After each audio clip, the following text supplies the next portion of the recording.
Hello everyone, I am the storyteller and I am here to help you today.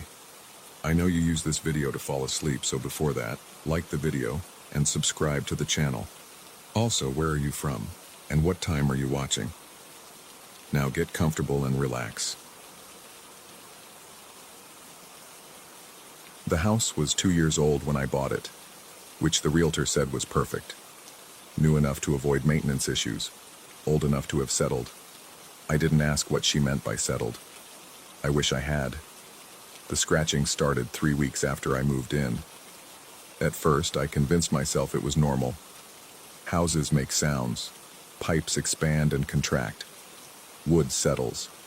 The scratching came from inside the walls, a methodical scraping that seemed to travel from room to room, following no pattern I could discern.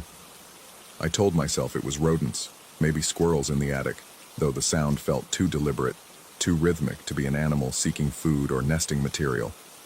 I set traps. Nothing. I called an exterminator, a weathered man with skeptical eyes who inspected every crawl space and corner. He found no droppings, no gnaw marks, no evidence of intrusion. When I pressed him about the scratching I heard nightly, he shrugged and mentioned that modern houses sometimes amplified sounds from neighboring properties. But there were no neighboring properties within a quarter mile. The house sat at the end of a dead-end road, surrounded by dense woods that seemed to lean inward when darkness fell. The electronics began their performance 2 weeks later. I woke to the television blaring static at 3:17 a.m. The remote sat on the coffee table, untouched. I stumbled downstairs, my eyes adjusting to the flickering gray light that painted the walls in seizure-inducing patterns. I turned it off. The sudden silence felt worse than the noise, thick and expectant, as if the house itself was holding its breath. The next night, the kitchen lights began their dance at 3:23 a.m. On and off, in no discernible pattern. I stood in the hallway, watching the light bleed under the door in stuttering pulses. When I pushed the door open, the lights behaved normally, bright and steady. The switch was in the up position. I had turned them off before bed. I was certain of it. I checked the circuit breaker, the wiring, the switch itself. Everything looked fine. I convinced myself it was an electrical quirk, maybe a loose connection somewhere in the walls. But that explanation felt thin, stretched too far to cover what I was experiencing. Sleep became elusive. I found myself lying rigid in bed, counting the seconds until 3 a.m., wondering what would activate next. The house had developed a schedule, and I was its unwilling audience. Then came the cameras. I installed a security system, 4 cameras covering the perimeter and 2 inside. I told myself it was for peace of mind, to catch whatever animal was causing the disturbances. But peace of mind was not what I found. The footage from the first night made my chest tighten. At 3:34 a.m., and the backyard camera captured them. Dozens of orbs, luminescent spheres drifting through the frame in coordinated movements. They weren't dust particles or insects. I knew the difference. These moved with purpose, swirling around the patio furniture, clustering near the back door like they were waiting for permission to enter. They pulsed with an internal light that seemed almost organic, as if each orb contained something living. I watched the footage 17 times, freezing frames, adjusting the brightness and contrast. Each viewing revealed new details: the way the orbs occasionally merged and separated, the subtle trails they left in the air, the manner in which they seemed to avoid the motion sensor lights as if they possessed awareness. The outdoor lights began their show the following night. I watched through the bedroom window as beams of light appeared between the trees, sharp and defined like searchlights cutting through fog. They swept back and forth across the yard, crossing and recrossing in patterns that felt geometric, mathematical. The motion sensor lights remained dark. These lights came from no source I could identify, appearing and disappearing without origin or end. I grabbed my phone, pulled up the camera app. The live feed showed nothing, just the dark yard and the still trees. But through my window, the lights continued their silent ballet, painting shadows that moved opposite to the direction they should have fallen. I pressed my palm against the cold glass, feeling the tremor in my own hand. The lights vanished the moment I touched the window, as if my contact had broken some invisible barrier between observation and interaction. The next morning I drove to the local hardware store and bought every rat trap, mouse trap, and motion sensor they had.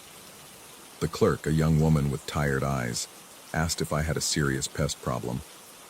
I told her I did, though I couldn't specify what kind of pest. She didn't ask for clarification. I set the traps, meticulously, in the attic, the basement, along the walls, in every room. I positioned the additional motion sensors to cover every blind spot the cameras missed. That night, I sat in the living room with every light on, watching the clock on my phone as the numbers climbed toward 3. At 3:41 a.m., every trap in the house sprang simultaneously. The sound was catastrophic, a symphony of snaps echoing through the walls, the floor, the ceiling. I ran from room to room, my heart hammering against my ribs. Every trap had triggered, every single one. But nothing was caught. The bait remained untouched. The triggers were released, the springs spent, but the traps were empty. In the kitchen, I found something else. Scratched into the frost on the inside of the window, letters formed with a fingertip precision. Watching. My breath came in short gasps. The inside of the window. Someone, or something, had been inside the house, close enough to touch the glass while I was here. The ice crystals were already beginning to melt, the letters bleeding into illegibility as I stared. I called the police.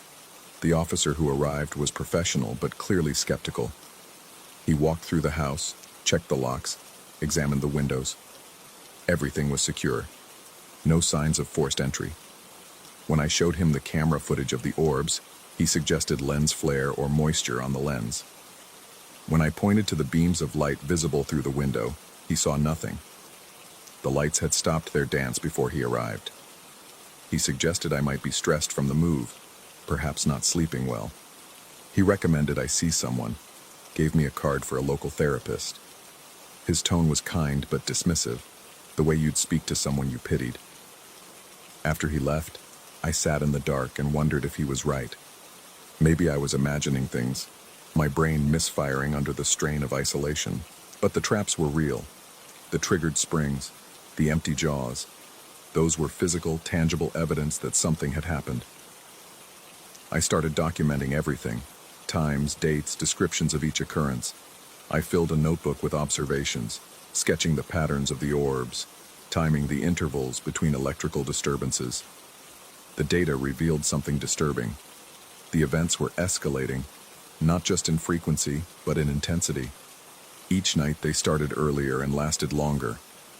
The house was waking up, becoming more active, and I was running out of rational explanations. The scratching in the walls became voices. Not clear words, but approximations. Syllables stretched and compressed, phonemes rearranged into almost language. I'd press my ear against the wall and hear something that sounded like my name, but backward, or underwater, or filtered through layers of static. The sound made my teeth ache. I stopped sleeping. Coffee became my primary food group.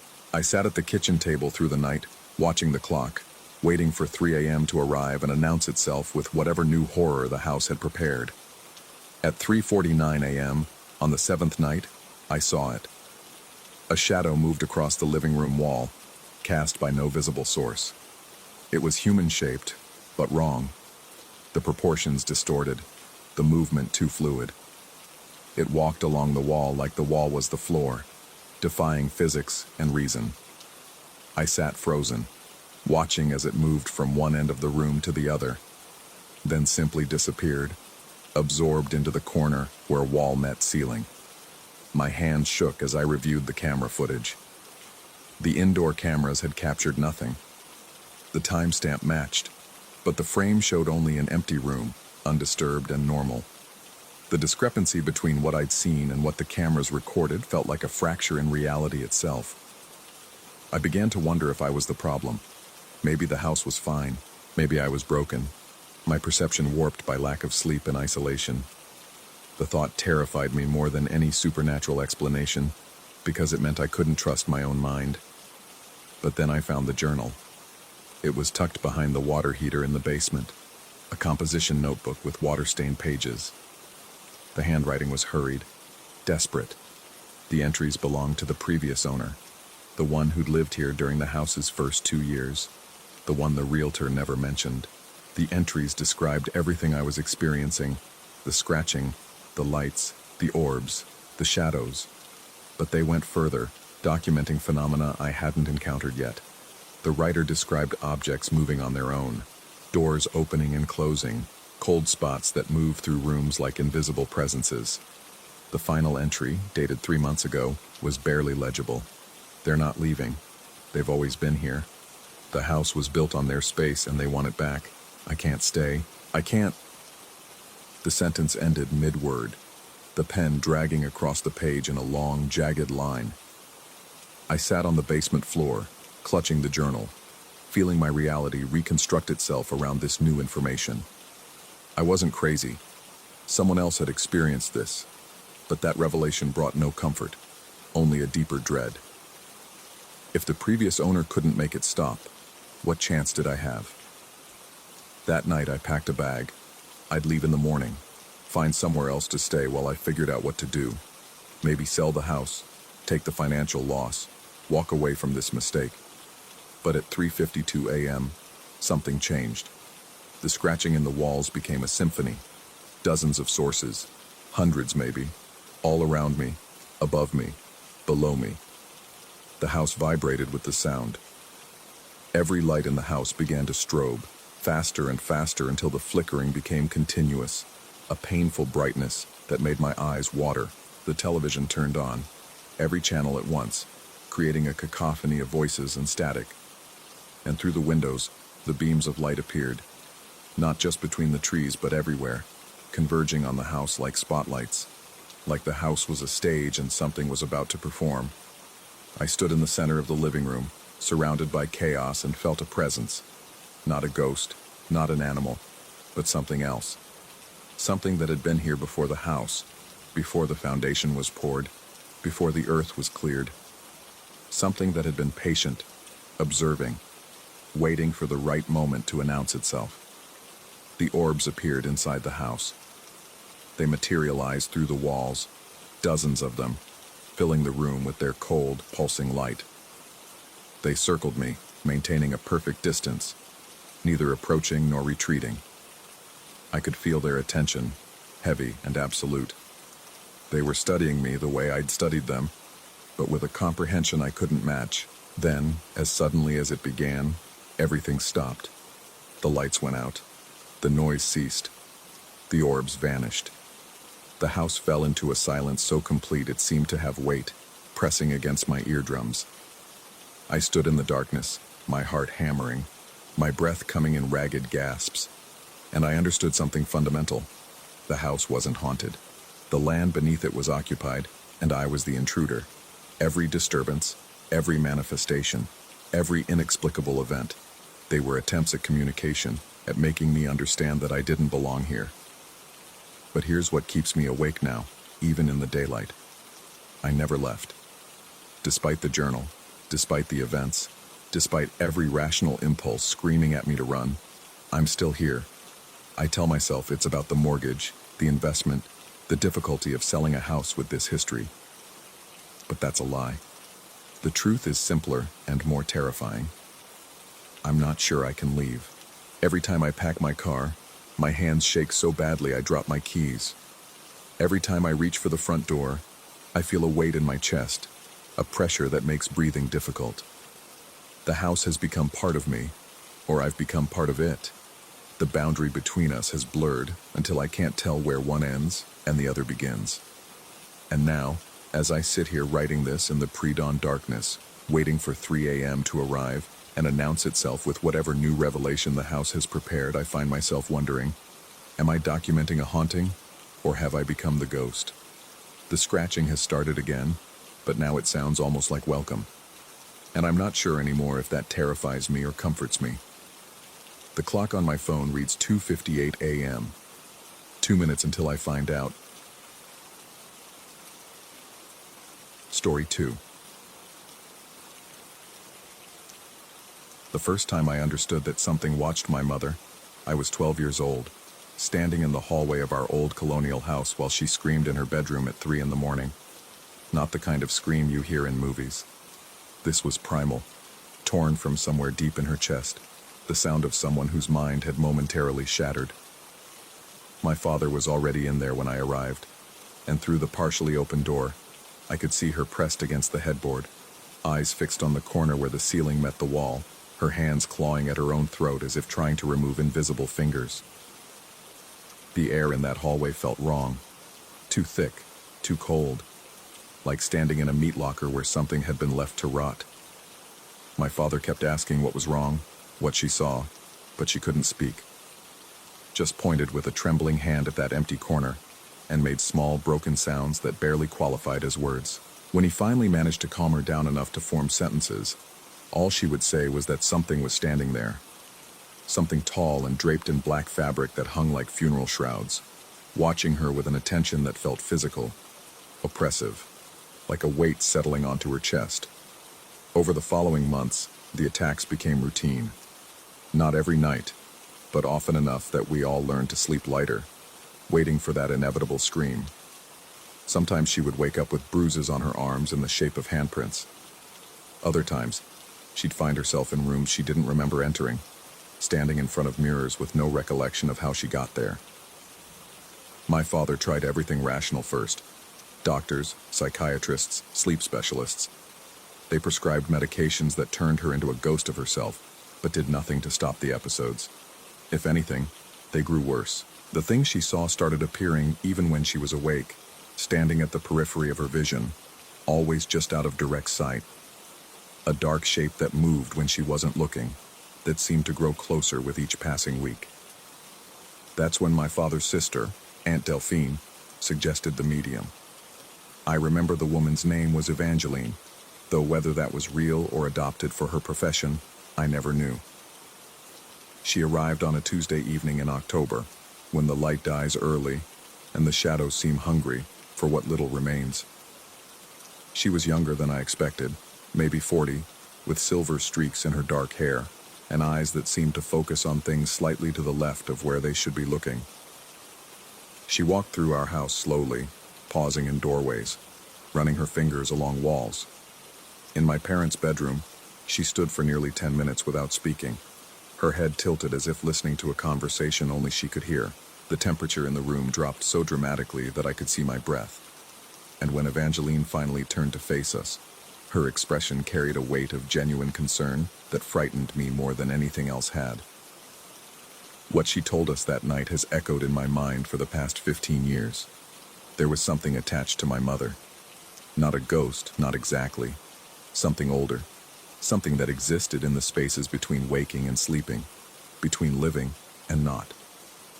Evangeline described it as veiled, shrouded in layers of darkness that hung like rotting cloth, and said it had chosen my mother for reasons she couldn't fully understand. Perhaps my mother had brushed against it in a dream, or maybe it had been following her for much longer, waiting for the right moment to make its presence known. The entity fed on attention, on fear, on the act of being perceived. Every time my mother saw it, every time she acknowledged its presence, she strengthened the bond between them. Evangeline performed what she called a severance ritual, burning sage and speaking in a language that sounded like stones scraping against each other. But she warned us that such connections were never fully broken. They could only be weakened, made dormant. The thing would still exist on the edges of my mother's awareness, waiting. And it did. The attacks stopped mostly. My mother would still occasionally wake in the night with the sensation of being watched, would sometimes glimpse a dark shape moving just beyond her bedroom door, but the violence, the overwhelming terror, faded into something she learned to live with. She took to sleeping with lights on, avoided mirrors after dark, developed small rituals and routines that seemed to keep the presence at bay. I left for college, built a life, tried to forget about the thing that had haunted my childhood home. But heredity runs deeper than blood. I was 27 when I first sensed it watching me. Not my mother's entity exactly, but something similar. A presence that made the air feel congested, that turned rooms cold for no reason, that cast shadows where no light source could explain them. I'd moved into a second-floor apartment in a converted Victorian house, the kind of place with high ceilings and crown molding, and windows that rattled when the wind blew. At first, I dismissed the feeling. Stress from my new job, too much coffee, too little sleep. But the sensation grew stronger, more insistent. I'd be reading on my couch and suddenly feel certain that if I turned my head quickly enough, I'd catch sight of something standing in my peripheral vision. I'd wake in the night to find myself inexplicably in the hallway, my hand on the bathroom doorknob, with no memory of getting out of bed. The mirrors bothered me most. I started avoiding them, keeping my eyes down when I brushed my teeth, covering the full-length mirror in my bedroom with a sheet. Because sometimes, just for a fraction of a second, I thought I could see a dark shape reflected behind me, tall and draped in something that moved wrong, that hung too heavily. I didn't tell anyone. What would I say? That I thought my mother's nightmare had found me? That I was being haunted by something I didn't believe in during daylight hours but became absolutely certain of after dark? The scream came on a Thursday night in late November. I was walking home from the corner store, my breath fogging in the cold air, thinking about nothing in particular. The street was empty, illuminated by orange sodium lights that turned everything the color of old photographs. I was half a block from my apartment when I heard it. A woman's scream. Not distant, not muffled. It was as if someone was screaming directly into my ear. A sound so loud and so anguished that I felt it vibrate in my chest cavity, felt it rattle my teeth and blur my vision. I dropped my grocery bag and spun around, hands going to my ears, expecting to see someone in distress, someone being attacked. The street was empty. Completely, impossibly empty. The scream continued for what felt like minutes, but was probably only seconds. A sustained note of pure terror and grief that seemed to come from everywhere and nowhere. And then, as abruptly as it started, it stopped. The silence that followed felt wrong, too complete, like all the ambient sounds of the city had been swallowed. My ears rang. My heart hammered so hard I thought it might crack a rib. I looked around frantically, trying to find the source, trying to understand what I'd just heard. An elderly man was walking his dog on the opposite sidewalk, completely unconcerned. A car passed without slowing. No one else had reacted. No one else had heard it. Just like my mother and her entity. Something only she could perceive. Something that existed in a space only visible to her. I picked up my scattered groceries with shaking hands and went home. But I didn't sleep that night. I sat on my couch with all the lights on, watching the covered mirror, feeling absolutely certain that something stood just beyond the sheet, waiting.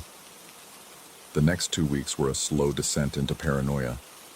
I started seeing the shape more frequently, never directly, always at the edge of my vision, a tall darkness that seemed to wear layers of fabric that moved independently of any air current.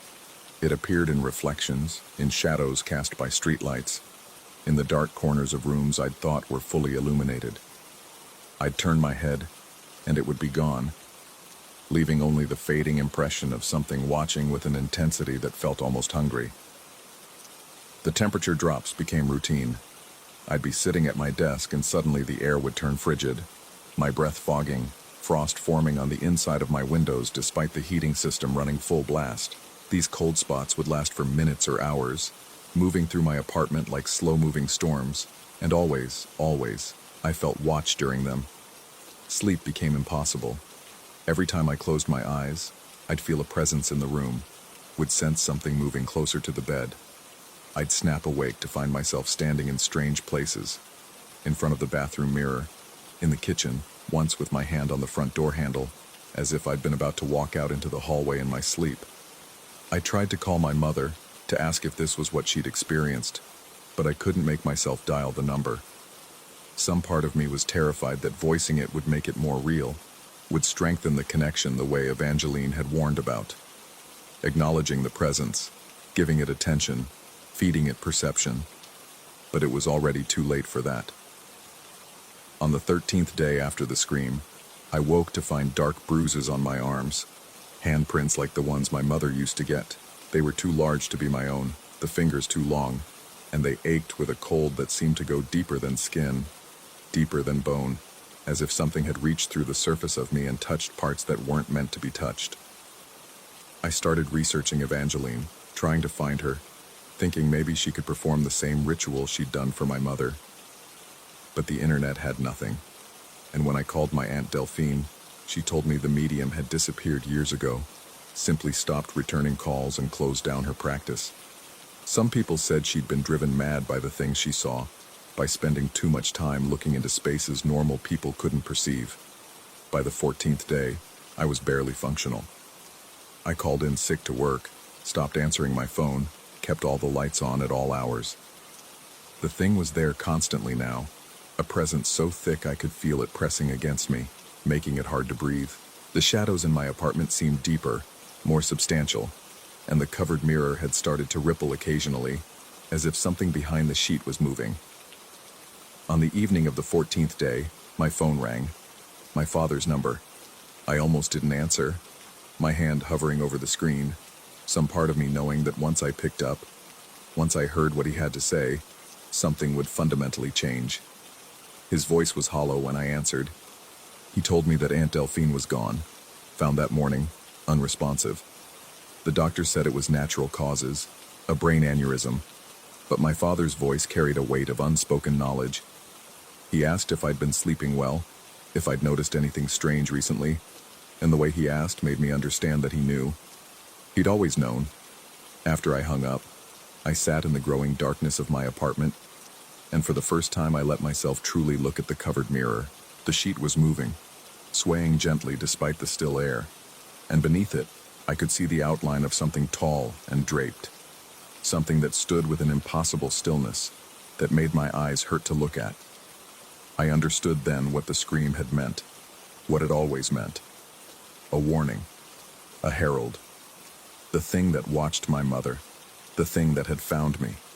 It didn't just observe, it marked, it chose, and when it was done with one person, it moved to the next, leaving bodies in its wake that looked natural enough for death certificates, but carried the same cold in them, the same sense of something vital having been drained away. My mother had lived with it for 15 years, but she'd also passed something to me, some susceptibility, some weakness in the veil between worlds that made us visible to things that shouldn't be seen. I stood up slowly, my legs unsteady, and walked toward the mirror.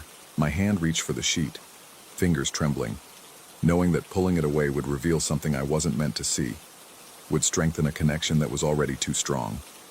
But I had to know, had to confirm, had to see if the thing standing behind me was real, or if I'd finally, completely lost my grip on sanity. The sheet felt like ice under my palm, like frozen burial shrouds pulled from winter ground. I still haven't pulled it away. I'm writing this as I sit here hours later, my hand still gripping the fabric, feeling movement beneath it, feeling something that waits with infinite patience for me to look. My apartment is so cold now that frost has formed fractals across every window, and my breath hangs in the air like evidence of life in a place where life feels increasingly theoretical. In exactly 2 weeks, will someone else hear a scream that no one else can hear? Will they feel watched in the weeks that follow, find bruises on their arms, wake in strange places with no memory of moving? The mirror ripples beneath my hand, and I can feel something pressing against the other side of the sheet, something with fingers too long and a presence too heavy, something that has been waiting for me to acknowledge it fully, to feed it the attention it needs. My mother learned to live with it. Maybe I will too. Or maybe the scream I heard wasn't a warning at all. Maybe it was a preview. The sheet moves under my palm, and in the window behind me, illuminated by streetlight, I see a reflection I don't want to see. A shadow that's too dark, too tall, draped in layers that hang wrong. I tell myself I'm not going to turn around. I tell myself I'm not going to look. But my hand is already starting to pull the sheet away, and some part of me knows that once I see it directly, once I give it that final acknowledgement, the 2-week countdown begins for someone else. The fabric slides through my fingers, and the temperature drops so low that ice crystals form in my eyelashes. I'm still not sure if I'm pulling the sheet, or if something on the other side is pulling it from me. The difference might not matter anymore.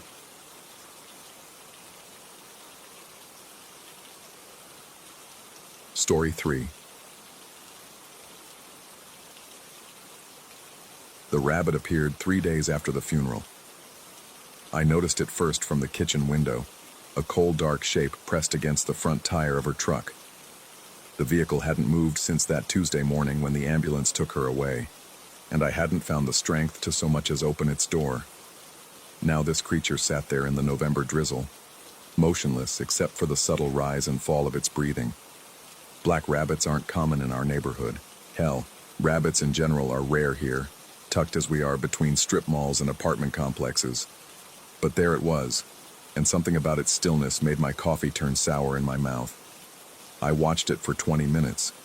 It didn't move. The thing is, she'd always had this fascination with signs and symbols. 6 months before everything happened, she'd gone to one of those psychic readers at the farmer's market. Half joking, half serious, the way she approached most spiritual things. I'd waited outside, nursing an overpriced lemonade, while she sat across from a woman with too many scarves and not enough answers. When she emerged, she was quieter than usual. On the drive home, she finally told me what the reader had said. Something about spirit animals and connections that transcend the physical.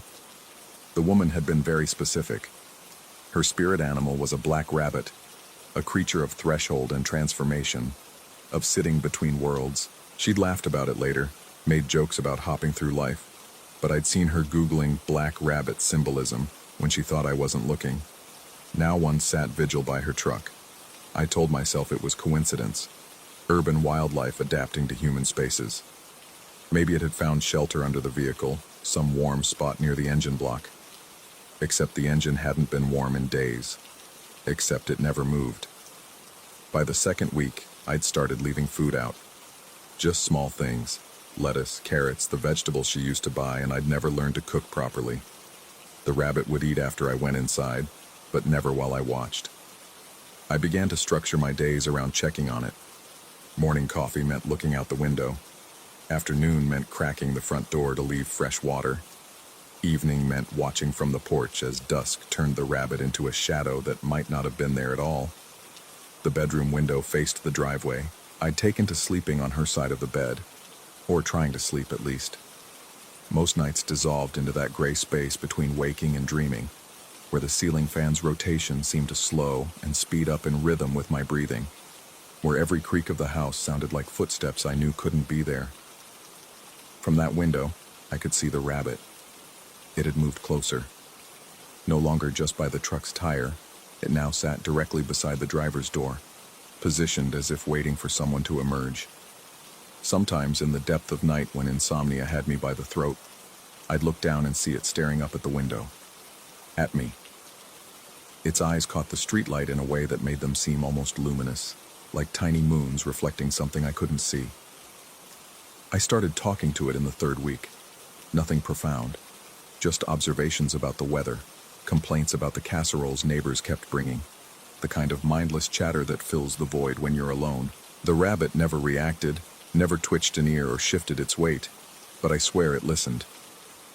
Her sister called frequently during those weeks, checking in with the kind of careful concern that made me feel like a patient being monitored for decline. She asked if I was eating, sleeping, seeing the grief counselor the hospital had recommended. I lied about all three.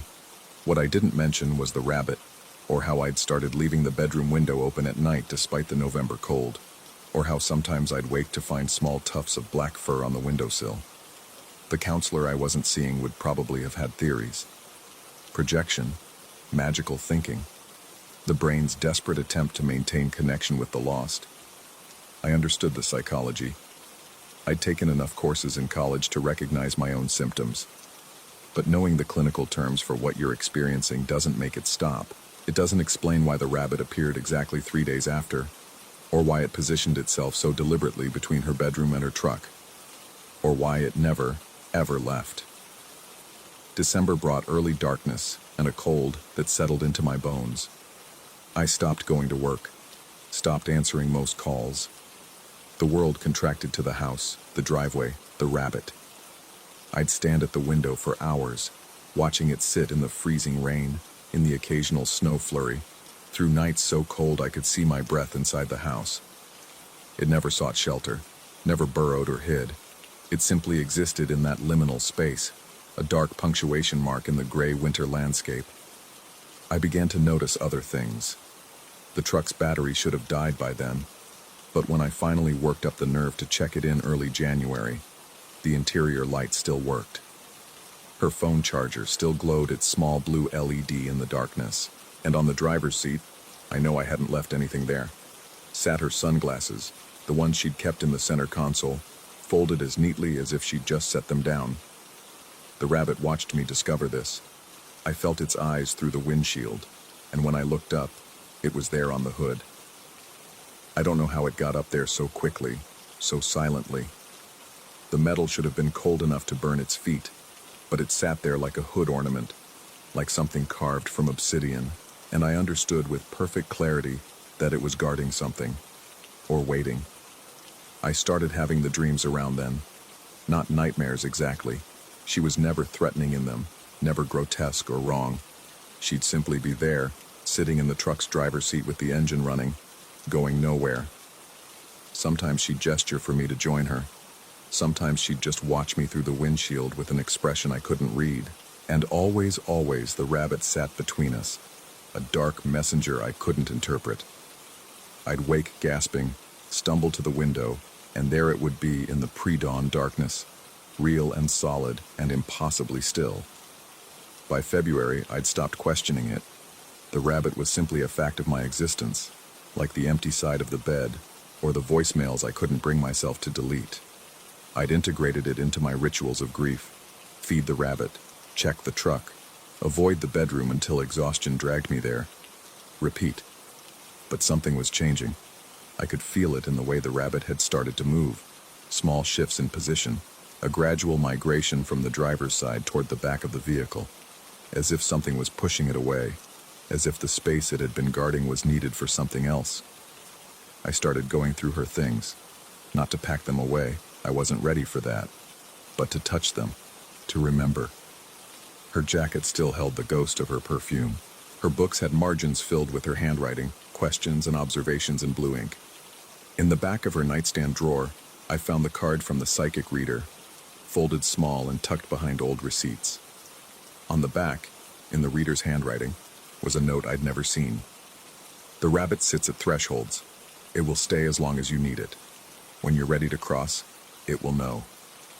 The words hit me like cold water. I read them again, and again. The card trembled in my hands. That night, I did something I hadn't done in months.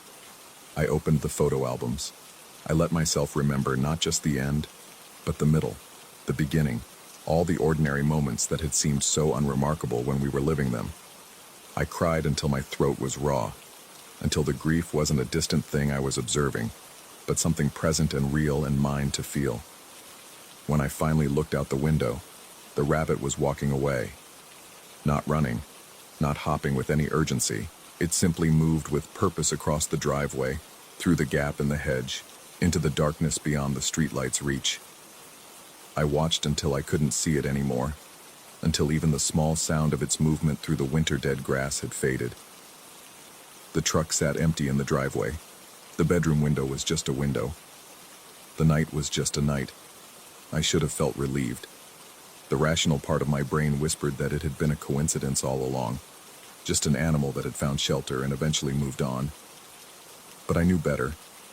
Whatever it had been, grief made manifest, a message I'd needed to receive, or something stranger and more inexplicable. It had stayed exactly as long as I'd needed it to.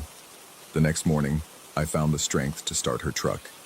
The engine turned over smoothly, despite months of sitting idle, and I let it run until it was warm. I didn't drive it anywhere, not yet, but I could turn the key now without feeling like I was erasing her. 3 days later, I made my first appointment with the grief counselor. I never mentioned the rabbit. What would I say? That I'd been visited by her spirit animal? That I'd been given a sign? That something impossible had kept watch over her truck and her bedroom window until I was ready to let go? Sometimes, late at night, I still look out the window. The driveway is empty. The truck sits quiet. The bedroom feels like just a bedroom again. But on certain mornings, when the light is right and the world is still caught between night and day, I find small tufts of black fur on the windowsill. Not every day. Not even most days. Just occasionally. Just enough. I don't clean them away immediately anymore. I let them sit there for a while, these tiny evidences of something I'll never fully understand. Then, when I'm ready, I brush them into my palm and watch them scatter in the wind like ashes, like promises, like the spaces between goodbye and whatever comes after. The psychic's card is still in the nightstand drawer. I take it out sometimes and read that final line. When you're ready to cross, it will know. I used to think she meant when I was ready to cross the threshold of grief. But lately, I've wondered if she meant something else entirely. If the rabbit wasn't waiting for me at all. If it was waiting with her, keeping vigil at the boundary between here and wherever she'd gone, until she was ready to stop looking back. Or maybe it was both. Maybe thresholds work in two directions. I'll never know for certain. But on nights when the house feels too quiet and the space beside me too empty, I imagine her there in whatever comes after, finally at peace, finally free. And I imagine a black rabbit sitting at her feet, no longer needed, no longer waiting, just resting, just home. Story 4.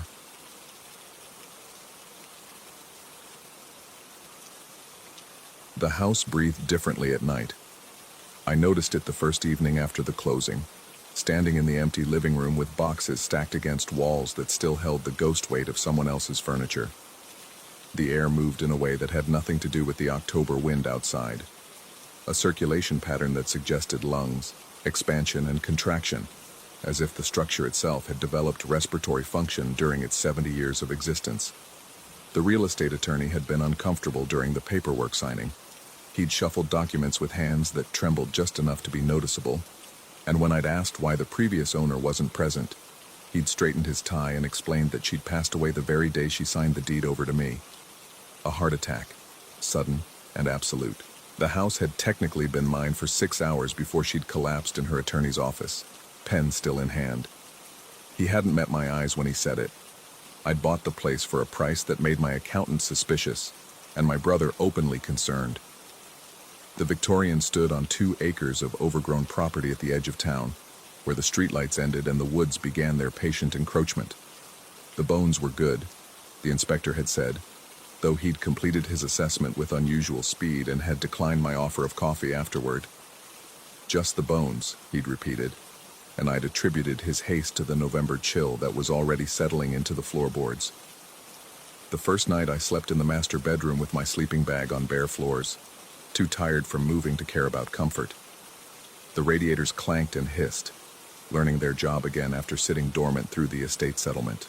I lay in the darkness and listened to the house orient itself to new occupancy, its joints creaking, its pipes murmuring, its many surfaces expanding and contracting with temperature shifts. Somewhere around 3 a.m, I woke to absolute silence. Not the natural silence of a sleeping house, but the manufactured quiet of held breath, of intentional stillness. Every ambient sound had ceased. No radiator noise, no wind against windows, no settling beams. Even my own breathing seemed muffled, as though the air itself had thickened into something that absorbed rather than transmitted sound. The darkness in the room had texture. It pressed against my eyes with physical weight, and I found myself reluctant to move, gripped by the childish certainty that motion would draw attention to my presence. From something. From someone. Then I saw her. She stood at the foot of my sleeping bag, a figure rendered in gradations of white. Not glowing, but somehow more visible than the darkness around her, as if she existed in a different spectrum than the rest of the room. The details resolved slowly. A long dress that might have been a nightgown, hair that hung past her shoulders, features that remained stubbornly indistinct no matter how hard I focused. She wasn't translucent in the way ghosts are depicted in movies, but rather incomplete, as if someone had started to draw her and had abandoned the effort halfway through. I didn't move. Couldn't move. My muscles had locked into paralysis that felt less like fear and more like recognition, as though my body understood something my mind was still processing. She stood motionless for what might have been seconds or minutes. Time had developed an elastic quality, and then she turned and walked through the wall. Not toward the door. Through the wall. The sounds returned all at once. Radiators resuming their percussion. Wind finding the loose shingle on the north side. The ordinary acoustic landscape of an old house at night. I sat up, fumbled for my phone, and swept its flashlight beam across the empty room. The wall where she'd disappeared showed no seams, no doorways, nothing but faded wallpaper depicting roses that had oxidized to the color of dried blood. I didn't sleep again that night. Morning brought rational explanations.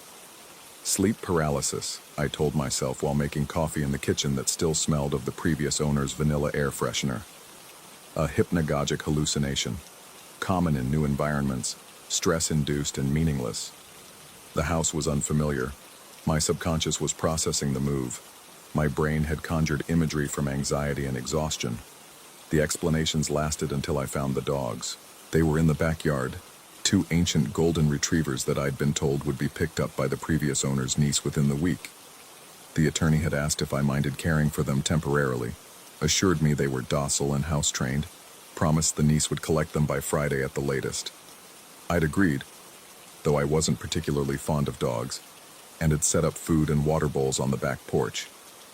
One of them was lying in a patch of morning sunlight near the overgrown rose garden, positioned with the kind of careful arrangement that suggested intention rather than collapse. Its gray muzzle rested on its paws, eyes closed, the picture of peaceful rest except for the absolute stillness of its chest. The other dog sat beside it, silent and watchful, exhibiting none of the distress I'd expect from a companion animal. The second dog looked at me as I approached, and something in its expression stopped me mid-step.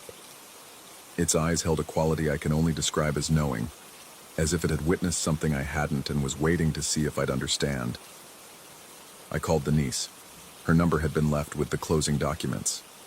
She arrived within an hour, a woman in her 50s who moved through the house with the familiarity of frequent visits. She didn't cry when she saw the dog in the garden, just nodded slowly and said her aunt would have appreciated this, that she'd been worried about them, that she'd made arrangements but hadn't been fast enough. The niece gathered both dogs, the living and the dead, with gentle efficiency, and before she left, she stood in the doorway and asked if I'd experienced anything unusual. The question hung in the autumn air between us, weighted with significance I couldn't quite parse. I told her no. Told her the house was perfect, exactly what I'd wanted. She'd studied my face for a long moment, then nodded again and said to call if I needed anything, though her tone suggested she didn't expect me to need anything she could provide. The second night, I set up my bed frame and mattress, unpacked my clothes, established the routines of occupation. I cooked dinner in the kitchen while the sun set behind the trees, watched the shadows lengthen and multiply, told myself that I was settling in, that the unease was normal, that every old house carried the weight of previous lives. The radiators started their evening song around 8. By 9, I'd showered and was reading in bed, determined to establish normalcy through mundane ritual. By 10, I'd turned off the light and lay staring at the ceiling, listening to the house breathe around me. At 3 in the morning, I woke again. She was closer this time. The woman in white stood beside my bed, near enough that I should have been able to feel her breath, should have detected body heat, should have sensed presence through all the unconscious channels that alert us to proximity. But there was nothing. No temperature change, no movement of air, no displacement of space. Just her figure, incomplete and terrible in its patient stillness, watching me with features I still couldn't focus on. My heart hammered against my ribs, a rhythm so violent I was certain she could hear it. But she just stood there, existing in her half-sketched way, and I realized with creeping horror that she was closer to complete than she'd been the previous night. More details had filled in. The pattern of lace on her collar, the way her hair fell across her shoulders, the shape of her hands where they hung at her sides. She was becoming more real, or I was becoming more able to see her. The distinction seemed important, though I couldn't articulate why. This time when she moved, she didn't walk through the wall. She turned and drifted toward the bedroom door, her movement suggesting footsteps without actually displaying them, and paused at the threshold. She looked back at me. I felt rather than saw her gaze, and then continued into the hallway. I should have stayed in bed. Every survival instinct, every horror movie I'd ever mocked, every rational voice in my head screamed at me to pull the covers over my head and wait for dawn. But something else moved me. Something that felt less like curiosity and more like obligation, as if I'd already agreed to follow and was simply honoring a contract I didn't remember signing. The hallway was cold enough to make my breath visible. I could see her ahead, that incomplete figure in white, drifting toward the stairs with the purposeful movement of someone on a familiar route. She descended and I followed, my bare feet silent on the hardwood, my body moving with dream logic compliance. She led me through the house. We passed through rooms I hadn't yet explored, spaces still filled with shadows and the accumulated dust of the estate settlement period. She moved through the formal dining room, where a chandelier hung dark and heavy, through the parlor, where built-in bookshelves gaped empty, through the kitchen, where my coffee mug from the morning sat unwashed in the sink. Each room felt colder than the last, as if we were descending through temperature zones, moving deeper into some frozen geography that occupied the same physical space as my house, but existed in a different atmospheric condition. She stopped at the basement door. I hadn't opened this door yet, hadn't even tried the handle.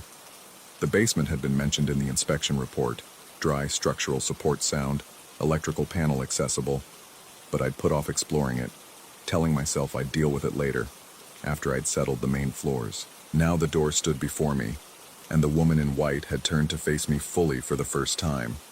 I could almost see her features. Almost. They swam just out of focus, like an image viewed through water, constantly on the verge of resolving into clarity, but never quite making it. She raised one hand. I could see the individual fingers now, see what might have been age spots or just shadows, and pointed at the door. The message was clear. I should have refused, should have turned and run back upstairs, packed my things, abandoned the house to whatever presence had decided to share it with me. But that strange compulsion held me in place, that sense of obligation, of inevitability. My hand reached for the doorknob. It was ice cold. The door opened on darkness so complete it seemed to have substance. My fingers found a light switch, flipped it, and a single bulb illuminated a stairway descending into shadows. The woman in white had already started down. The basement was exactly as the inspection report had described. Concrete floor, stone foundation walls, the modern intrusion of metal ductwork and electrical conduits. Nothing unusual, nothing frightening, just the ordinary underbelly of an old house, the foundation upon which everything else rested. But the woman stood in the center of the space, and she was looking at the floor. I followed her gaze.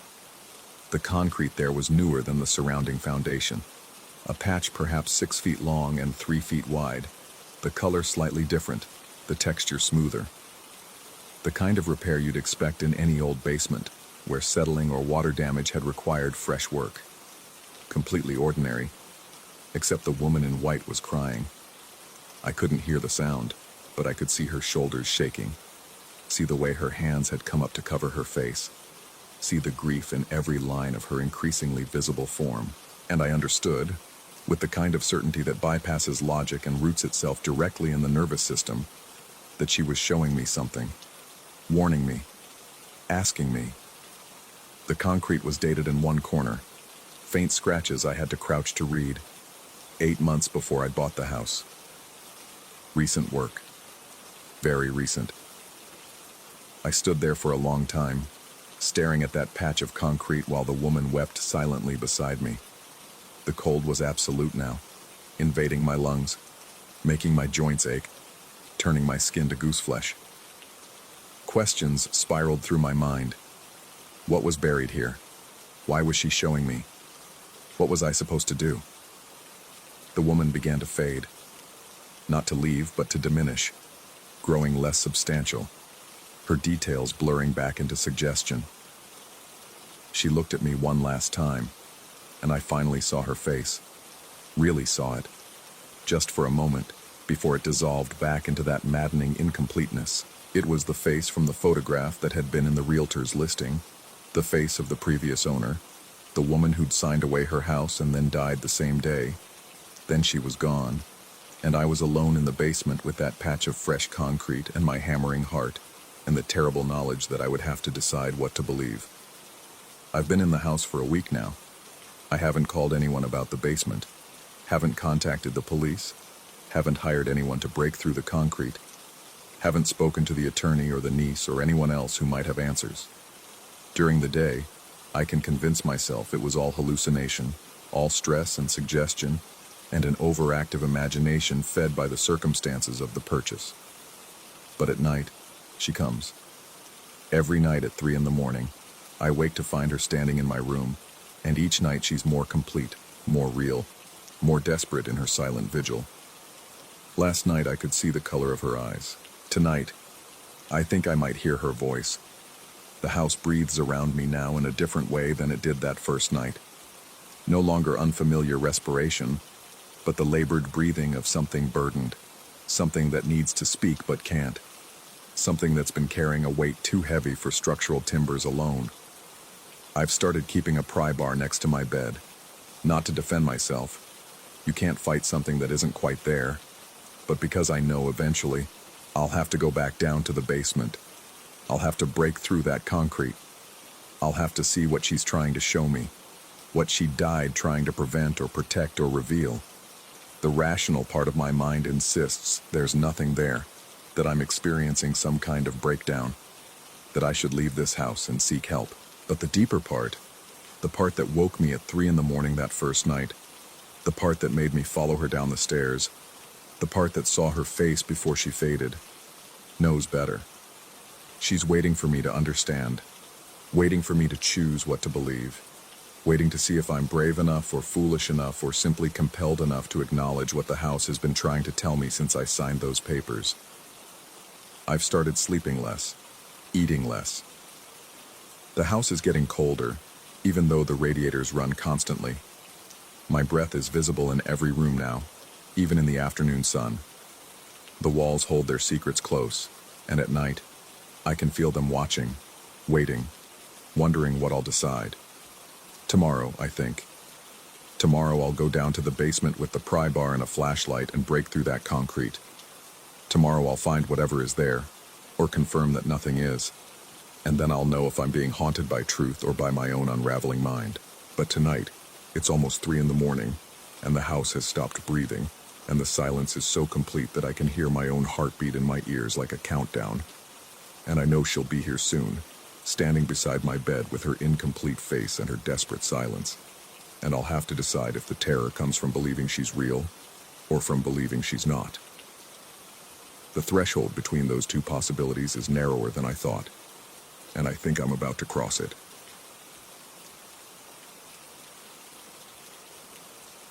Story 5. The voices started 3 nights before Trevor stopped answering his phone. I'd learned not to mention them anymore, not to therapists, not to the few people who still returned my calls, not even to myself in the mirror at 3 a.m. when sleep felt like a foreign country I'd been exiled from. But they were there, threading through my thoughts like smoke under a door, whispering names and dates that meant nothing until they meant everything. The apartment felt different that October. Smaller.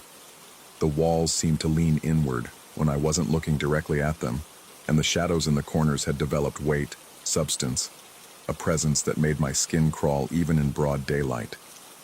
I'd lived there for 2 years, but lately it felt like the space was digesting me slowly, the way certain plants consume insects, patient, methodical, inevitable.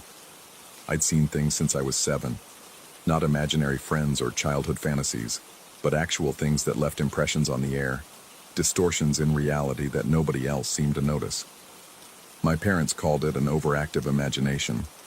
The school counselor suggested I was seeking attention. By the time I was 13, I'd learned to keep my mouth shut and my eyes down, pretending the world was exactly what everyone else insisted it was. But the dreams never stopped. They came in fragments, disjointed scenes that felt more like memories than fantasies. I'd see faces I didn't recognize, hear conversations in rooms I'd never entered, smell cigarette smoke and old carpet and something else underneath it all, something organic and wrong.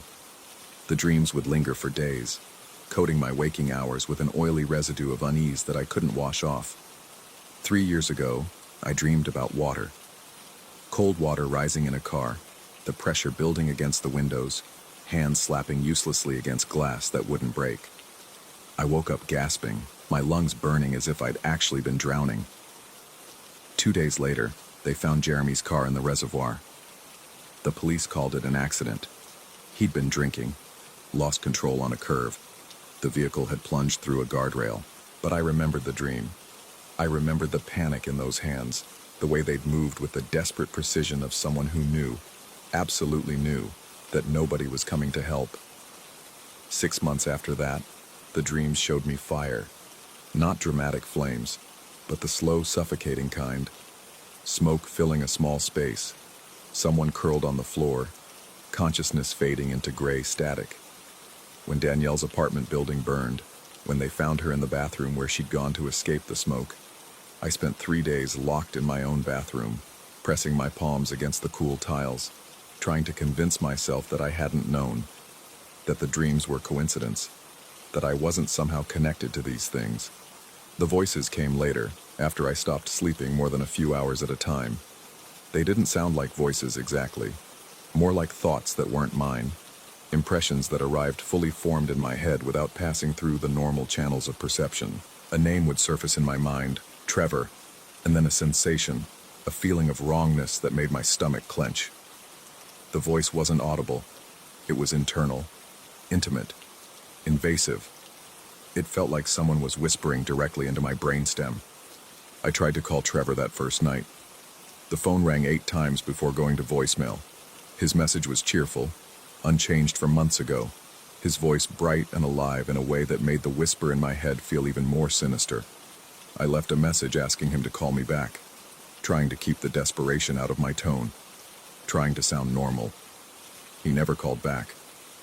The second night, the whisper was louder, not in volume, but in presence. It filled more space in my head, pushing aside my own thoughts to make room for itself. Trevor needs you, it seemed to say, though there were no actual words. Just that name, that certainty, that crawling sense of something wrong spreading through my consciousness like ink through water. I drove to his apartment at midnight. The streetlights turned the pavement into a stage set, harsh and unreal. His windows were dark. I sat in my car for 40 minutes, watching for movement, seeing nothing. The voice in my head had gone quiet, replaced by a ringing silence that felt like pressure, like the moment before a storm breaks. By the third night, I'd convinced myself I was having some kind of breakdown. The rational part of my brain, the part that had learned to function in the normal world, to hold down a job and pay bills and maintain the appearance of sanity, was screaming that I needed help. Medication, hospitalization, something to stop the thoughts that weren't mine from colonizing my mind. But there was another part of me, older and deeper, that knew better. That's when I saw him again. The old man in my kitchen. I'd seen him once before, years ago, when I was still living with my parents. I'd come downstairs for water in the middle of the night, and there he was, standing by the refrigerator, holding a small girl in his arms. She'd been wearing a yellow dress, her face pressed against his shoulder, her small hands clutching the fabric of his shirt. They'd both been perfectly still, perfectly silent, lit by the glow of the microwave clock. I'd stood frozen in the doorway, my 7-year-old brain trying to process what I was seeing. The man had looked at me then, his eyes meeting mine across the darkened kitchen, and I'd felt something pass between us. Recognition, acknowledgement, a terrible understanding that I was too young to name. Then my mother had called from upstairs asking what I was doing, and when I'd looked back, they were gone. I'd never told anyone about that, not the doctors, not the therapists, not even myself most of the time. It was too strange, too specific, too impossible to dismiss as imagination, so I'd buried it, packed it away in the part of my brain where the other unexplainable things lived, and tried to pretend it had never happened. But now he was here again, standing in my kitchen at 2:47 a.m., looking exactly as he had 20 years ago. Same threadbare cardigan, same weathered face, same expression of infinite sadness. He wasn't holding the girl this time. His arms hung at his sides, empty and heavy, as if he'd forgotten how to use them. He stared at me with eyes that seemed to contain decades of grief, of knowing things that shouldn't be known. I couldn't move, couldn't breathe. The air in the kitchen had thickened, becoming almost liquid, pressing against my skin from all directions. The hum of the refrigerator had stopped, leaving a silence so complete it felt like the absence of all sound that had ever existed. The old man's mouth moved, but no sound came out. Or maybe the sound existed on a frequency I couldn't quite hear, something that bypassed my ears and went straight to that deeper part of my brain where the voices lived. I felt his words more than heard them, a message that arrived like cold water down my spine. "They're not gone," the non-sound said. "They're never gone. You keep them with you. You hold them here." He raised one hand slowly, pointing at me. Or not at me, at something behind me, through me, at a space I occupied but couldn't see. The gesture felt accusatory and compassionate at the same time, as if he was showing me something I needed to understand, but wouldn't want to. I turned, moving like I was underwater, my body not quite responding to my commands. The kitchen doorway framed darkness, but not the normal darkness of an unlit hallway. This was darker, denser, a darkness with texture and weight. Shapes moved in it, not walking but flowing, shifting, reorganizing themselves in ways that hurt to look at. And in that darkness, I saw faces. Jeremy's face, slack and bluish, water streaming from his nose and mouth. Danielle's face, soot-stained and twisted, her eyes reflecting flames I couldn't see. And others, faces I didn't recognize, faces that seemed to recognize me, pressing forward through the darkness like swimmers approaching the surface of a black pool. The voice in my head wasn't whispering anymore. It was screaming. "You see them. You've always seen them. You're the threshold. You're the door. You're what lets them cross over, and you're what keeps them here." I wanted to run. Every nerve in my body was firing the same message. Move, escape, get out. But my legs wouldn't work. I stood there paralyzed, watching the faces in the darkness multiply, watching them press closer, feeling their cold attention focused on me like searchlights. The old man was still there, still pointing. His expression hadn't changed. Sad, knowing, patient. He'd been doing this longer than I had, I realized. Seeing things, being the threshold, living with the weight of all those crossings, all those presences that never quite left. The little girl hadn't been his daughter. She'd been one of them. A crossing, a presence, something that had passed through him and stayed. Just like Jeremy had stayed with me. Just like Danielle had stayed. Just like Trevor. The thought completed itself before I could stop it. Trevor was in the darkness too.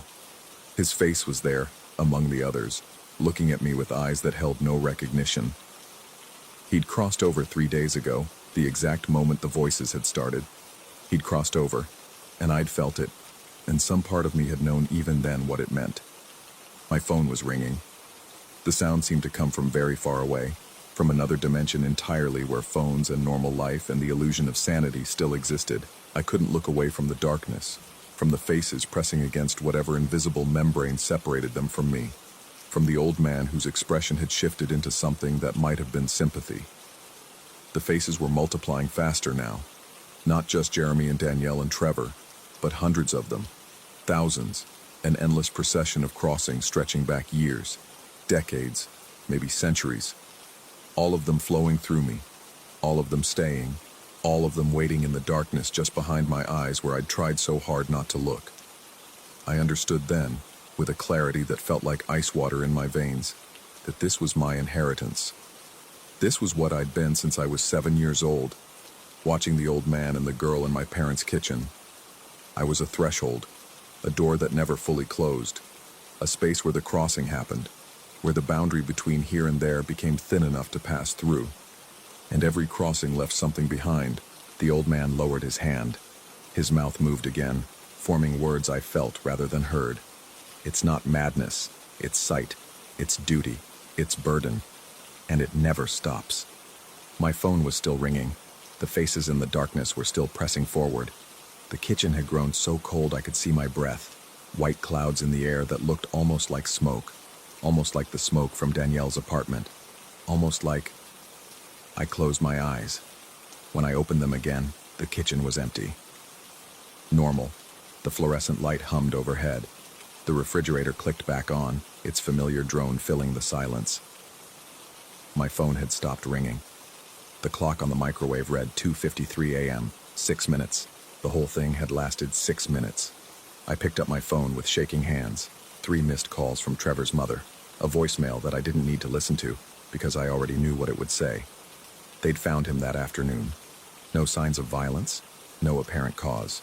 He'd simply stopped, as if someone had flipped a switch. The doctors were baffled, but I knew.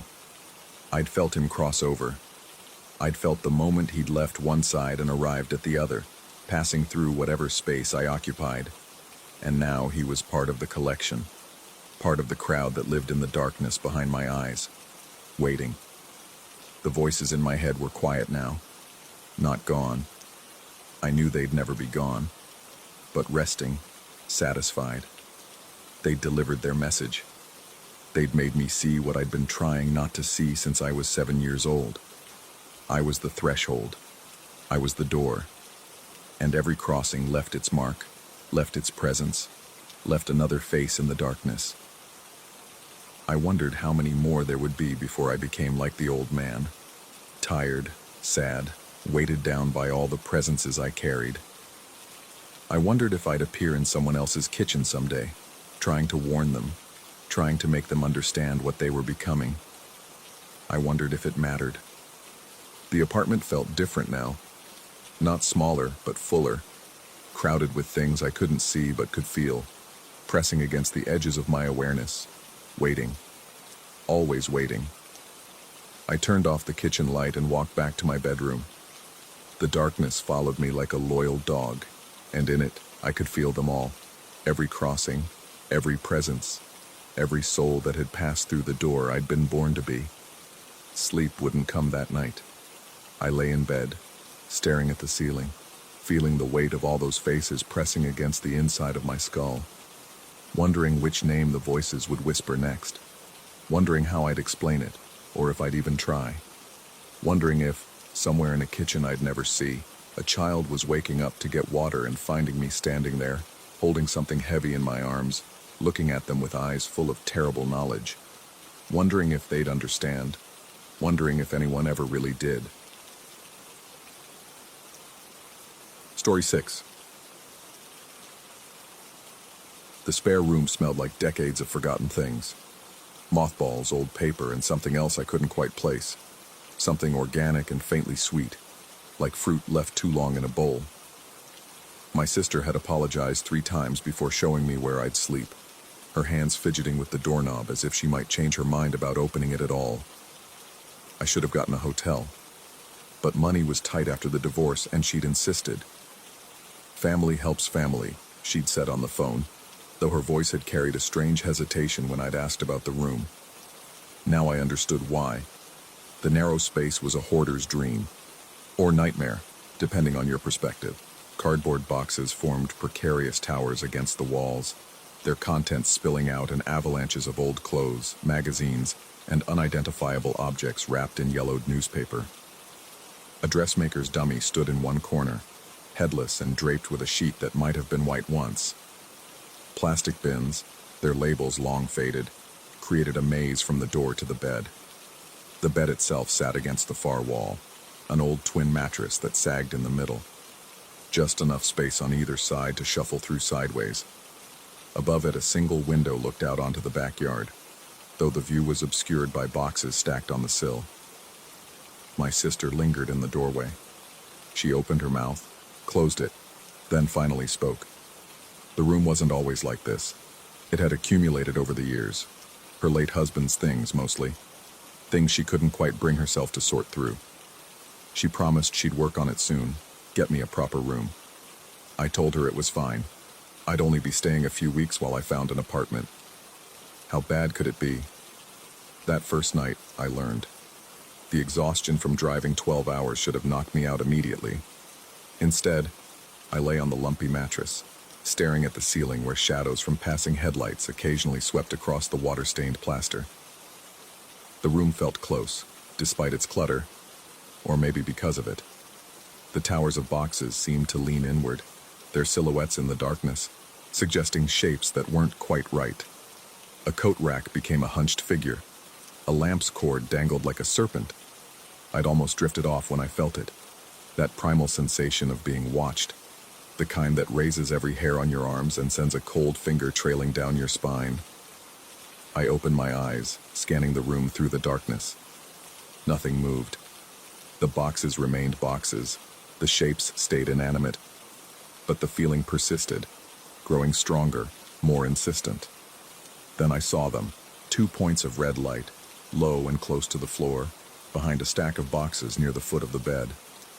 They hovered there, unblinking, reflecting nothing from the room's meager light sources.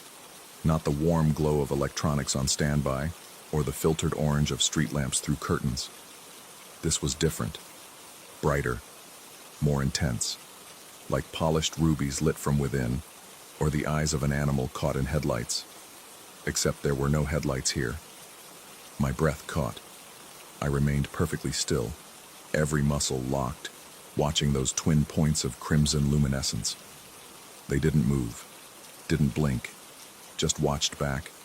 Rational thoughts crawled through my paralyzed mind. Some electronic device, a charging indicator, maybe a smoke detector or carbon monoxide alarm. But we were on the second floor, behind stacks of boxes, and I hadn't seen any devices when I'd stumbled through the obstacle course to bed. Minutes passed, or maybe hours. Time felt elastic in that suffocating darkness. The eyes never wavered, never looked away. I wanted to move, to turn on the light, to prove to myself it was nothing. But my body refused to cooperate, locked in that ancient freeze response. Eventually, something shifted in the quality of darkness, that subtle change that comes just before dawn. The first gray fingers of light crept through the window, and when I looked again, the eyes were gone. I told myself I'd imagined it. Stress, fatigue. The divorce had been brutal, and my mind was playing tricks. I got up, dressed, and joined my sister for coffee. She asked if I'd slept well, her eyes searching my face with an intensity that made me uncomfortable. I lied and said I had. The second night, I left the lamp on, a small act of defiance against my own fear, though I rationalized it as simple practicality, easier to navigate the cluttered room if I needed to use the bathroom. The warm light pushed the shadows into the corners, made the boxes less ominous. It didn't matter. The eyes appeared again, in the same spot, burning through the lamplight with an intensity that should have been impossible. They were brighter now, more defined. In the amber glow, I could almost make out a shape around them. Something dark and crouched, something that breathed. I heard it now, a wet, raspy sound that made my skin crawl, the kind of breathing that comes from a mouth that shouldn't exist. I sat up slowly, heart hammering against my ribs. The eyes tracked my movement. Definitely tracked it. This wasn't a reflection or electronic device. This was something alive, something aware, something that had been waiting for me to acknowledge its presence. My hand fumbled for my phone on the nightstand, nearly knocking it to the floor. I turned on the flashlight, aiming the beam directly at those glowing orbs. The light should have revealed everything, should have dispelled the mystery. Instead, the beam seemed to bend around the space where the eyes floated, as if the darkness there was too dense to penetrate. The eyes remained, burning brighter, angry at being challenged. And in that moment, in the distorted shadows, I glimpsed something else. A suggestion of a form. Hunched shoulders. Too many joints and limbs that stretched back into the deeper darkness behind the boxes. The impression of fingers that were too long, ending in points that scraped against the floor. The sound that came from that darkness wasn't like anything I'd heard before. Not a growl, not a hiss, but something between. a vocalization that felt wrong in a fundamental way. It resonated in my chest, in my bones, making my teeth ache. I scrambled out of bed, not caring about the boxes I knocked over in my panic, and ran from the room. I spent the rest of the night on my sister's couch, wrapped in a blanket, listening to my racing heart gradually slow. In the morning, she found me there. Her expression wasn't surprised, more like resigned, with an edge of something that might have been guilt or fear. She asked if I'd seen them, just like that. Not what happened or, "Are you okay?" but, "Did you see them?" I nodded, unable to trust my voice. She sank into the armchair across from me, suddenly looking much older than her 42 years. She'd seen them too, for months after her husband died. Every night, those red eyes watching from the spare room. She'd tried everything, left lights on, moved the boxes, even had the house blessed by a priest. Nothing worked.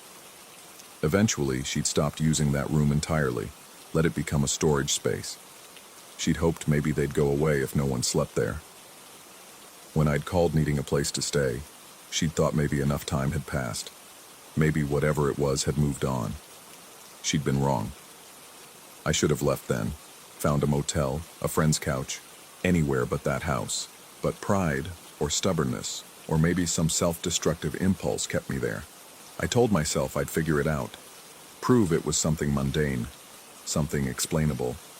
My sister had been grieving, vulnerable to suggestion and fear. Now I was stressed from the divorce, susceptible to the same tricks of the mind. The third night, I brought tools. A flashlight, my phone fully charged, a baseball bat I'd found in the garage. I moved boxes during the day, clearing a path to the corner where the eyes appeared. There was nothing there, just wall, baseboard, and more boxes stacked against it. No holes, no gaps, no place for anything to hide. But I knew it would come anyway. Darkness fell, and I positioned myself on the bed, bat across my lap, flashlight in hand. I was ready. I was prepared. I would face this thing, whatever it was, and end this. The eyes appeared right on schedule. But not from the corner I'd cleared. They manifested behind a different stack of boxes, on the opposite side of the room. As if it knew I'd prepared, as if it was playing with me. My carefully constructed bravery crumbled, because this confirmed what I'd been trying to deny. This wasn't a trick of light or electronic device or fatigue-induced hallucination. This was intelligent. This was deliberate. The eyes moved for the first time, gliding slowly around the perimeter of the room, not rising higher or moving erratically like a person holding a light might. They maintained perfect height, perfect smoothness, circling the bed in a predatory patrol. The raspy breathing grew louder, joined by other sounds. The scrape of those two long fingers against the floor, the creak of boxes shifting under weight, the wet clicking of something in its throat. I couldn't move. Terror had frozen me more completely than before, and all I could do was follow those burning eyes with my own as they circled, closer with each pass. The flashlight lay useless in my trembling hand. The bat might as well have been a toothpick. When the eyes stopped directly at the foot of the bed, I saw it fully for the first time. The lamplight and shadows painted it in nightmare strokes. A thing that crouched on limbs bent wrong, its body suggesting a shape that hurt to look at directly. The eyes were set in something that might have been a face once, but had been stretched and distorted until all humanity was gone. Its mouth, if that gaping hole could be called a mouth, hung open, revealing teeth that went back and back and back, rings of them like a lamprey's maw. It watched me with an intelligence that was worse than mindless rage. This thing understood what it was doing. It was enjoying my terror. I broke, scrambled backward until my spine hit the wall, knocking over the lamp. Darkness swallowed the room, but those red eyes remained, brighter than ever, advancing toward the bed. The mattress depressed under sudden weight. The breathing was right there, inches from my face, hot and rank with decay. I couldn't even scream. My voice had abandoned me along with my courage and rationality. This was it. This was how I would die or go mad or both. Then light flooded the hallway outside. My sister's voice called my name, shrill with panic. She must have heard the crash. The weight vanished from the bed.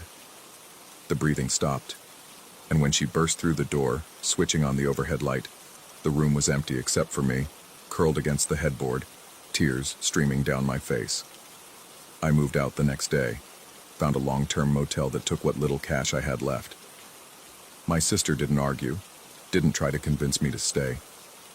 She just helped me pack in silence, her movements quick and nervous, as if she wanted me out before nightfall. As I loaded the last box into my car, she touched my arm. Her grip was tight, desperate. She asked if I thought it was real, if I thought something was actually there, or if we were both losing our minds.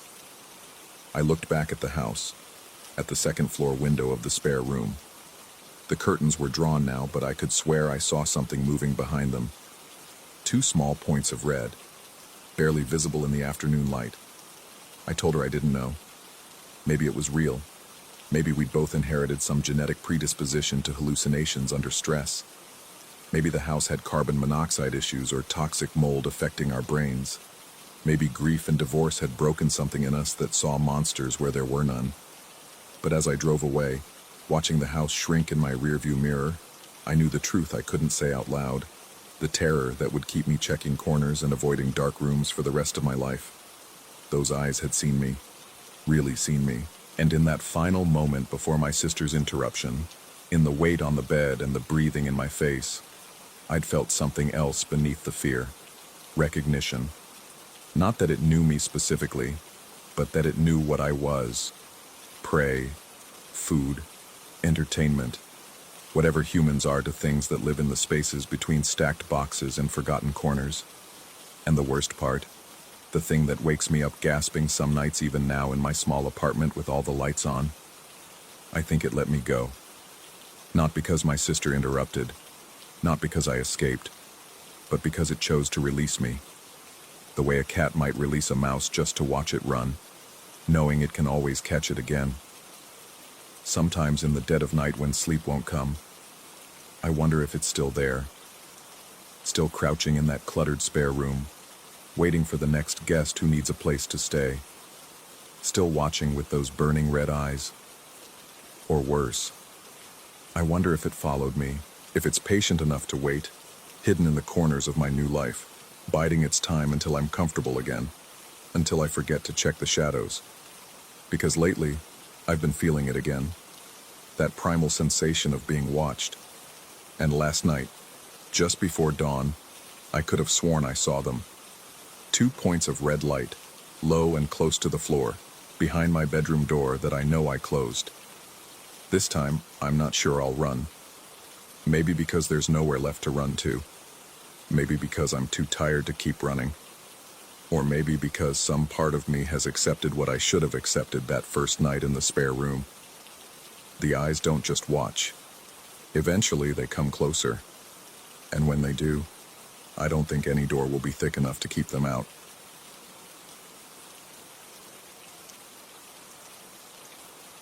Story 7.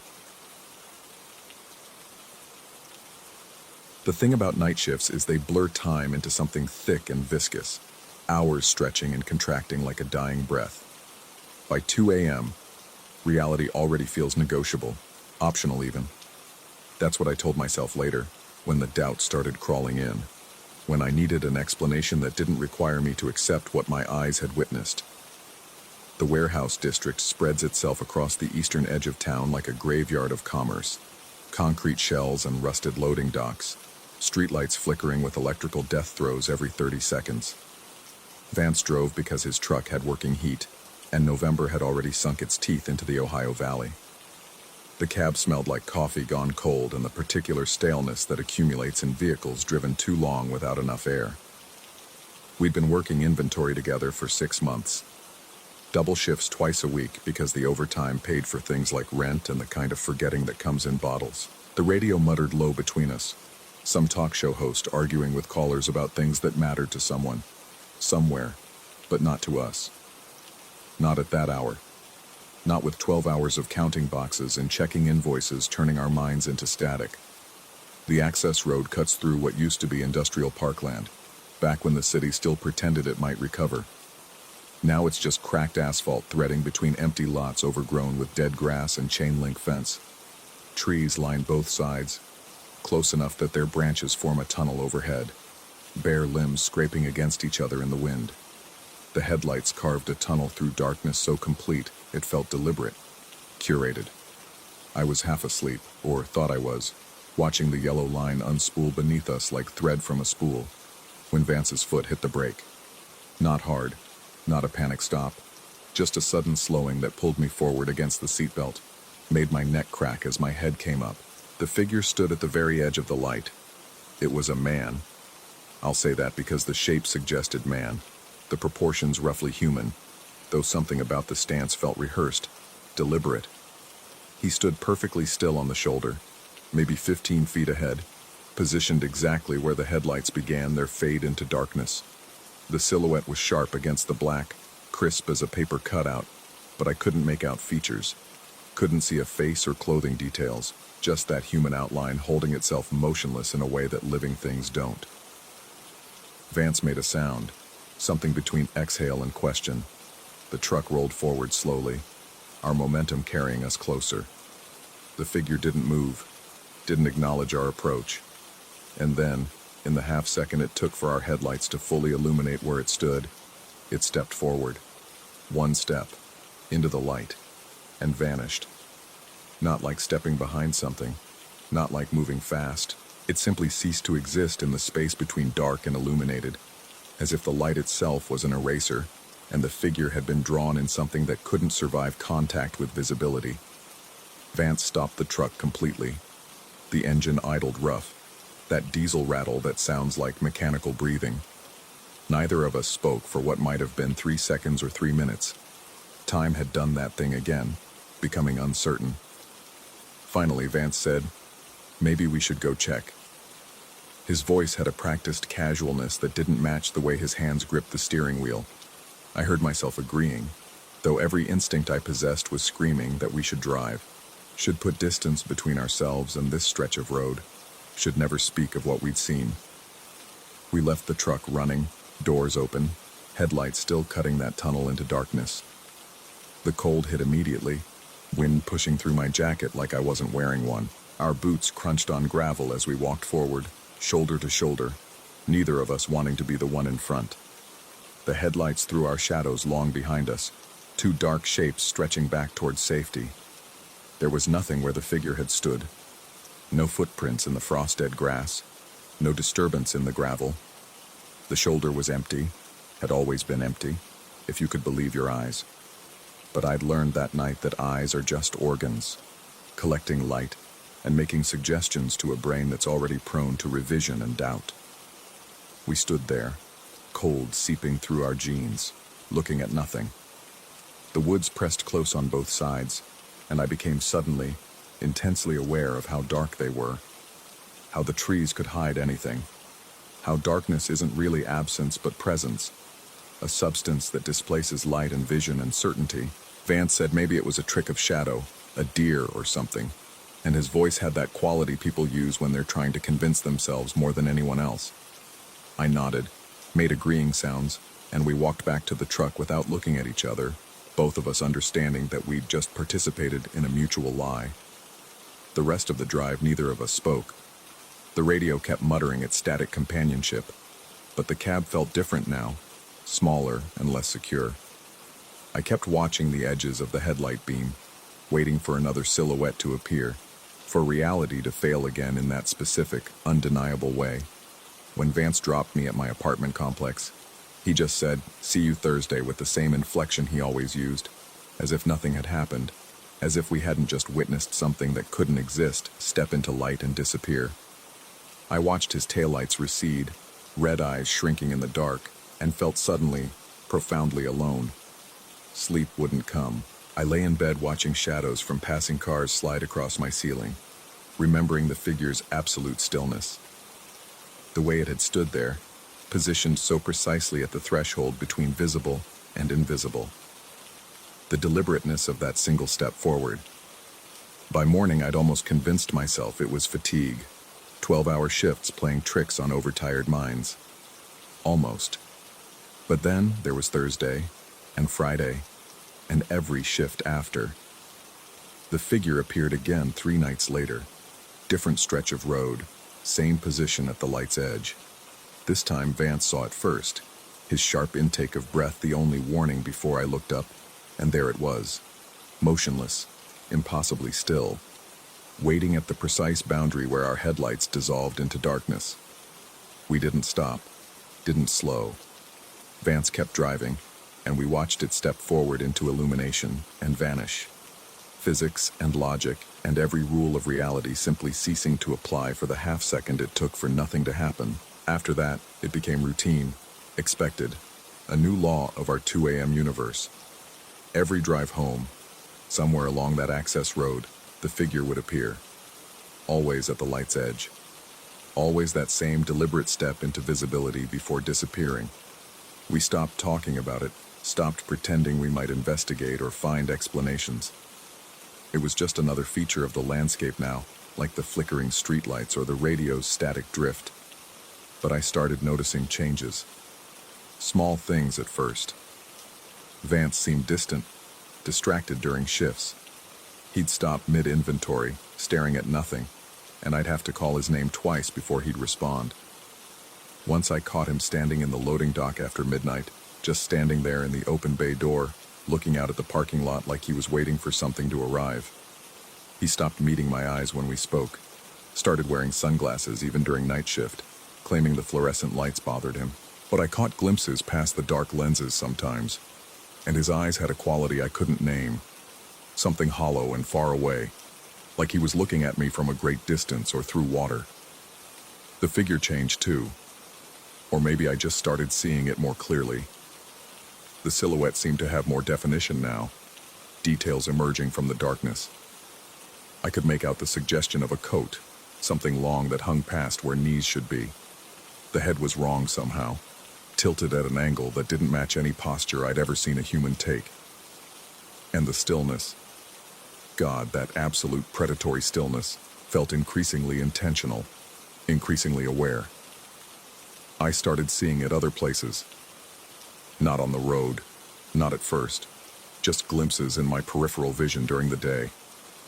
A dark shape at the edge of my apartment's parking lot when I glanced out the window. A silhouette in the laundromat's window reflection, standing behind me, gone when I turned. The figure at the threshold of rooms I was about to enter, vanishing the instant I crossed from hallway to doorway. Vance stopped showing up for shifts in early December. No call, no message. Management said he'd quit without notice, just never came back. I tried his phone and got disconnected numbers. Went by his apartment and found it empty, lease terminated, no forwarding address. He'd simply erased himself, stepped out of existence as completely as that figure stepping into light.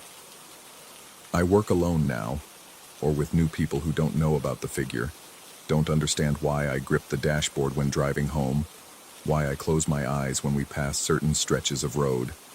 But it doesn't matter. Closing my eyes doesn't help. The figure is always there, waiting at the threshold. Last week I realized I'd been standing in the loading dock for hours, staring out at the parking lot, waiting for something without knowing what. Someone had to shake my shoulder to break whatever spell had settled over me. When they asked if I was okay, I started to answer, started to tell them about the figure, about Vance, about how reality has edges where things slip through. But I stopped, heard my voice in my head, and understood how it would sound. The worst part is the mirrors now. I catch my own reflection sometimes and there's a moment, just a fraction of a second, just enough to notice, where I'm standing perfectly still, positioned at the very edge of the light, tilting my head at an angle that doesn't match any posture a human should take. And I wonder, in those moments, if I'm still looking out at the world, or if I've already stepped forward, already crossed that threshold between visible and invisible, and I just haven't realized I'm gone yet. Tonight is Thursday, another night shift, another 2 a.m., drive home through the warehouse district, past the dead grass and chain-link fence and trees that scrape overhead. I can already feel it waiting out there, patient and still, standing at the precise edge where headlights fade into darkness. And I know, with a certainty that feels like ice spreading through my chest, that tonight I'm going to stop the truck, going to get out and walk forward, going to reach that boundary between light and shadow. Not because I want to understand what the figure is or why it appears or what happens to people who see it too many times, but because I'm starting to suspect I already know. Because I'm starting to understand that the figure isn't something we saw on the road that night. It's something we became in the moment we witnessed it, in the act of seeing something that couldn't exist and continuing to exist alongside it. We stepped into that impossibility together, Vance and I, and reality doesn't easily forgive that kind of transgression. The shift ends in 20 minutes. Soon I'll be in the truck, driving through darkness, watching the headlights carve their tunnel through the November night. And when the figure appears, because it will appear, it always appears now, I won't look away, won't close my eyes or pretend I'm not seeing what I'm seeing. I'll watch as it stands there at the threshold, perfectly still, tilted at that wrong angle, waiting with infinite patience. And when it takes that single step forward into the light and vanishes, I'll finally understand what I've been too afraid to accept. That it's not stepping forward at all. It's stepping back. Back into the darkness where I've been standing all along, waiting to be seen. Story 8. The phone's ring carved through the silence like a blade through flesh. Sharp, unexpected, wrong. 3:30 a.m., and according to the clock's red glare that had been burning into my eyelids for the past 2 hours. I'd been lying there in the dark, not quite asleep, not quite awake, suspended in that liminal space where thoughts become viscous and time loses meaning. The number on the screen made my chest constrict. I recognized those digits the way you recognize a scar, something that should have healed but never quite did. The restaurant's landline, the one that had been disconnected 3 months ago, exactly 2 weeks after we'd closed the place down for good, exactly 3 days after the funeral. My thumb hovered over the screen. The phone kept ringing, each tone drilling deeper into my skull. 4 rings. 5. The sound felt deliberately patient, as though whatever was on the other end could wait forever if necessary. I answered. Static poured through the speaker, not the clean white noise of a bad connection, but something organic, something that breathed and shifted. Underneath it, buried in the layers of distortion, I could hear something else. A voice, maybe. Male. The words were indistinguishable, lost in the static's tide, but the tone was unmistakable, pleading, desperate. Then nothing. The line went dead with a click that sounded too deliberate, too final. I sat there in the darkness, phone clutched in my hand, feeling my pulse hammer against my wrists. The apartment's familiar shapes had become foreign in the blue-tinged darkness. The dresser a crouching figure, the mirror on the wall a watching eye. My breathing sounded too loud in the silence that followed, each exhale a betrayal of my presence. The rational part of my brain, the part that still functioned despite the sleep deprivation and grief, suggested explanations. A glitch, a recycled number, someone's idea of a sick joke. But rationality has never been particularly effective at 3:30 in the morning, when the world feels thin and permeable, when the barriers between what is and what should be impossible seem gossamer thin. I didn't sleep again that night. The restaurant had been my father's life's work, a small Italian place called Ristorante Verità, wedged between a dry cleaner and a hardware store on the east side of town. He'd poured 30 years into those 4 walls, until the walls themselves seemed soaked with his presence. The smell of garlic and basil had been permanently embedded in his clothes, his skin, his hair. Even in the hospital those last few days, he'd smelled like rosemary. I'd spent my childhood in that kitchen, doing homework at the prep station while he worked, learning to recognize the precise moment when onions went from raw to translucent, when sauce shifted from good to perfect. He'd talk to himself while he cooked, or maybe he'd been talking to the food, I was never quite sure. A continuous murmur of Italian phrases and half-remembered songs, punctuated by the rhythmic thunk of his knife against the cutting board. After he was gone, I couldn't bring myself to keep it open. The health department had already been circling, and the building's owner was threatening to raise the rent again.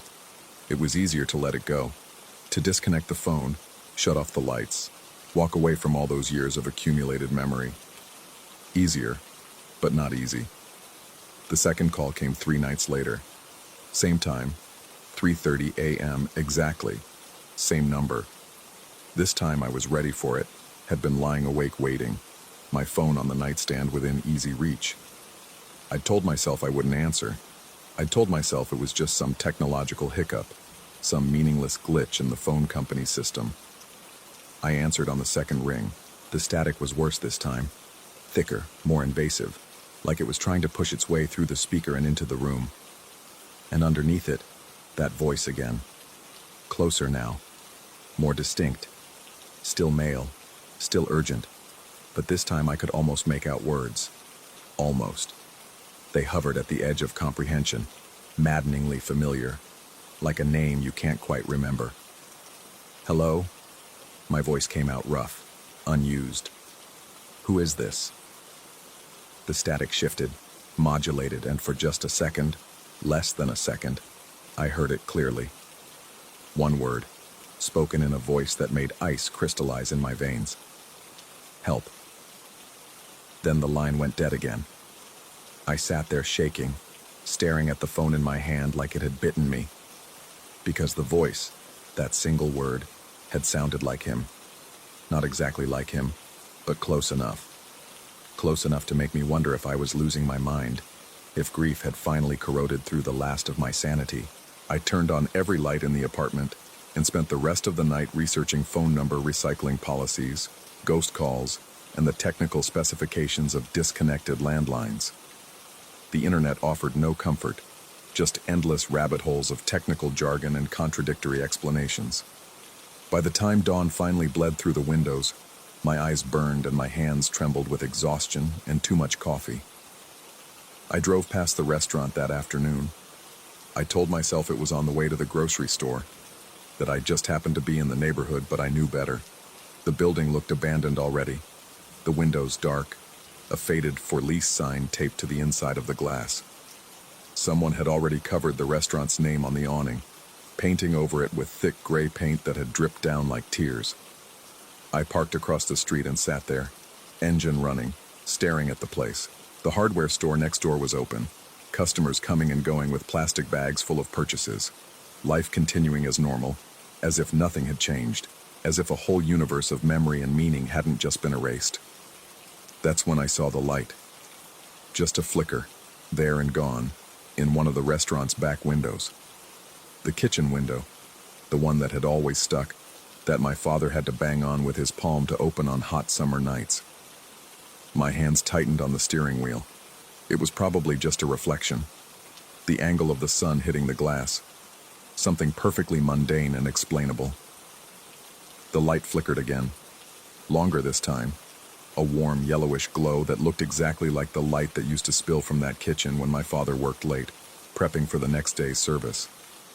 I drove away fast, my heart racing, not looking back. The third call came the next night. 3:30 a.m., the same number. But this time, I'd prepared. I'd set up my laptop beside the bed, recording software ready. If I was going crazy, at least I'd have evidence of it. At least I'd know. The phone rang. I hit record on the laptop, then answered the call. The static was almost gone. What replaced it was worse, a hollow, echoing quality, like the sound was traveling through some vast, empty space. And underneath it, sounds that made my skin crawl. Distant clanging, the hiss of something hot hitting something cold, a rhythmic thumping that could have been footsteps or could have been something else entirely. Then, breaking through all of it, "Why did you leave me here?" His voice. My father's voice. Not quite right, the intonation slightly off, the accent thicker than I remembered, but unmistakably his. Those words, spoken in that specific, heartbreaking way. "Dad?" The word came out strangled, barely audible. The sounds on the other end changed. That rhythmic thumping became faster, more urgent, closer, and underneath it, a sound that made my blood freeze. Laughter. Low and wet and wrong, like something that had learned to imitate human amusement, but had never quite understood what it meant. "You left me in the dark." The line went dead. I grabbed the laptop with shaking hands, my fingers fumbling across the keyboard to stop the recording. The file was there. Proof. Evidence. I could play it back, could confirm that I'd actually heard what I thought I'd heard, that I wasn't constructing delusions out of grief and insomnia. I clicked play. Static, just static. Thick and unchanging, with no voices underneath, no sounds of kitchens or footsteps or laughter. Just white noise, exactly like what you'd expect from a disconnected line. I played it 3 more times, the volume cranked up as high as it would go, headphones pressed so tight against my ears that they ached. Nothing. Just static. The sun came up eventually, the way it always does, indifferent to human terror and confusion, but the light felt thin that morning, unconvincing, like a stage set that might collapse at any moment to reveal the true darkness underneath. I started going back to the restaurant. Every day, sometimes multiple times a day.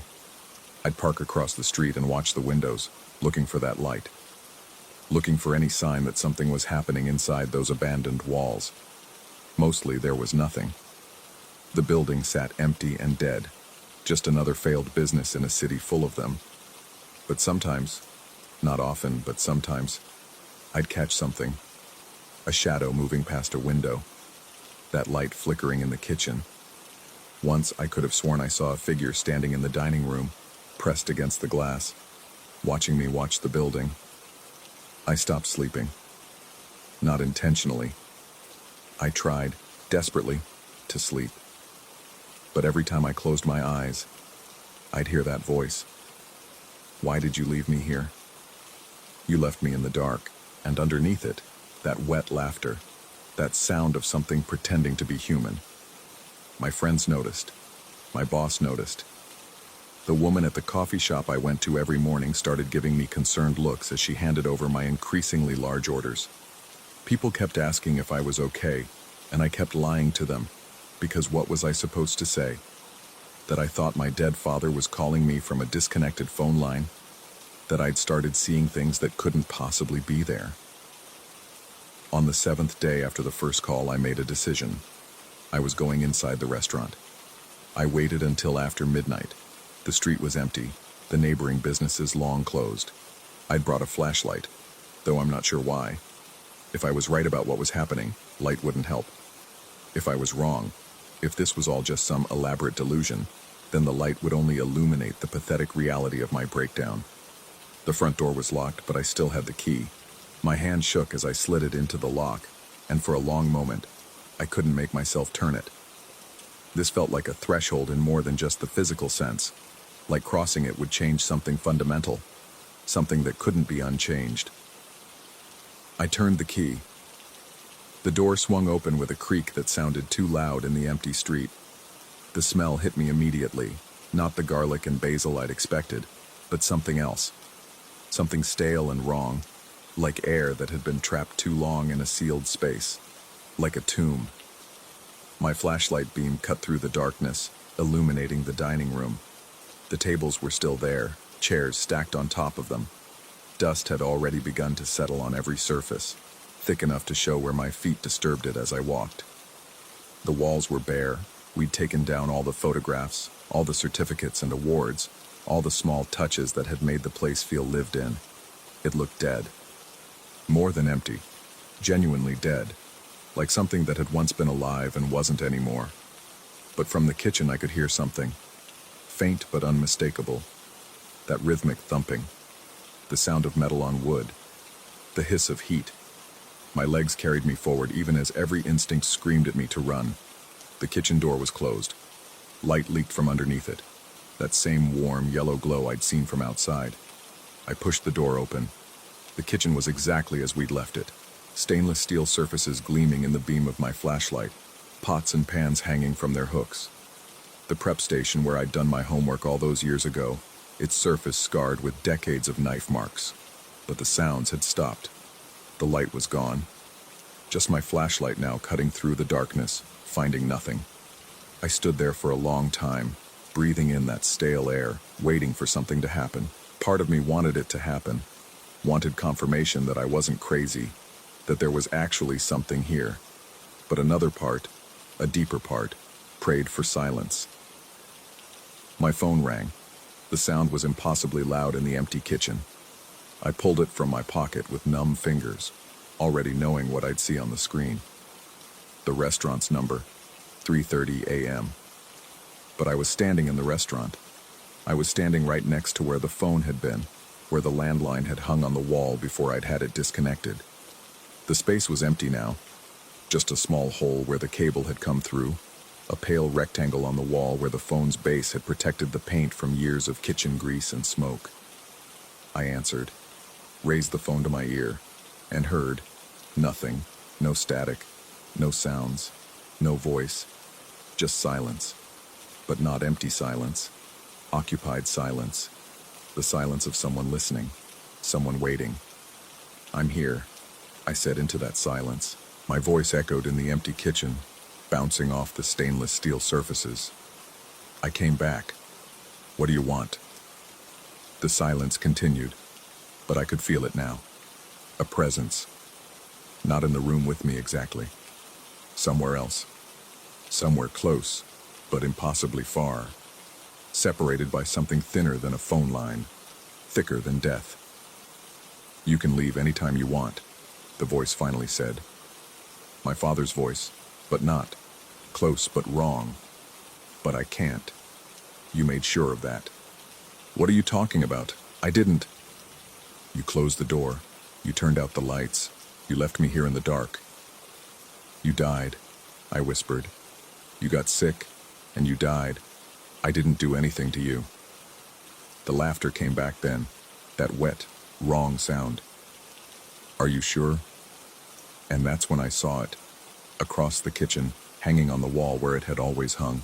My father's chef's knife, his favorite, the one he'd used every single day for 30 years, the one I'd taken home after the funeral, the one that was currently sitting in a drawer in my apartment, except it was also here, hanging on its magnetic strip, blade gleaming in my flashlight's beam. And as I watched, it fell, not dropped, fell, straight down, as if the magnetic force had simply given up.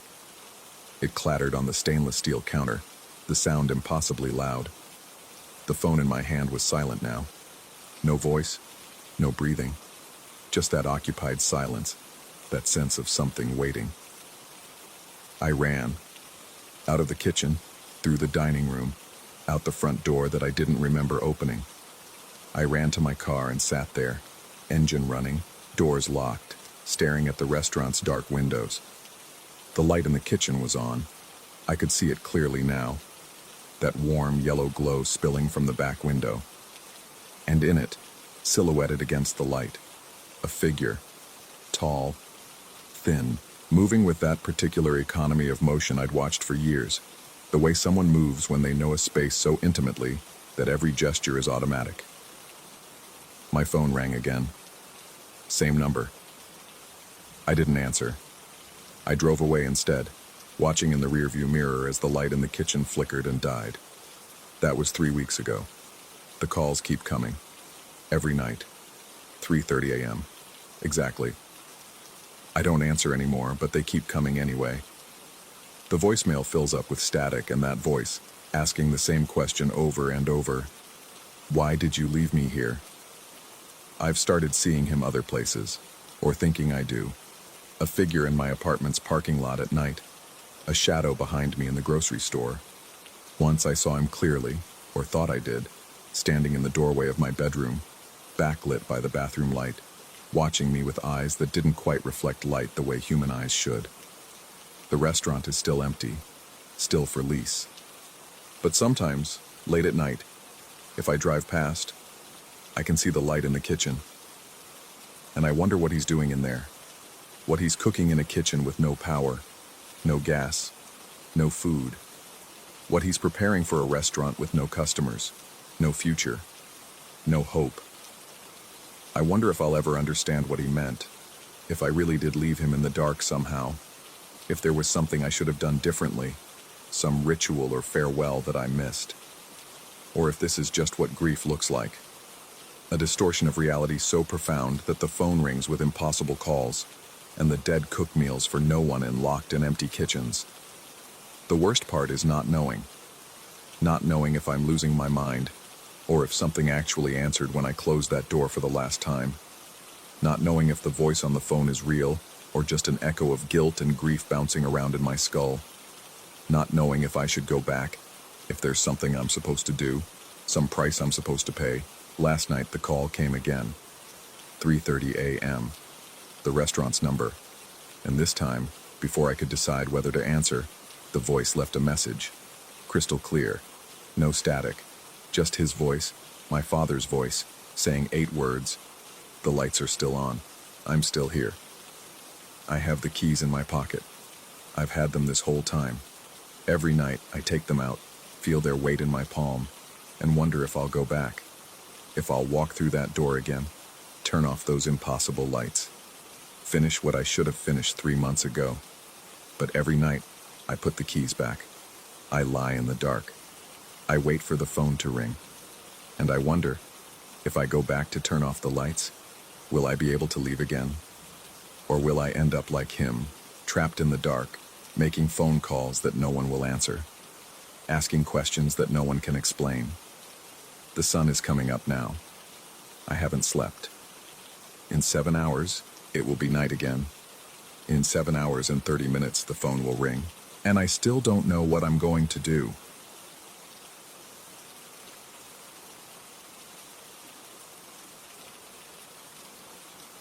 Story 9.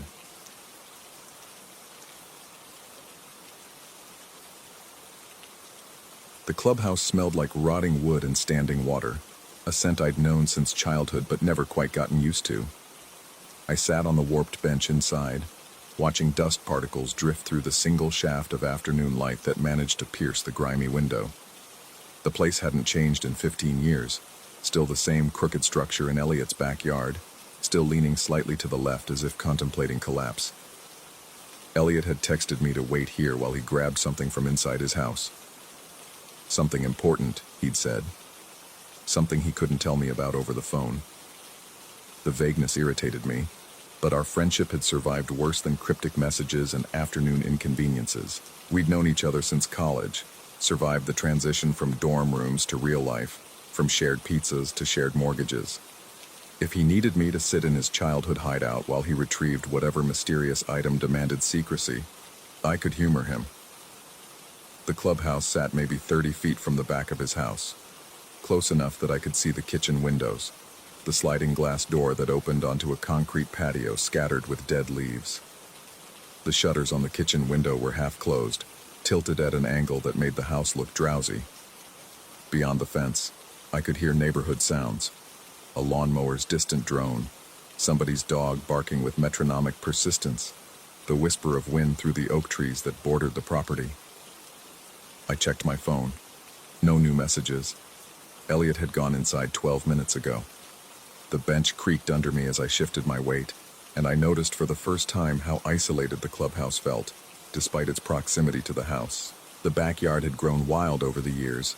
Elliot's parents had moved to Arizona, left him the property, and he'd clearly decided that yard maintenance ranked somewhere below watching paint dry on his list of priorities.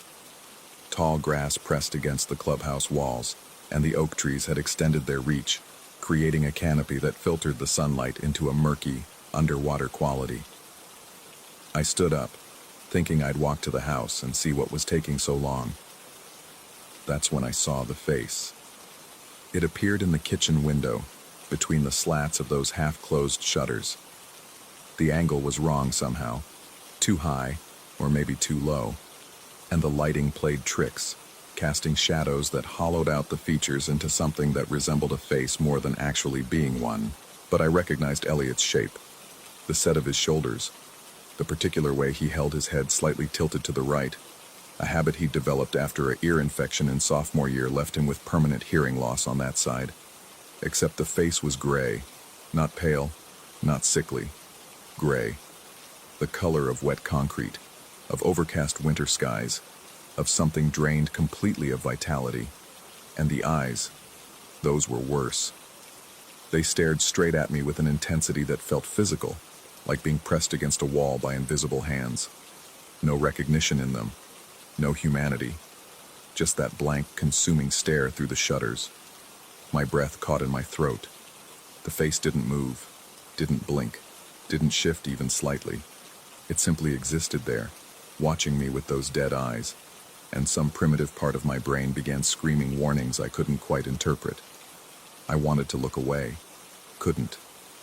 The moment stretched like taffy, elastic and sickening. My heartbeat filled my ears, a wet, meaty sound that seemed too loud, too organic for the unnatural stillness of the backyard. The lawnmower had stopped. The dog had stopped barking. Even the wind had died, leaving only suffocating silence and that gray face in the window. Then the back door opened. Elliot emerged onto the patio carrying a cardboard box, looking utterly normal. Flushed cheeks, slightly out of breath, wearing the same flannel shirt and jeans he'd had on when I arrived. He called out that he'd found it, whatever it was, his voice cheerful and mundane, and completely at odds with the thing I'd just seen in the window. I snapped my gaze back to the shutters. Empty. Nothing there but shadows and afternoon light and the ordinary interior of a kitchen I'd eaten breakfast in dozens of times. Elliot approached the clubhouse with that characteristic lopsided grin, apparently oblivious to my paralysis.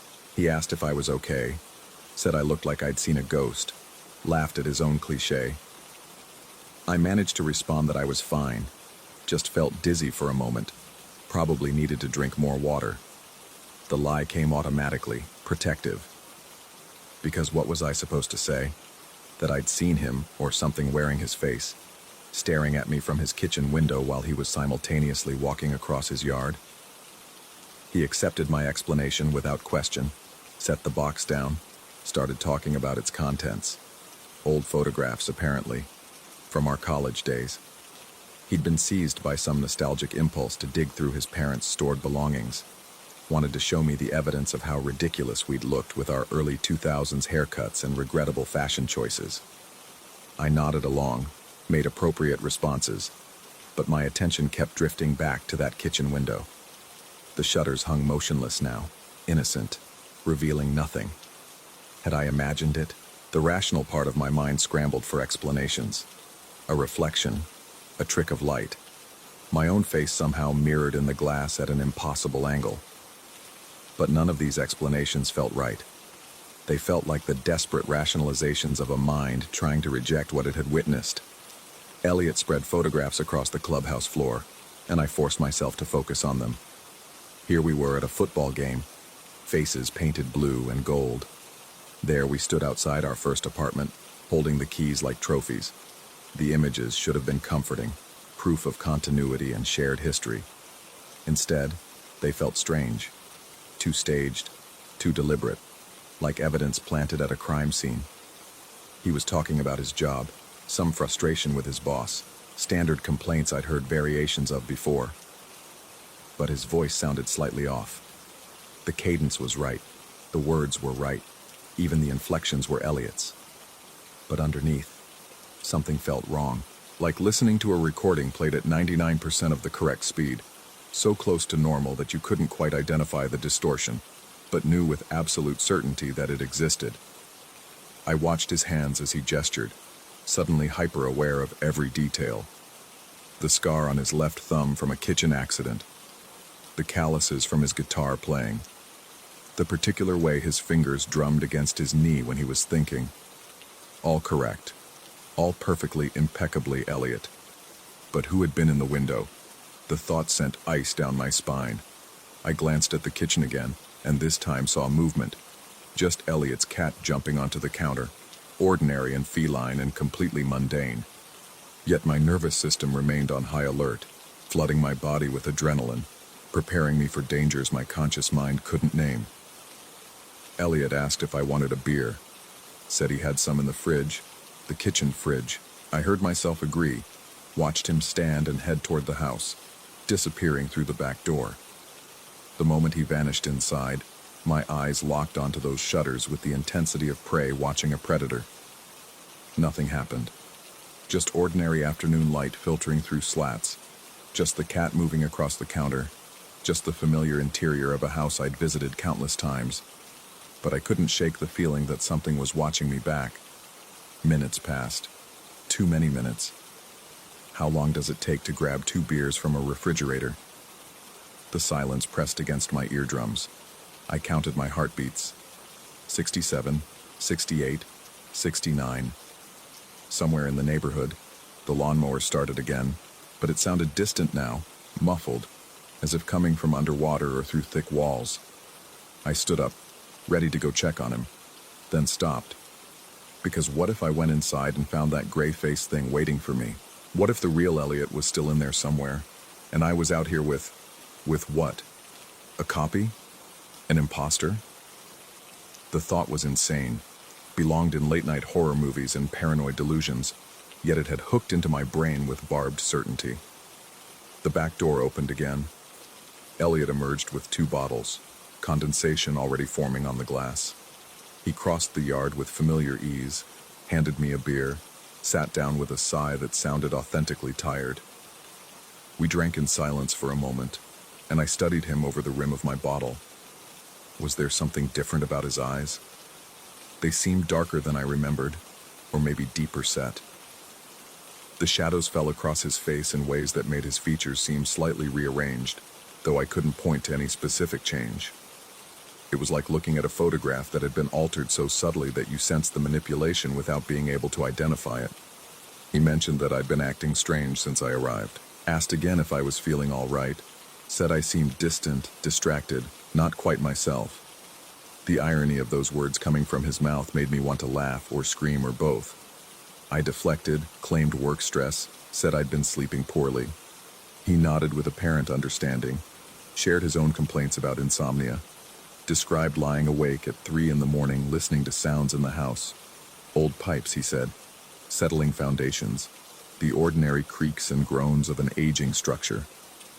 But the way he described it didn't sound ordinary.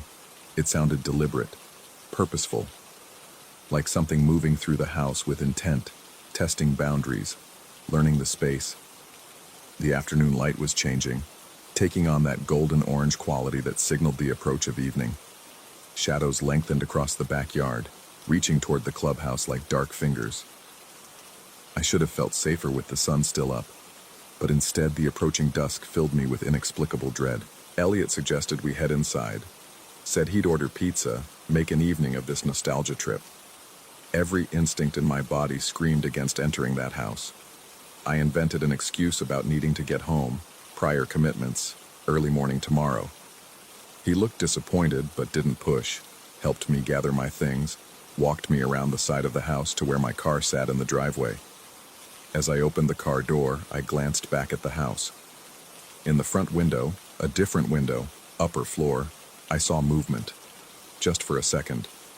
A shape that might have been Elliot, standing perfectly still, watching us. But Elliot was beside me, his hand on my shoulder, saying something about getting together again soon. I looked at him, looked at the window. The shape was gone. He waved as I pulled out of the driveway, his expression friendly and normal, and completely wrong in ways I couldn't articulate. I drove 3 blocks before I had to pull over, hands shaking so badly I couldn't grip the steering wheel. My phone buzzed. A text from Elliot. "Thanks for coming over. Sorry if I seemed weird. Haven't been feeling like myself lately." I stared at those words until they stopped making sense. Just abstract symbols on a glowing screen. Haven't been feeling like myself. What did that mean? Was it a confession? A warning? Or just an innocuous statement from a friend going through a rough patch? I didn't respond. Didn't know how to. Instead, I sat in my parked car as evening descended, trying to convince myself that I'd imagined the whole thing. Trick of the light. Stress-induced hallucination. Overactive imagination primed by too many horror podcasts and true crime documentaries. But I kept seeing that gray face, those blank eyes, and I kept wondering, if that thing was in the window, then who had I been sitting with in the backyard? And if it was Elliot in the yard, then what was staring at me from his kitchen? Or worse, what if they were both Elliot and I was the one who didn't belong? My phone buzzed again. Another text. "You left your keys here, in the clubhouse. I'm putting them on the porch. Come back anytime to grab them." My keys were in my hand, right where they'd been all afternoon, right where they always were. I looked at the text again, read it 3 times. 4. The words didn't change. My keys were simultaneously in my hand and in Elliot's clubhouse, existing in 2 places at once, obeying impossible logic that made my head hurt to contemplate. I should drive back, confront him, demand an explanation. But what if I went back and found my keys actually were in the clubhouse? What if reality had shifted slightly, rearranged itself while I wasn't paying attention, and this version of the world was the correct one? The sun was setting now, painting the sky in shades of orange and purple and deep, threatening red. I started my car again, drove home on autopilot, locked my doors, closed my curtains. But even in the safety of my own apartment, I couldn't shake the feeling of being watched. That night, I dreamed of the clubhouse. In the dream, I was sitting on that warped bench again. But this time, when I looked at Elliot's house, every window was filled with gray faces.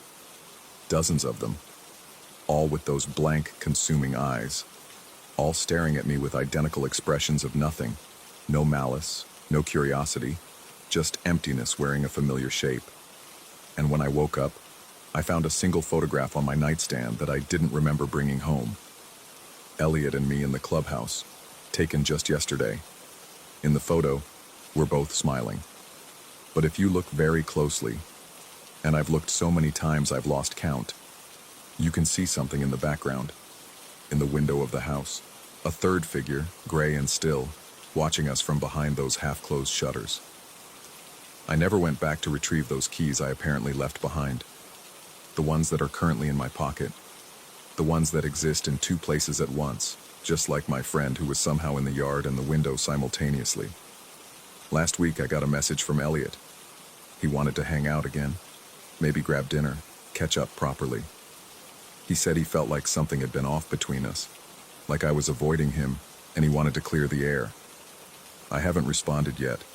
I'm not sure I will, because late at night, when I can't sleep, I find myself wondering, how do you tell someone that you're not sure they're real anymore? How do you explain that the person you've known for 15 years might have been replaced by something else, or worse, might be in the process of being replaced, existing in a state of quantum uncertainty between human and other? And the worst thought, the one that keeps me awake as 3 a.m. bleeds into 4. What if I'm the one who changed? What if that afternoon in the clubhouse marked some fundamental shift in my perception, and now I'm seeing things as they actually are, have always been, and the horror isn't that Elliot is becoming something else, but that I'm finally noticing what he's always been? My phone is buzzing again. Another text from Elliot, or from whatever uses his name, or from the real Elliot while I'm the imposter, the glitch, the thing that doesn't quite fit. I don't need to read it to know what it says. It's asking me to come back to the clubhouse. It's saying there's something I need to see, something important, something it can't tell me about over the phone. Story 10. The floorboards creaked as I knelt beside my bed that Tuesday night, hands pressed together in the same automatic gesture I'd performed since childhood. The words came mechanically, muscle memory more than devotion, and I was already thinking about tomorrow's chemistry exam when I whispered the final amen. That's when I heard it breathe. The sound came from directly behind me, a wet, rattling inhalation that seemed to pull all warmth from the room. My spine locked.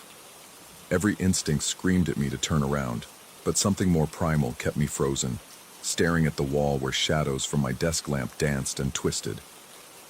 Then came the voice, high-pitched and gleeful, like broken glass scraping across a chalkboard. You'll never matter. I spun around so fast I knocked my elbow against the bed frame. Pain shot up my arm, but I barely noticed because I was staring at the thing perched on my dresser. It was small, maybe the size of a house cat, hunched over itself with impossibly long fingers that gripped the edge of the wood. Its skin looked wrong in the dim light, somewhere between gray and translucent, as if it were made of smoke that had somehow solidified. But it was the face that made my stomach drop. The mouth stretched too wide, splitting the face almost in half. filled with teeth that seemed to overlap each other in rows. And it was grinning. Before I could scream, before I could even draw breath, it vanished. Not slowly fading or scurrying away, just gone. One moment it was there, the next the dresser sat empty except for my scattered textbooks and the half-finished energy drink I'd left there hours ago. I sat on the floor for what might have been minutes or hours, listening to my heart hammer against my ribs. The heating system clicked on, making me jump. Somewhere down the hall, my parents' television murmured through the wall. Everything normal, everything exactly as it should be. Except nothing felt normal anymore. I didn't sleep that night. Couldn't. Every time I closed my eyes, I saw that jagged grin and heard those words echoing in the chambers of my skull. You'll never matter. By the time pale morning light began creeping through my blinds, I'd almost convinced myself it had been a hallucination. Stress from exams, maybe. I'd read about sleep deprivation causing visual distortions. That had to be it. The chemistry test was a blur. I sat in the third row, staring at molecular formulas that seemed to rearrange themselves on the page, and all I could think about was whether I'd actually seen what I thought I'd seen. Around me, pencils scratched against paper. Someone coughed. The fluorescent lights buzzed their eternal, maddening drone. That's when I noticed the smell. It started as something faint, almost undetectable beneath the usual classroom odors of dry erase markers and teenage body spray, but it grew stronger, more insistent. Rot and mildew and something else.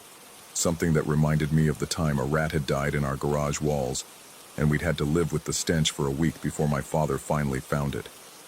I looked around. No one else seemed to notice. They kept writing, kept calculating, kept existing in their normal world while mine tilted on its axis. The smell intensified until my eyes watered. I raised my hand, started to ask if I could use the restroom, but the words died in my throat because I saw it again. It crouched on top of the periodic table chart hanging near the teacher's desk. Same gray translucent skin, same impossible grin. But this time, its eyes found mine, and I realized they were the worst part. Empty. Not black or white or any color really. Just hollow spaces where eyes should be. Like someone had cut holes through reality itself. Its mouth moved, and though it made no sound I could hear, I knew exactly what it was saying. The same words, over and over. You'll never matter. You'll never matter. You'll never matter. I blinked, and it was gone. My hands shook so badly I could barely hold my pencil. I looked around again, desperate for any sign that someone else had seen it, but everyone remained focused on their tests. The teacher sat at her desk, scrolling through something on her phone. Normal. Everything normal, except me. I failed the test. Couldn't focus enough to remember even the basics we'd spent weeks reviewing.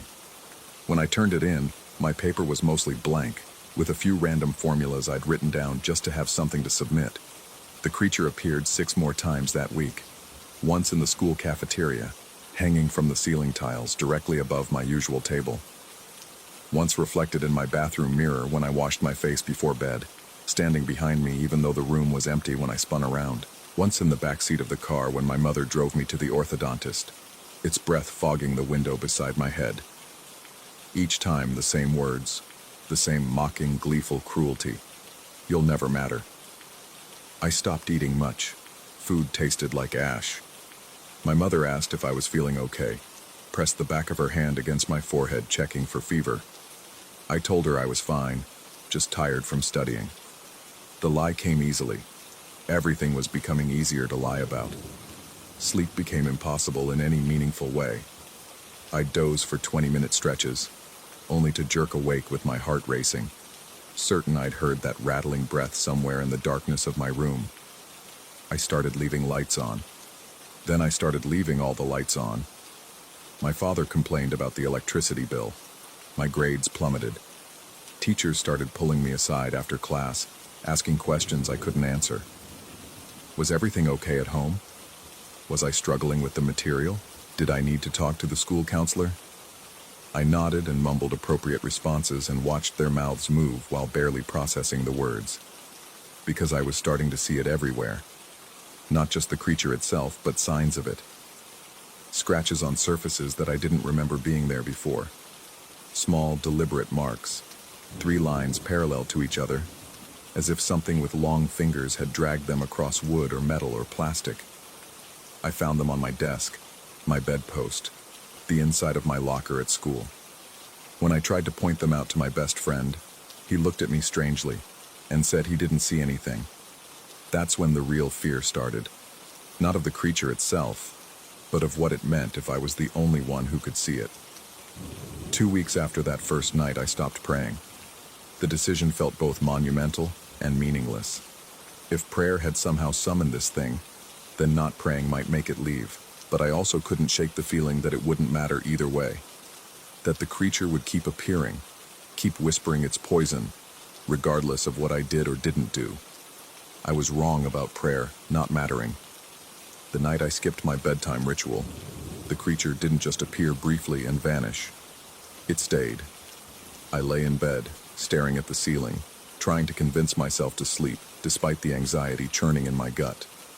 The house had settled into its night sounds, the refrigerator humming downstairs, the occasional car passing on the street outside, the wind pushing against the windows. Normal sounds, safe sounds. Then I heard the scratch of something moving across my floor. My entire body went rigid. I didn't want to look. Every cell in my body screamed at me not to look. But I couldn't help it. Slowly, incrementally, I turned my head toward the source of the sound. It sat in the corner of my room, perched on top of my laundry hamper. But it looked different now. Bigger, more solid. The translucent quality had faded, replaced by something that looked almost real, almost tangible. Its skin had taken on a mottled, diseased appearance, covered in what might have been scales or sores or both, and it was watching me with those empty, hollow eyes.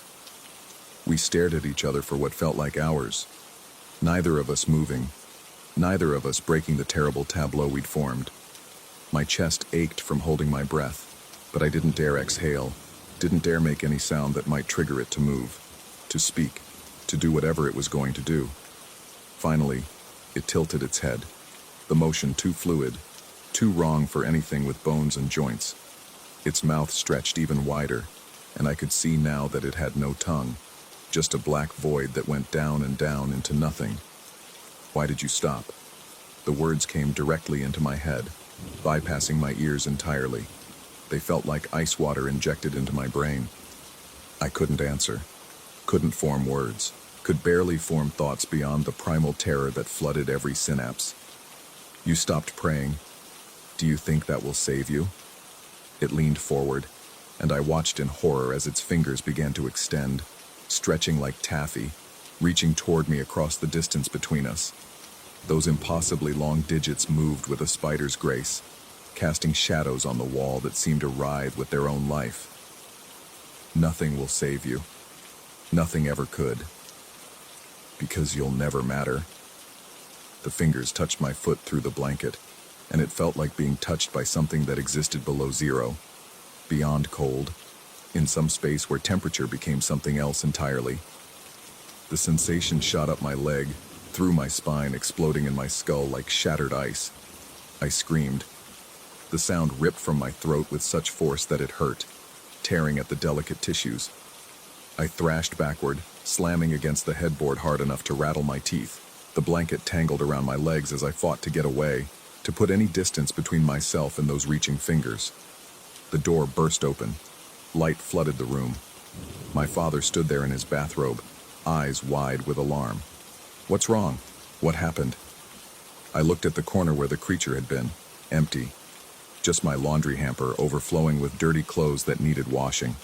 Normal, mundane, real, but my foot still burned with cold.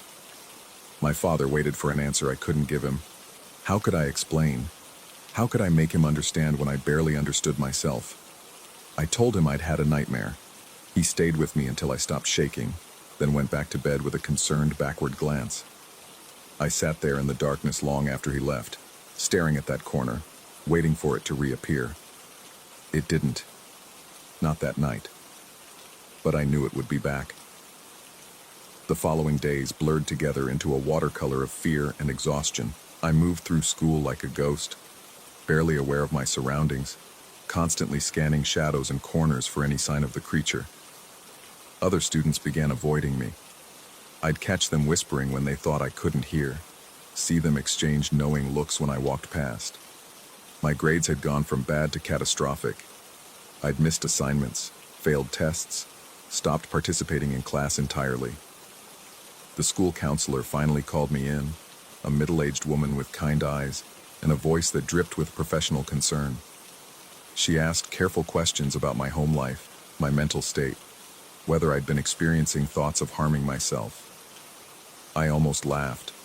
Harming myself? I was being haunted by something that shouldn't exist, watched by something that fed on my fear and insignificance. What harm could I possibly do to myself that would compare to the slow disintegration I was already experiencing? But I didn't say any of that. I said what she wanted to hear. Yes, I was stressed. Yes, I would try harder. Yes, I would reach out if I needed help. More lies. I was getting good at lying. That night I tried praying again. I don't know what I expected. Maybe for the creature to vanish, banished by some holy force I'd accidentally tapped into. Maybe for answers about what it was and why it had chosen me. Maybe just for some relief from the constant weight of dread that had settled over my life like a suffocating blanket. I knelt beside my bed, hands pressed together, and began the familiar words. They felt strange in my mouth now, foreign, like I was speaking a language I'd forgotten. But I pushed through, whispered my way to the end, added a desperate plea for whatever was happening to stop. Amen. Silence. I held my breath, waiting. The room remained still. No rattling breath, no scratching, no voice in my head telling me how worthless I was. Hope flickered in my chest, fragile and tentative. Maybe it had worked. Maybe I'd found the off switch, the way to make it all stop.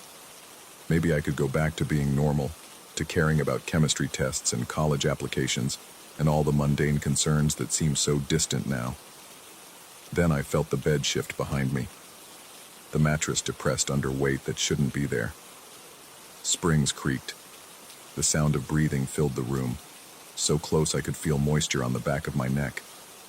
Did you think prayer would protect you? The voice was different now, deeper, more solid, real in a way it hadn't been before. Did you think any of this matters? Your prayers, your fear, your desperate hope that something out there cares whether you exist? I couldn't move, every muscle locked. I stared at the wall, at the familiar posters and pictures I'd hung there years ago, at the normal life I'd had before all this started. Nothing matters. You don't matter. This moment doesn't matter. The crushing realization that you're utterly alone in a universe that doesn't even register your existence. That's the only truth. Something touched my shoulder. Not the ice-cold sensation from before, but something worse. Something warm, almost gentle. A parody of comfort. I am the answer to your prayers. I am what waits in the silence after amen. I am the whisper of truth that everyone tries to ignore. I forced myself to turn my head. The creature sat on my bed directly behind me, close enough that I could have reached out and touched it. But it looked different again, more defined, more present. Its features had sharpened, the vague smoke-like quality gone entirely. It looked almost real now, as solid and undeniable as my own hand, and it was still smiling that horrible, jagged smile. We're going to be together for a very long time, it said, until you finally understand, until you finally accept the truth of what you are. What truth? I managed to whisper. My voice cracked, barely audible even to my own ears. The creature leaned closer. Its breath smelled like something that had been buried and dug up again. That I'm not the monster here. I'm just the mirror. Then it vanished. I sit here now, 3 months later, writing this down because I need someone to know what happened. What's still happening? The creature never left. It appears less frequently now, but more tangibly each time. Sometimes I can see it out of the corner of my eye, following me through hallways at school. Sometimes I catch its reflection in windows or mirrors. Sometimes I wake up to find new scratches on my walls, my furniture, my skin. My parents took me to a doctor, then a psychiatrist, then another psychiatrist. I have prescriptions now, little pills that I'm supposed to take twice a day. They make everything feel muted and distant, like I'm watching my life through frosted glass. But they don't make the creature go away. Nothing makes it go away. I've stopped trying to convince anyone else that it's real. They look at me with such pity when I try to explain, such gentle concern that makes me want to scream. So I take my pills and go to my therapy sessions and nod when people tell me it will get better. But here's what keeps me awake at night. What gnaws at the edges of my mind? What if it's right? What if that thing, whatever it is just showing me something that was always there? What if everyone else just refuses to see it, distracted by the comfortable lies we tell ourselves about purpose and meaning and mattering? I prayed for something. I don't even remember what anymore. Guidance maybe, understanding, some sign that there was something bigger than myself paying attention, and something answered.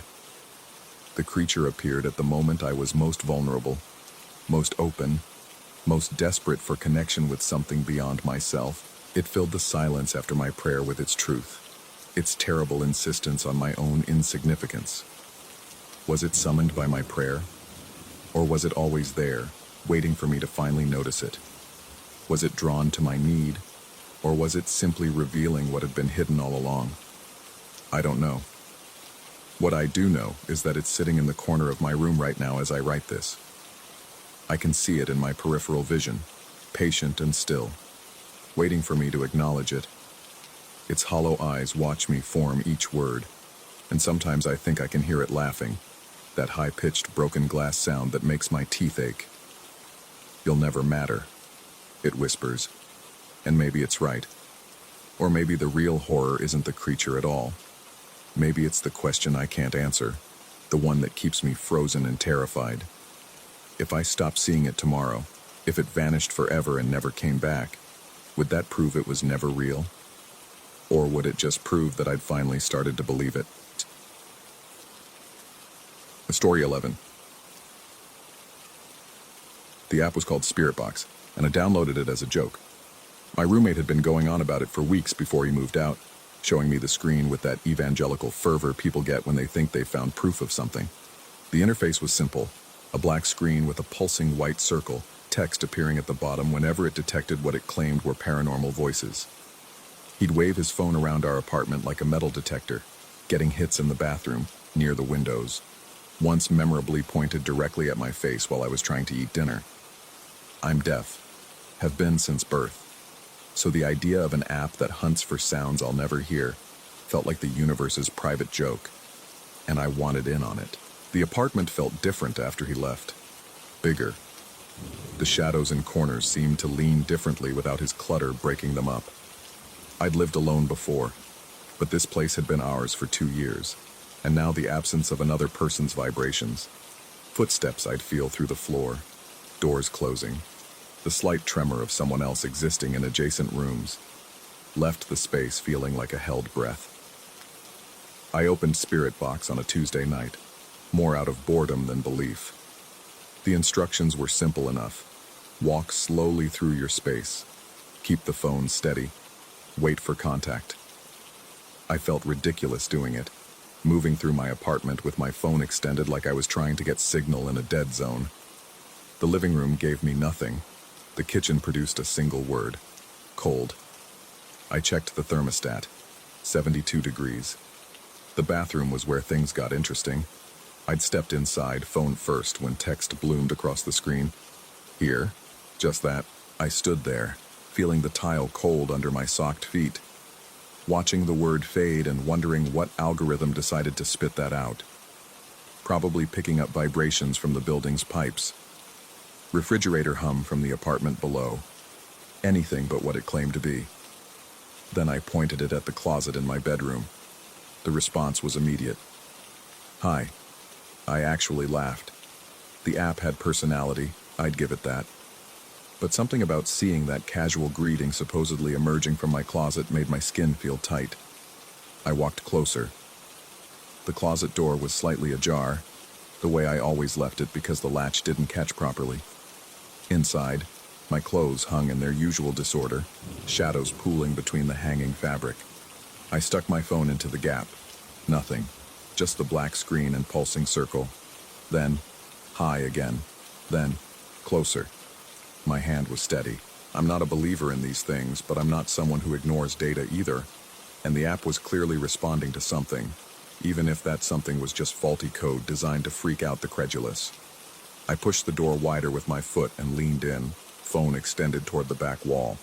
The screen filled with text, words appearing faster than I could fully register them. See you, watching, here. I jerked back. The text stopped. The room felt normal. My heart was beating faster than I wanted to admit, and I made myself breathe slowly, deliberately. Just an app. Just code written by someone who understood how to trigger primal responses. I closed the closet door firmly, checked that it latched, and set my phone face down on the nightstand. Sleep didn't come easily. I kept thinking about that cascade of words, the way they'd seemed almost frantic. When I finally drifted off, I dreamed of someone standing in my closet with their mouth open, speaking words I couldn't hear, getting frustrated that I wasn't responding, speaking louder and louder into the darkness until they were screaming silently, furiously, at my turned back. I woke around 3 a.m. with the feeling that something had changed. The apartment felt different, denser. I lay there in the darkness. I don't sleep with lights on. Never saw the point when light and dark are functionally the same to me at night, and tried to identify what had shifted. Nothing I could see. Nothing I could feel. Just this creeping sense that the space around me had somehow contracted, like the walls had inhaled and forgotten to exhale. I reached for my phone to check the time, and that's when I felt it. Not felt like touch. Felt like knowing. Like information appearing directly in my mind without passing through any of my senses first. A voice that wasn't a voice because I don't hear voices, but unmistakably communication. Clear as text on a screen. Don't let your feet hang over the edge. I froze. My left foot was dangling off the side of the bed, toes pointed toward the floor. I hadn't noticed. The room was silent in the way rooms are silent to me, which is to say I had no idea if it was actually silent or full of sound. The thought made my chest tight. What could be making noise right now that I'd never know about?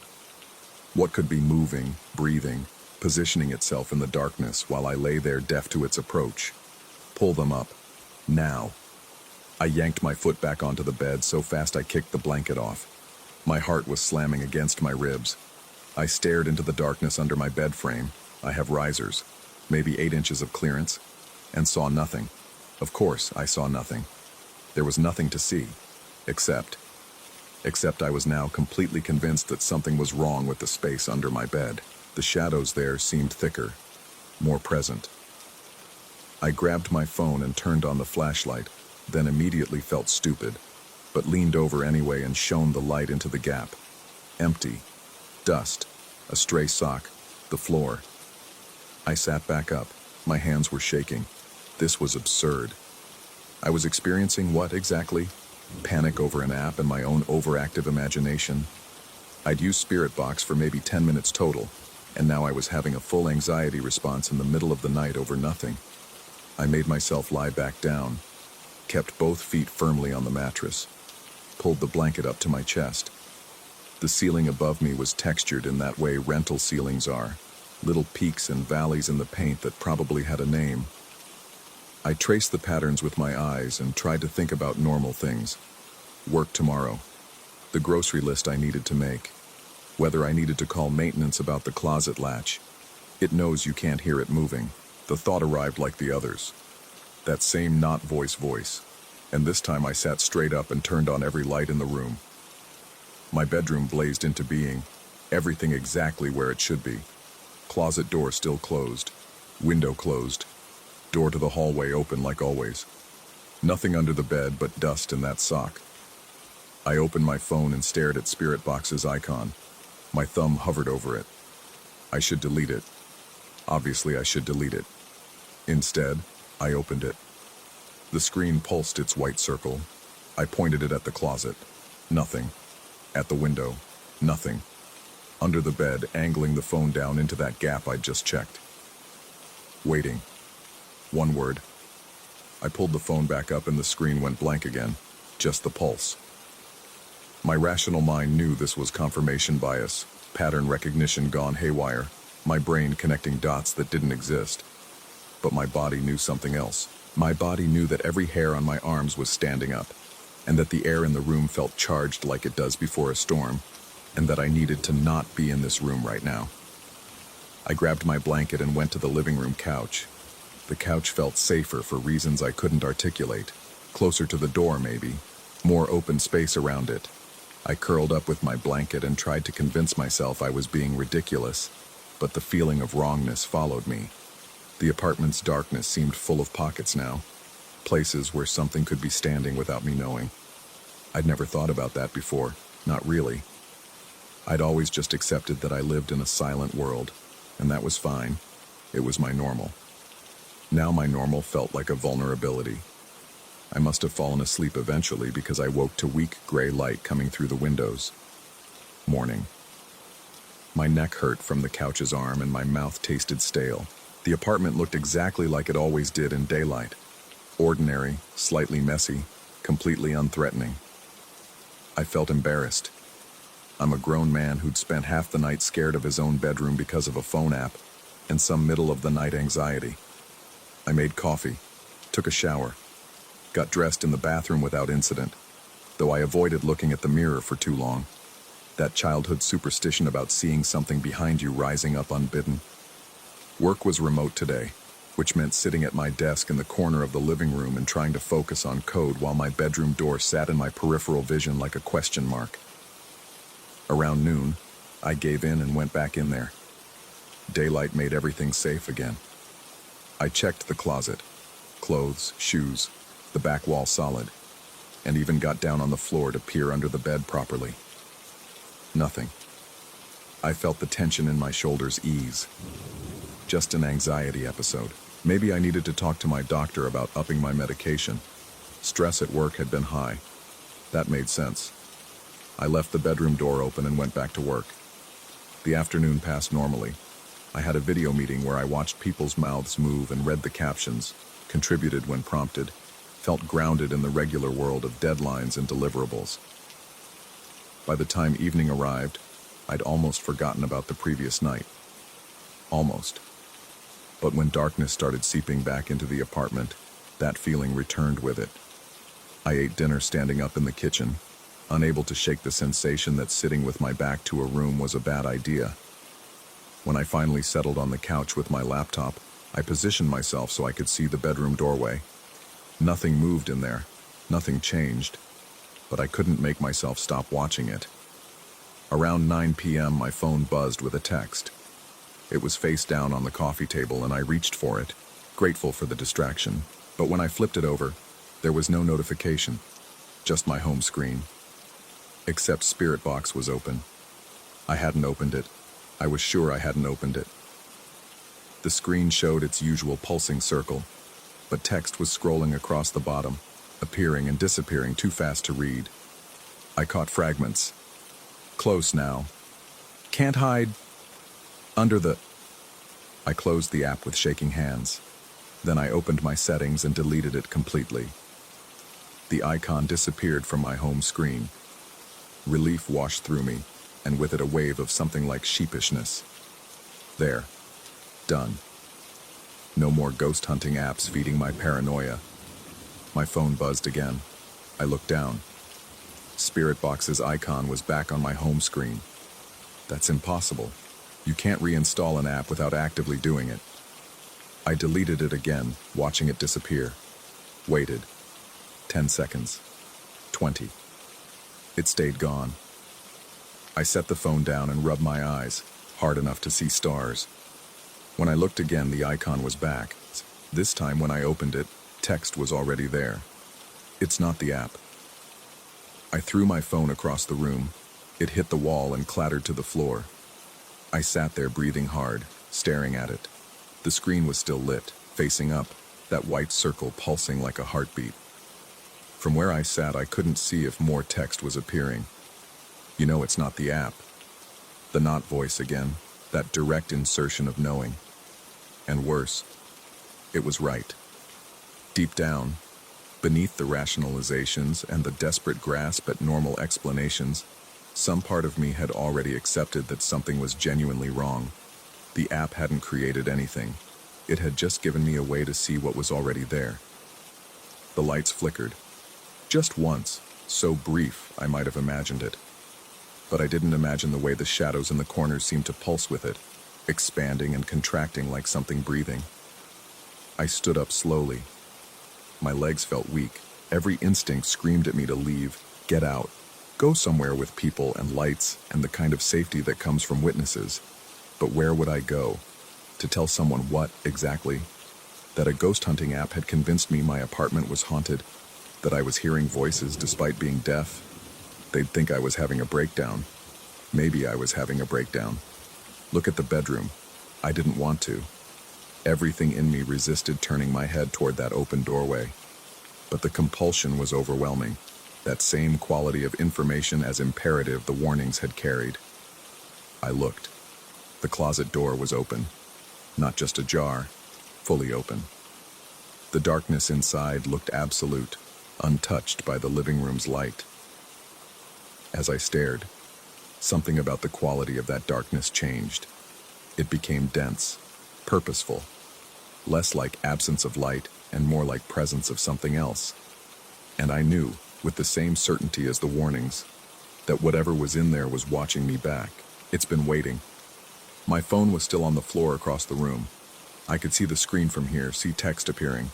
Waited so long, waiting, wanting. The words scrolled faster, becoming a blur of repetition. How long had I lived here? 2 years. How long had my roommate lived here before I moved in? 3 years before that. How long had this thing been here, unable to make the hearing world acknowledge it, until someone deaf moved in and downloaded an app that could translate its existence into text? How long had it been screaming into the void? The closet's darkness rippled.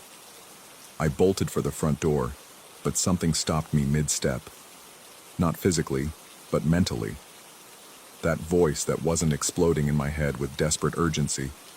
Don't expose your feet. I looked down. I was wearing slippers, thin slippers. In my panic, I'd forgotten the warning from the night before.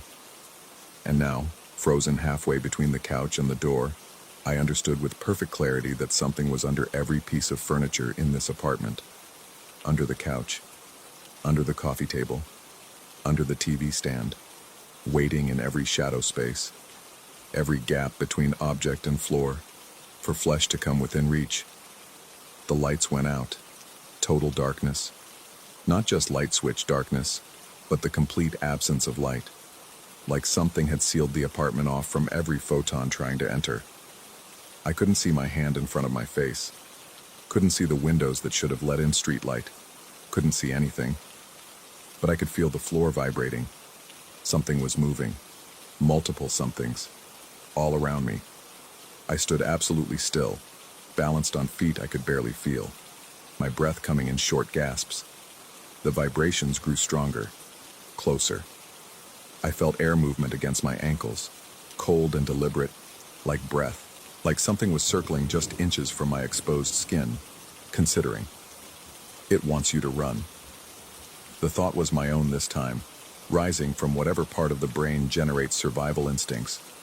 Running meant exposed feet, meant reaching down into dark spaces, meant becoming vulnerable in all the ways I'd been warned against.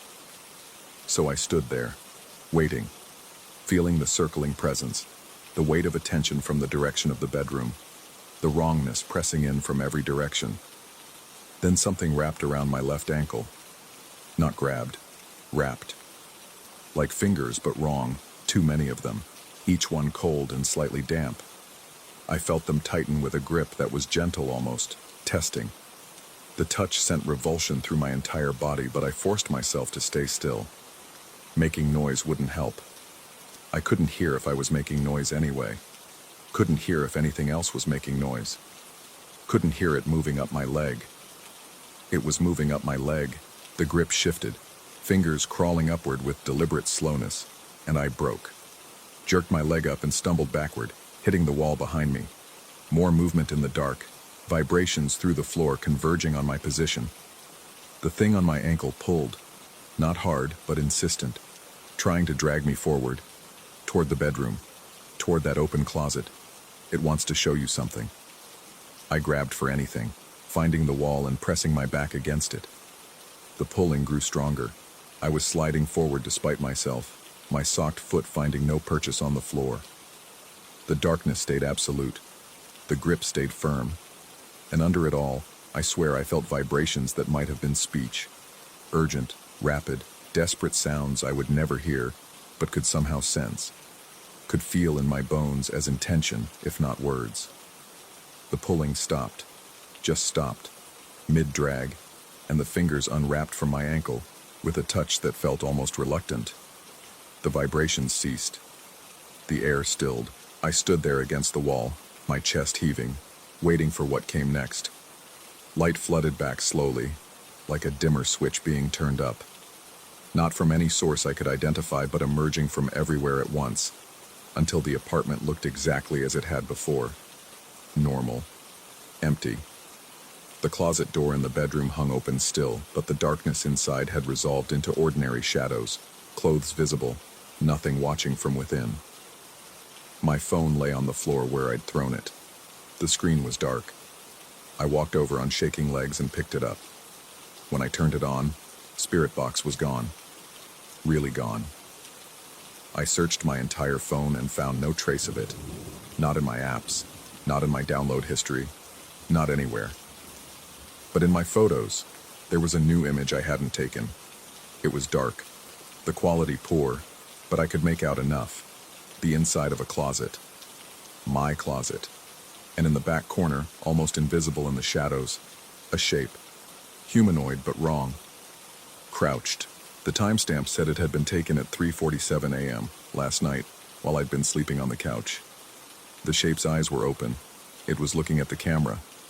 At the bottom of the photo, overlaid in white text like a caption, were 4 words. I just wanted help. I stared at that image for a long time. Then I looked at my bedroom, at the open closet, at the apartment that had never felt like mine, and suddenly felt like it had never been empty at all. The question isn't whether something is here. The question is what it wants, what it's always wanted, what it might do now that it knows I can almost understand it. My feet are cold.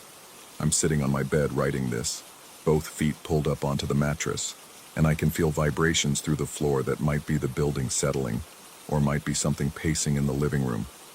Waiting. The closet door is closed now. I closed it myself. Checked the latch 3 times. But here's what I can't stop thinking about. That photo was taken from inside the closet looking out, which means something was in there with my clothes, in my space, close enough to touch the things I wear against my skin. And the caption. I just wanted help. With what? From what? Help to leave, or help to stay? Help to be heard, or help to do something I can't yet imagine? The floor is vibrating again. Stronger now. Closer. I think something is under the bed.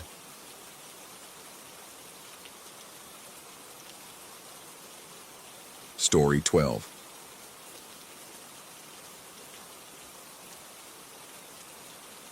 The realtor had mentioned the death almost as an afterthought, the way you might mention a leaky faucet or outdated wiring. The previous owner had collapsed on the front lawn while trimming hedges. Heart attack. Quick, probably painless. The grass had grown over whatever evidence might have remained, thick and uniform, as if nothing had ever disturbed it. I signed the papers 3 weeks later. The house itself seemed indifferent to its history. A modest ranch-style structure with cream-colored siding and brown shutters. It sat at the end of a cul-de-sac where the suburbs began their slow dissolution into farmland. The hallway that connected the bedrooms to the living areas stretched longer than it should have. A trick of the narrow width and the way the overhead light couldn't quite reach both ends at once. That hallway became the axis around which everything else began to tilt. I saw the cat on my 4th night there. I had been carrying a box of books from the garage, navigating the dim corridor with my shoulder against the wall for balance, when movement caught my eye. low to the ground, fluid and purposeful. A cat, gray-striped and substantial, padding toward the far bedroom with its tail held high. The image registered with such clarity that I nearly called out to it, some automatic greeting forming in my throat. But I owned no cat. Had never owned a cat. By the time I set the box down and turned back, the hallway stood empty. The bedroom door at the end remained closed, exactly as I had left it. I checked anyway, searching the room with a thoroughness that felt foolish even as I performed it. Nothing. No cat, no disturbed dust, no indication that anything living had passed through. The logical explanations lined themselves up dutifully. Fatigue from moving, a trick of shadow and light, the house settling in unfamiliar ways. I accepted them with the rational part of my mind while something deeper, more primitive, began taking notes. The first time slip happened 11 days after I moved in. I had been reaching for a coffee mug in the kitchen cabinet, my arm extended, fingers spread to grasp the handle. Mid-motion, something changed. The air thickened, became viscous, and my hand hung suspended in space. Not frozen exactly. I could still feel the intention to move, the neural signals firing, but disconnected from the flow of cause and effect. The fluorescent light above hummed at a pitch that seemed to drill into my skull. Then, with a sensation like a rubber band snapping back, time resumed. My hand completed its journey, closed around the mug, brought it down to the counter. The entire episode had lasted perhaps 3 seconds, though it felt simultaneously much longer and instantaneous. I stood there holding the empty mug, my pulse hammering in my ears, trying to convince myself I had simply spaced out. People did that. Petit mal seizures, microsleeps, neurological hiccups with perfectly mundane explanations. I made coffee anyway, though my hands shook enough to spill grounds across the counter. The cat appeared again that afternoon. This time I was walking down the hallway toward the bathroom, my mind occupied with work emails I needed to answer, when that same gray shape materialized at the periphery of my vision. It sat near the linen closet, grooming one paw with focused attention, utterly solid and real. Sunlight from the bedroom window caught the lighter fur around its neck, creating a suggestion of a collar or ruff. I stopped walking, stopped breathing. The cat continued its grooming, apparently unconcerned with my presence, and I found myself cataloging details with an intensity that felt both compulsive and necessary. The slight tatter in one ear, the way its whiskers caught the light, the rhythmic motion of its pink tongue against gray fur. Then I blinked, and it was gone. Not gradually, not as if it had walked away or hidden, simply absent, leaving behind the same empty hallway with its beige carpet and blank walls. I began avoiding that corridor when I could, taking the long route through the kitchen to reach the bedrooms. But the house's layout made this impractical, and eventually necessity overcame reluctance. Each passage became an exercise in controlled breathing and deliberate focus on the walls, the ceiling, anywhere but the spaces where a cat might or might not be sitting. The second time slip occurred during a storm. Thunder had been rolling across the sky for an hour, and I was standing at the bedroom window watching rain sheet across the glass. I reached out to adjust the blinds when my hand touched the cord and everything stopped. The rain hung motionless outside, individual drops suspended mid-fall like beads on invisible strings. Lightning froze in mid-fork across the purple-black sky, a white scar that didn't fade. And I stood there, my fingers wrapped around the plastic cord, feeling static electricity crawl across my skin in waves. It raised the hair on my arms, on the back of my neck, built in intensity until my teeth ached with it. Then the charge released. I felt it exit through my fingertips into the cord, and the world lurched back into motion. The rain fell. The thunder cracked. My heart attempted to hammer its way out of my chest. I pulled my hand back and stared at my fingertips. They looked normal, felt normal. No burns, no marks, nothing to indicate I had just been a conduit for something that had stopped time itself.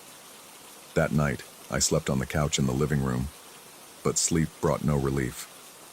I woke in darkness to the sound of soft padding feet in the hallway, the rhythmic 4-beat pattern of an animal's gait, moving from one end of the corridor to the other, back and forth, back and forth. I lay rigid under my blanket, eyes wide, staring at the dark rectangle of the hallway entrance.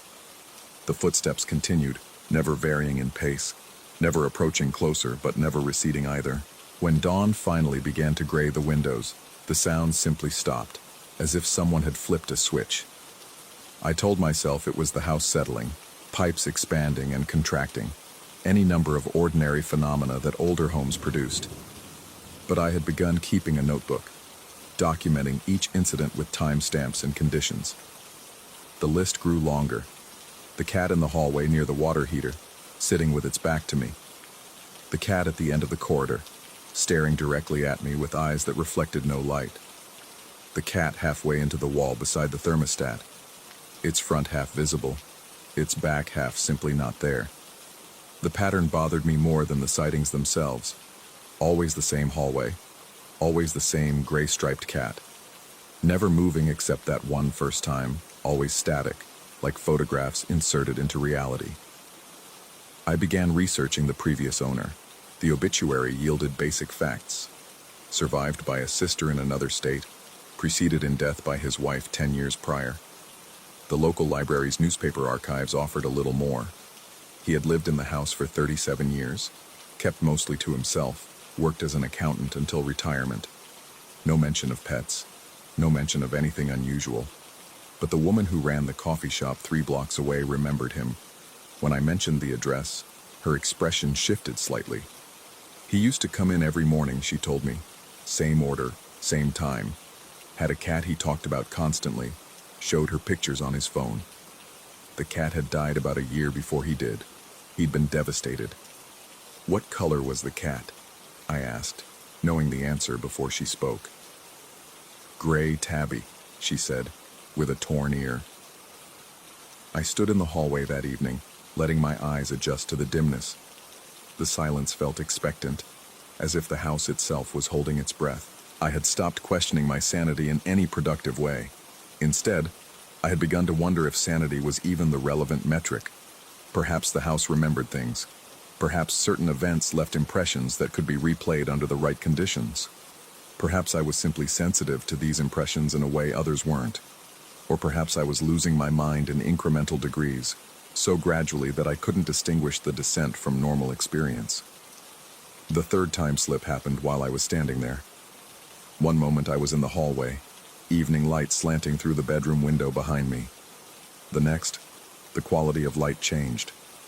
Brighter, harsher, the angle suggesting mid-afternoon. And the hallway wasn't empty. A figure stood at the far end back to me, wearing a cardigan and khaki pants. He was bending down, his hand extended, making soft clicking sounds with his tongue.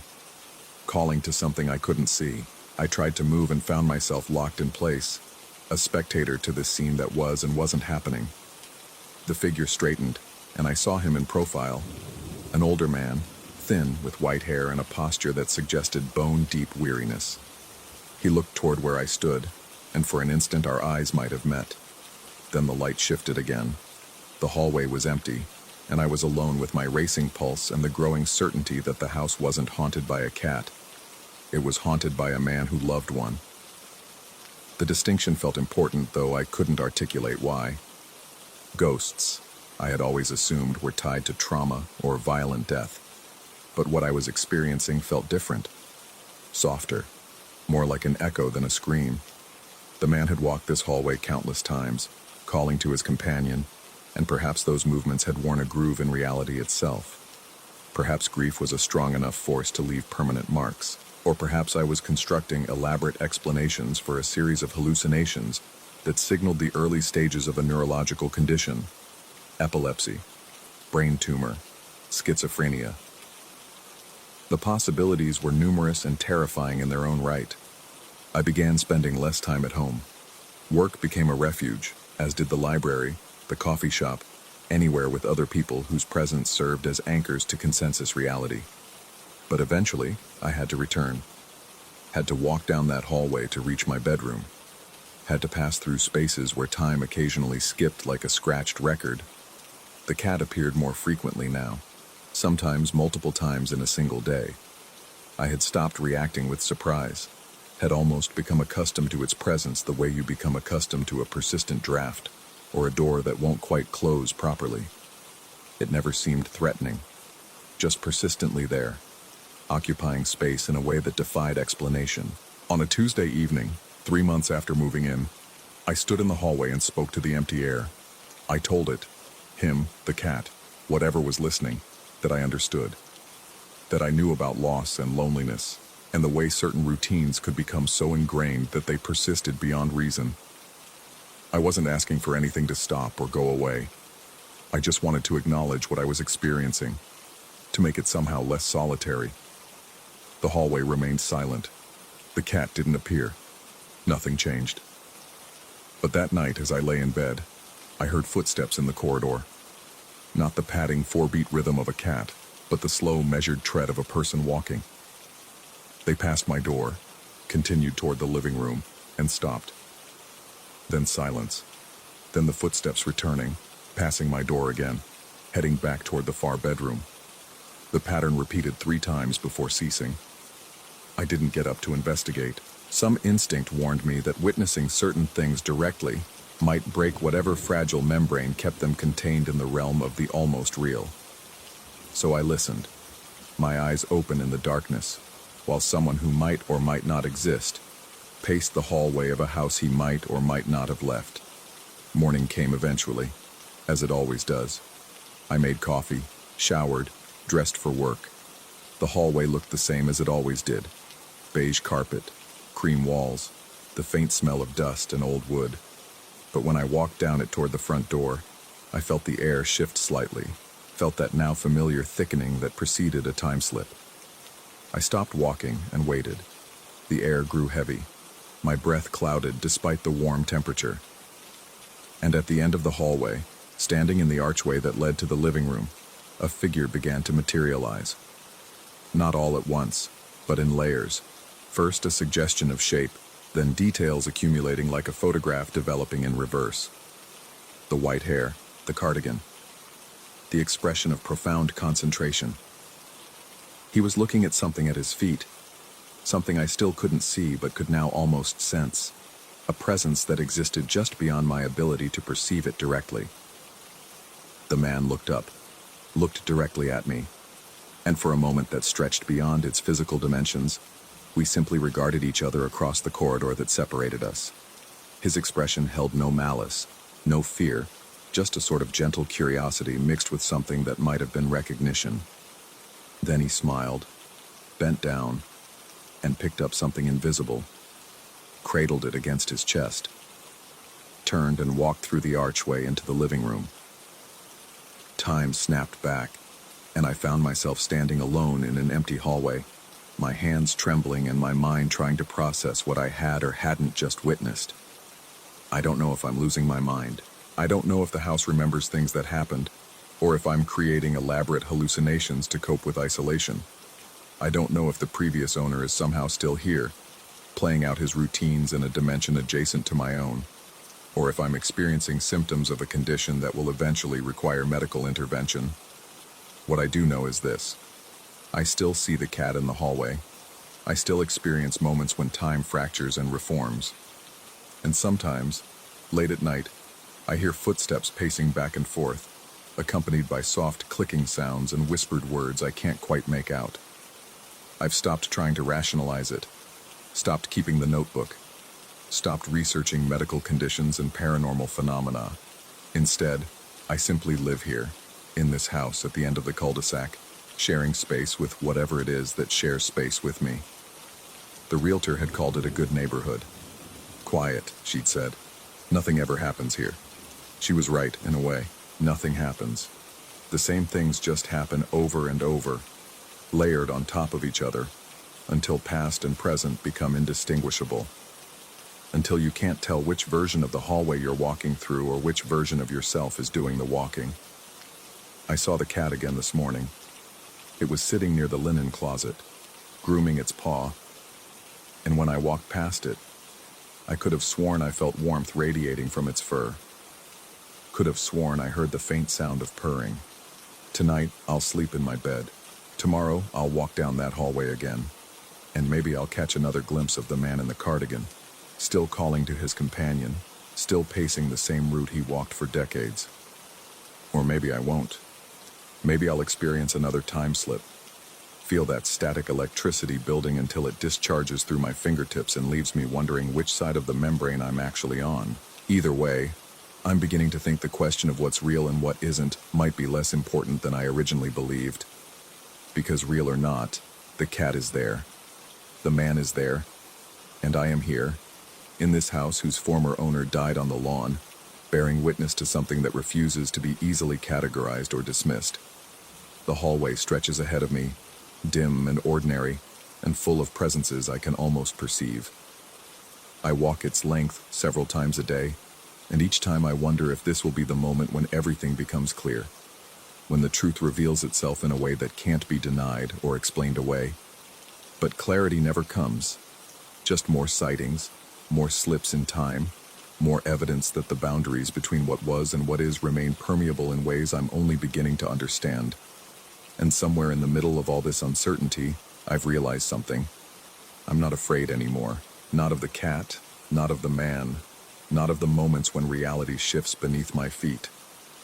Fear requires a clear enemy, and what I'm experiencing feels less like a threat than a puzzle whose pieces refuse to fit together in conventional ways. So I wait, and watch, and walk down that hallway day after day, never quite sure what I'll see or when time might decide to pause again, holding me suspended between one heartbeat and the next. The house remembers, or I'm unraveling, or perhaps both things are true simultaneously, existing in superposition until some future moment collapses them into a single definitive answer. Until then, I share my hallway with a ghost cat and the man who loved it, and I've learned to accept that some questions don't have answers, only the spaces where answers should be. Story 13. The apartment had been too quiet for 3 days. It wasn't the peaceful kind of quiet, the kind you sink into after a long week, grateful for the silence. This was different. This was the quiet that presses against your eardrums, that makes you hold your breath without realizing it, that transforms every small sound into something momentous. The holiday weekend had emptied the building of its usual residents, all of them fleeing to family gatherings or beach houses or anywhere that wasn't here. I had stayed behind, citing work deadlines that weren't really deadlines at all. The truth was simpler and more pathetic. I had nowhere else to go. The building was old, one of those pre-war structures that Manhattan real estate agents call charming and full of character, which really means the radiators clang like church bells and the floorboards announce your every movement to the neighbors you're trying to pretend don't exist. Except now there were no neighbors, just me and 5 floors of empty apartments, and that pressing, suffocating quiet. I had been trying to work when the lights went out. It was 2:17 a.m. according to my laptop before the screen went dark. One moment I was staring at a spreadsheet that had long since stopped making sense, and the next, I was sitting in absolute darkness. Not the darkness of a room at night. There's always some ambient light, some glow from street lamps or neighboring windows. This was complete, total, the kind of darkness that feels solid, that seems to have weight and texture. My first thought was that I had forgotten to pay the electric bill. My second thought, arriving with a cold finger of dread trailing down my spine, was that the rest of the building would still have power. But when I fumbled my way to the window and looked out, the entire street was black. The bodega across the way, which never closed, was dark. The traffic lights at the intersection were out. Even the usual constellation of lit windows in the surrounding buildings had been extinguished. A blackout then, a real one. The kind the city got sometimes during heat waves or storms, though tonight the weather had been mild, almost pleasant. I found my phone by feel, my fingers brushing across the desk until they encountered its familiar shape. The screen lit up, a small rectangle of painful brightness in the void, and I used it to navigate to the drawer where I kept candles for exactly this kind of emergency. The flame, when I finally got it lit, seemed almost offensively cheerful. It cast dancing shadows on the walls, made the familiar contours of my apartment look strange and theatrical. I set the candle on the coffee table and sat back down on the couch, telling myself this was fine. This was normal. Blackouts happened. The power would come back on. I just had to wait it out. But the quiet, that pressing, unnatural quiet, seemed to intensify in the candlelight. I found myself listening, really listening, in a way I hadn't in years. The building creaked and settled around me, its old bones shifting in ways that were probably perfectly normal but sounded in that moment deliberate, purposeful. I tried to focus on my phone, scrolling through news sites to see if there was any information about the outage, but the signal was weak and the pages loaded in painful, stuttering increments. The battery was at 43%. I should conserve it. I should probably try to sleep. But the thought of lying down in my bedroom, in that darkness, with the door open to the rest of the apartment, made my stomach clench with an anxiety I couldn't quite name. So I stayed on the couch, watching the candle burn, listening to the silence, and trying not to think about how alone I was. That's when I heard it. At first I thought it was my imagination, that peculiar trick the mind plays in absolute quiet, generating phantom sounds to fill the void. But no. There it was again. A sound like fabric dragging across wood, coming from somewhere deeper in the apartment, from the direction of the bedroom. I held my breath, listened. Nothing. Just my heart hammering against my ribs, just the faint hiss of the candle burning. Then, a whisper. Not a word. Not at first. Just the suggestion of breath being shaped into meaning. Too quiet to make out, but too distinct to dismiss. I felt every muscle in my body go rigid. The candlelight seemed to dim, though that was impossible. I stared into the darkness beyond its reach, into the black rectangle of the hallway that led to my bedroom and bathroom, and I saw, or thought I saw, something shift. A deeper darkness within the darkness, a shape without definition. I almost called out, almost asked if someone was there, but the question died in my throat. Because I knew, with a certainty that bypassed logic and lodged itself directly in some primal part of my brain, that I didn't want an answer. That asking would be a mistake. The whisper came again, closer now, and this time I could make out the words. You're not safe. 3 syllables, spoken in a voice that might have been male or female, young or old, human or something else entirely. A voice that seemed to come from everywhere and nowhere, that resonated not in my ears but somewhere deeper, in my chest, in my bones. I jerked upright, my hand automatically reaching for the phone beside me. The sudden movement made the candle flame dance wildly, shadows leaping and twisting across the walls like living things. I fumbled with the phone, my fingers slippery with sudden sweat, and managed to activate the flashlight. The bright LED beam cut through the darkness, illuminating the empty hallway. Empty. Nothing there. Just my familiar walls, my familiar doorways, everything exactly where it should be. But the air felt different. Thicker. Charged with something I couldn't name. I stood up, moving before I could talk myself out of it, and walked toward the hallway. My footsteps sounded too loud in the silence, each one a small announcement of my presence, my vulnerability. The phone's light wobbled as my hand shook, making the shadows dance and retreat and advance in nauseating rhythm. The bedroom was empty. Of course it was empty. What had I expected? I checked the bathroom, the kitchen, the closets, all empty, all exactly as I had left them, but the feeling persisted. That sense of wrongness, of presence, of being watched by something that scattered like smoke whenever I turned to look directly at it. I returned to the living room and stood in the middle of the space, turning in slow circles, shining the light into every corner. Nothing. But I couldn't shake the conviction that I wasn't alone, that something was here with me, just beyond the reach of the light, watching, waiting.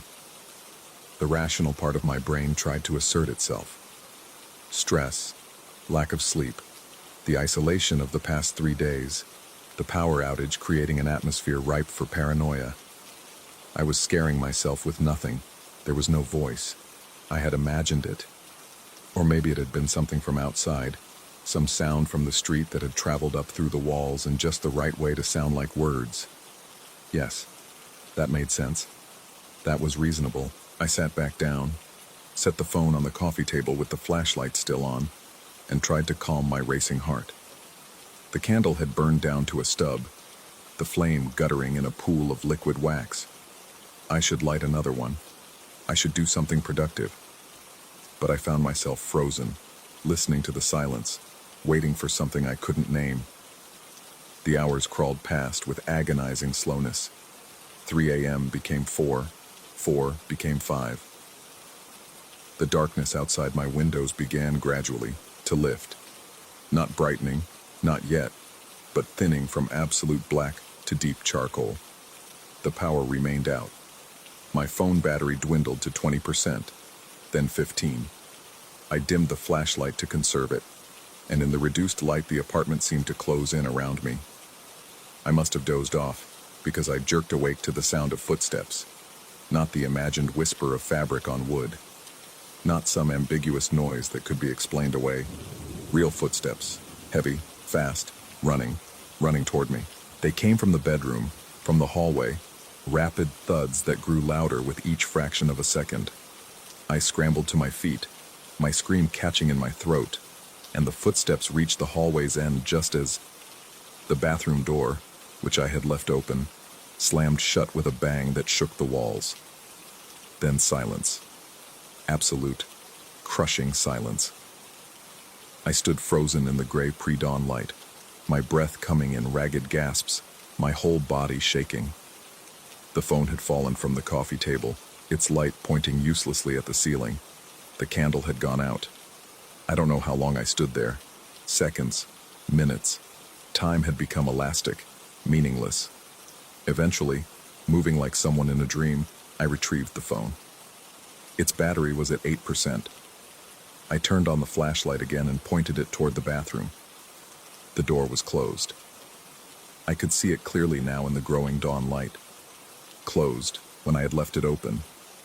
Closed, though I was alone in the apartment. Alone. I had to be alone. I forced myself to walk toward it.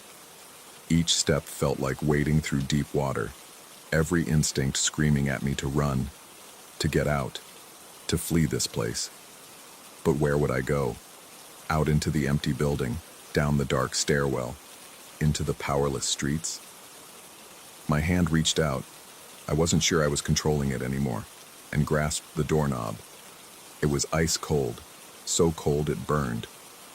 I turned it slowly, feeling the mechanism click, and pushed. The door swung open.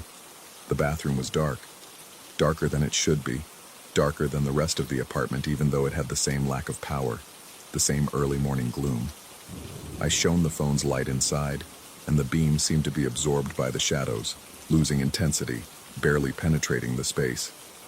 And there, at the base of the toilet, pooling around the base of the sink, spreading across the tile floor like spilled ink, was something that moved.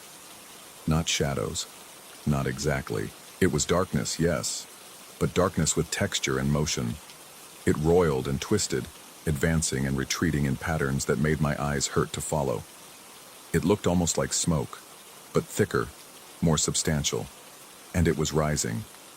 Slowly, so slowly, it began to climb, up the sides of the toilet, creeping along the wall, reaching toward the ceiling, reaching toward me.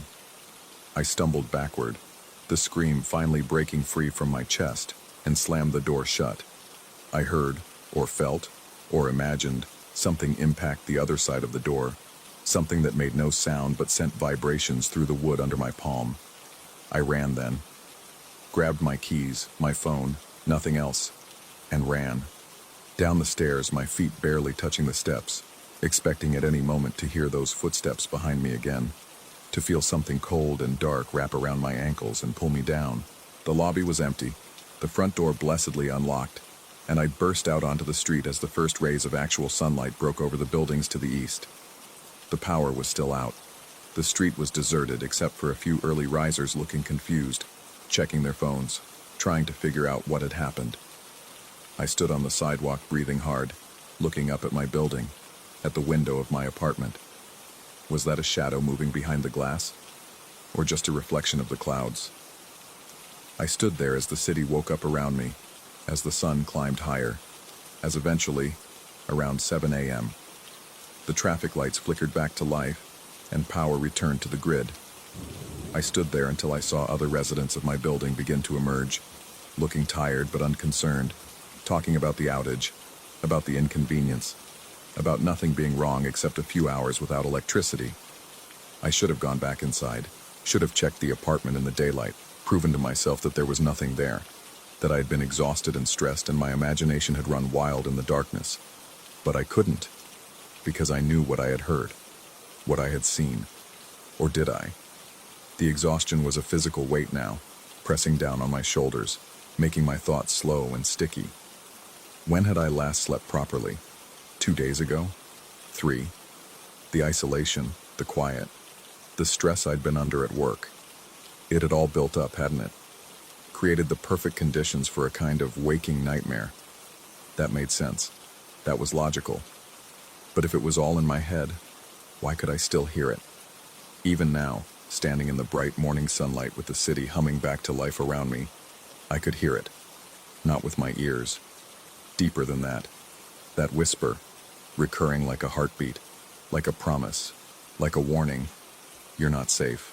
And the worst part, the part that kept me standing on that sidewalk long after the sun had burned away the last of the shadows, the part that keeps me awake now in different apartments, in different cities, in rooms where I leave every light burning, was that I didn't know if the voice was wrong. I don't know if I ever will.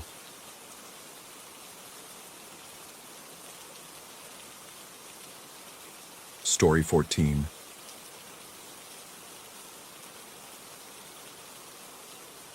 The old parsonage smelled of mildew and centuries of accumulated dust, a scent that clung to the back of my throat like cobwebs. Beyond the warped window frames, headstones jutted from the earth at crooked angles, their inscriptions worn smooth by rain and time.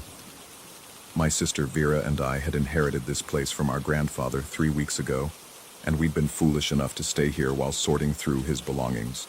The isolation felt almost physical, a weight pressing down on the roof, seeping through the walls. That first night, I told myself the creaking was just the house settling, that the groans echoing through empty corridors were nothing more than old wood contracting in the October chill.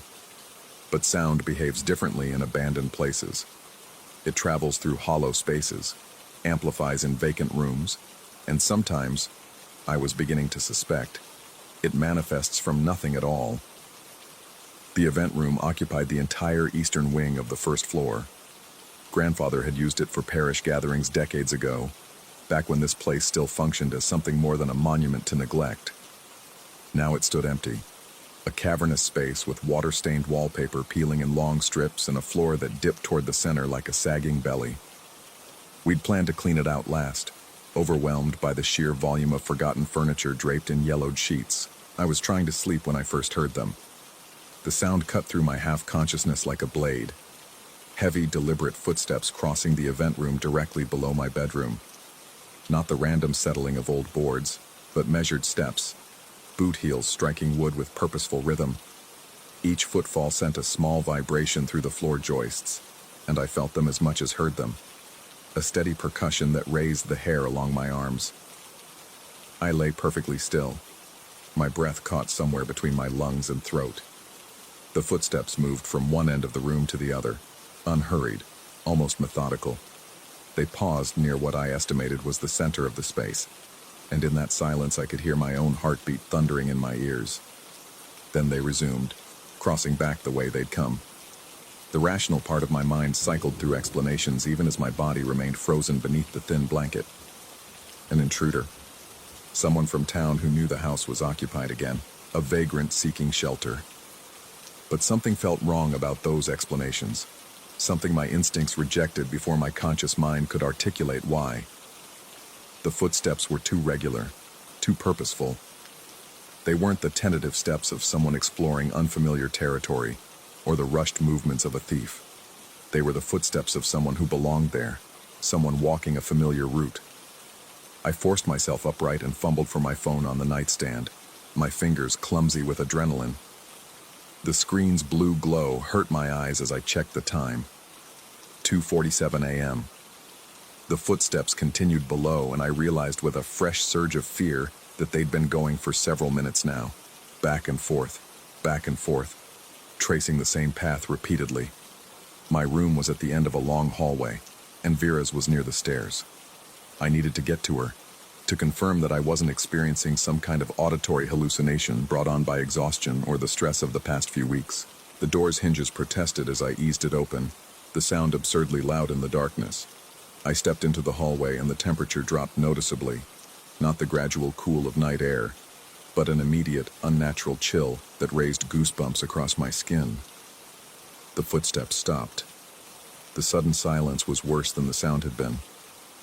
I stood in the hallway, one hand pressed against the wall for balance, and listened to the absence of noise. It felt expectant somehow, as if the house itself was holding its breath. Waiting.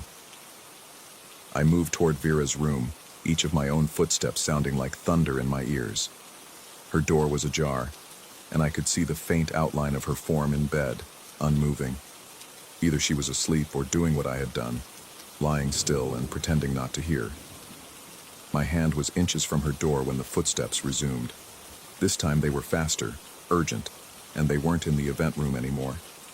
They were in the hallway. They were coming up the stairs. I didn't think. I lunged into Vera's room and shook her shoulder roughly. She jerked awake with a gasp, her eyes wide and disoriented in the darkness. I pressed a finger to my lips and pointed toward the hallway. She must have seen something in my face because she didn't speak, just stared past me toward the open door. The footsteps reached the top of the stairs and stopped. We waited, not breathing, not moving. The silence stretched so thin I thought it might shatter. Then, slowly, the footsteps began again. Not approaching Vera's room, but moving away, back down the hallway toward my bedroom. They entered my room, continued to the far wall, and stopped.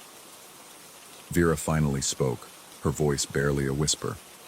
She asked if I'd heard it too, and I nodded, watching the hallway as if something might materialize in the darkness.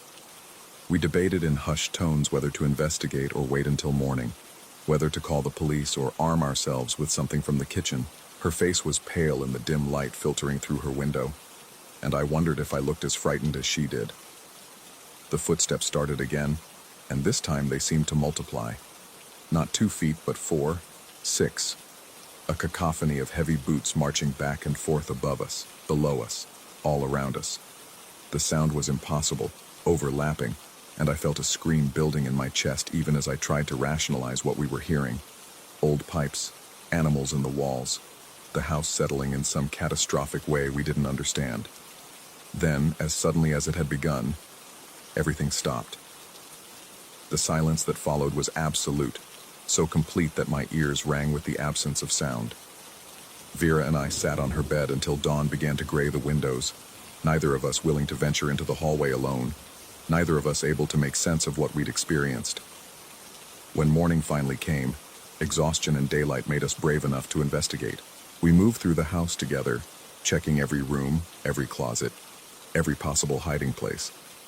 We found nothing. No signs of entry, no disturbances, no evidence that anyone had been in the house except us. But when we opened the door to the event room, we stopped. The floor was covered in leaves. Not a few scattered leaves that might have blown in through a crack, but hundreds of them, maybe thousands, spread across the entire floor in a thick carpet of brown and gold. They were oak leaves, still holding some of their autumn color, and they were fresh, damp, pliable, smelling of earth and decay. The windows were closed, the doors were locked. There was no rational explanation for how they'd gotten inside. Vera bent down and picked one up, turning it over in her fingers as if expecting it to dissolve or transform into something else. She suggested that they must have been there before, that we'd somehow missed them in our initial walkthrough of the house. But I remembered that floor. It had been dusty, water-stained, covered in the detritus of decades, but it had been empty of leaves. We stood there for a long time, staring at that impossible carpet of autumn foliage. The morning sun slanted through the grimy windows, illuminating dust motes that danced above the leaves like spirits. Something had been in this room last night, walking back and forth with heavy boots. Something had left these leaves as evidence of its presence, or as a message we couldn't decode. I wanted to leave right then, to pack our things and never return to this place. But Vera was always the practical one. She pointed out that we couldn't just abandon the house, that we had responsibilities to settle the estate, that we couldn't let fear drive us away from what was rightfully ours. Her arguments made sense in the clear light of morning, and I reluctantly agreed to stay. We spent the day cleaning out the event room, sweeping the leaves into garbage bags and scrubbing the floor until our backs ached. The physical labor should have been reassuring, a return to normalcy, but I couldn't shake the feeling of being watched. The sensation crawled across my skin like insects, and I found myself constantly glancing at the corners of the room, at the shadows that gathered despite the sunlight streaming through the windows. That evening, Vera suggested we sleep in the same room. Neither of us wanted to admit how frightened we were, but the unspoken agreement hung between us. We dragged a spare mattress into her room and tried to distract ourselves with old photo albums we'd found in grandfather's study, but the words on the pages might as well have been in a foreign language. My mind kept returning to those footsteps, to the impossible leaves. Around midnight, too wired to sleep, I made the mistake of Googling the house's history on my phone.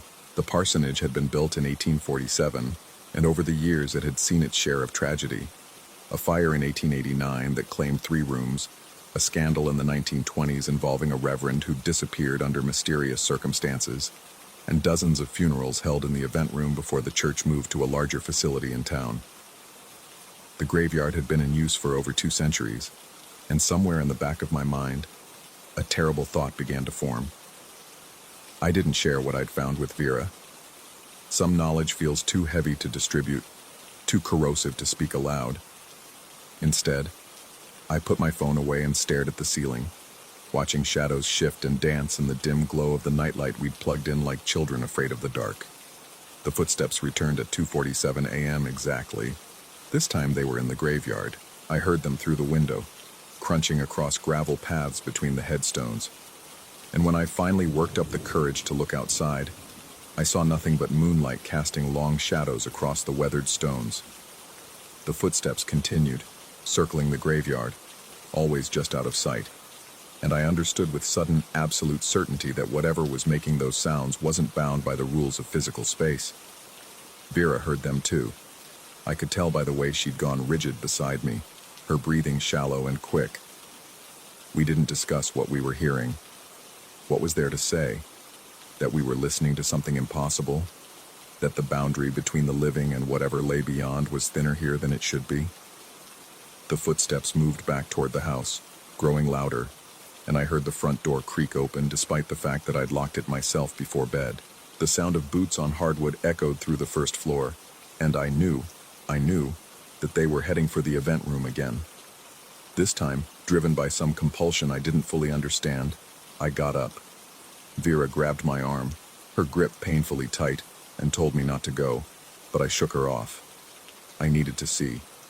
I needed to understand what was happening in this house, even if the truth destroyed me. I made my way down the stairs, my heart hammering so hard I thought it might crack my ribs. The event room door was open, and pale moonlight spilled across the floor. I stepped inside and saw them immediately. The leaves had returned, but this time they weren't scattered randomly across the floor. They were arranged in a pattern, concentric circles radiating out from the center of the room, each leaf placed with deliberate precision. And in the very center, pressed into the wood by what must have been tremendous weight, was a single boot print. I knelt beside it, my hand hovering over the impression without quite touching it.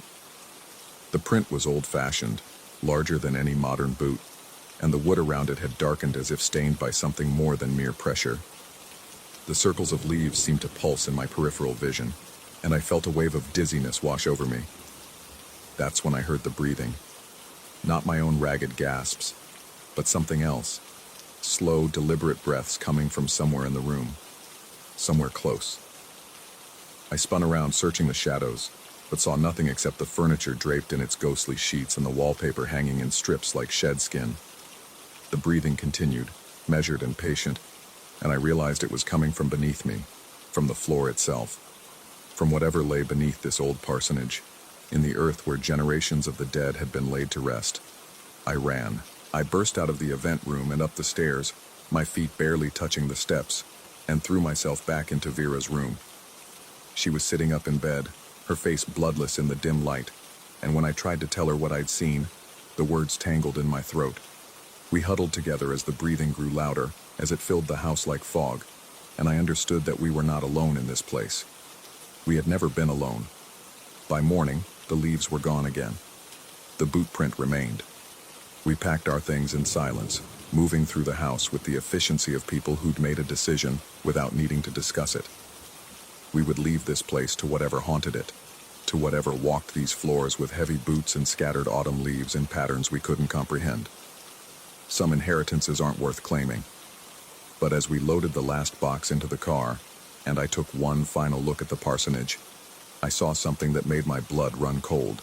In the event room window, barely visible in the morning glare, was a figure. It stood perfectly still, watching us, and though I couldn't make out any features, I knew with absolute certainty that it wore boots. Vera didn't see it. She was already in the car, engine running, ready to put as much distance between us and this place as possible. I didn't tell her what I'd seen. Instead, I climbed into the passenger seat and watched the parsonage recede in the side mirror. That figure still standing in the window, still impatient. We never went back. The house stands empty now, waiting beside its graveyard for the next foolish relative to claim it. Sometimes late at night when I can't sleep, I wonder if the footsteps still echo through those empty rooms. I wonder if the leaves still appear in intricate patterns on the event room floor. I wonder if something still walks those halls, searching for something it lost long ago. And sometimes, in the darkest hours before dawn, I hear breathing that doesn't belong to me. Slow, deliberate breaths that seem to come from everywhere and nowhere at once. I tell myself it's just my imagination, a lingering effect of those terrible nights in the parsonage. But deep down, in the part of myself I don't like to examine too closely, I know the truth. Whatever was in that house, whatever walked those floors and arranged those leaves with such careful precision, it didn't stay in the parsonage. It followed us home.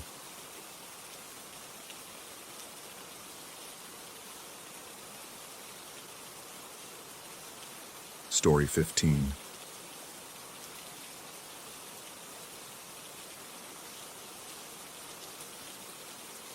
The first knock came on a Tuesday, 3 weeks after we'd cleared out the old man's house. I was alone, sorting through the last boxes in what used to be his sunroom, that glass-walled sanctuary where he'd spent his final months watching the birch trees shed their leaves. The afternoon light slanted through the windows at that particular October angle that makes everything look like it's already a memory. I'd just placed his reading glasses in a donation box when the sound erupted from the far corner, where the glass met the wooden frame. 3 sharp raps, deliberate, demanding. My hands went still on the cardboard flap. The sound had been too precise, too forceful to be a branch, too rhythmic to be the house settling. I stood there, pulse thrumming in my temples, listening to the silence that followed. The trees outside hung motionless in the windless afternoon. Nothing moved. Nothing explained it. I walked to the corner, my footsteps hollow on the tile floor, and pressed my palm against the glass where the sound had originated. Cold. Solid. Empty beyond, except for the birches standing sentinel in their autumn nakedness. I checked the frame, the seals, the baseboard. Everything intact. Everything logical. Everything offering no explanation for what I'd heard. That night, I told my wife about it while she chopped vegetables for dinner. She paused mid-slice, the knife catching the overhead light, and said that old houses made sounds, that grief did strange things to perception, that I should get more sleep. Her voice carried that careful tone people use when they're worried you might be fragile. I didn't mention that the house was only 15 years old, that the sound hadn't been a creak or a groan, but something that felt almost intentional. I nodded instead, accepting her explanation because I wanted to believe it more than she did. But belief is a luxury afforded to those who haven't heard what I heard. The second knock found me 4 days later, Sunday evening, standing outside the bathroom door while my son showered. He'd been in there 20 minutes, and I needed to remind him we had dinner plans. The water was running, that white noise cascade that fills a house with the illusion of presence. I raised my hand to knock, and the door knocked back. 3 times. From the inside, hard enough that the wood shuddered in its frame against my knuckles. My hand jerked away as if burned. Through the door, the water continued its oblivious rushing. No voice, no acknowledgement. Just the shower's monotonous percussion, and my heart suddenly hammering in my chest like something trying to escape. I found my voice, though it came out strangled. I called his name, asked if he was okay. The water shut off immediately, and his voice came through muffled but confused, asking what I wanted. I stood there, words evaporating on my tongue, because how do you explain that a door just responded to your presence with its own announcement?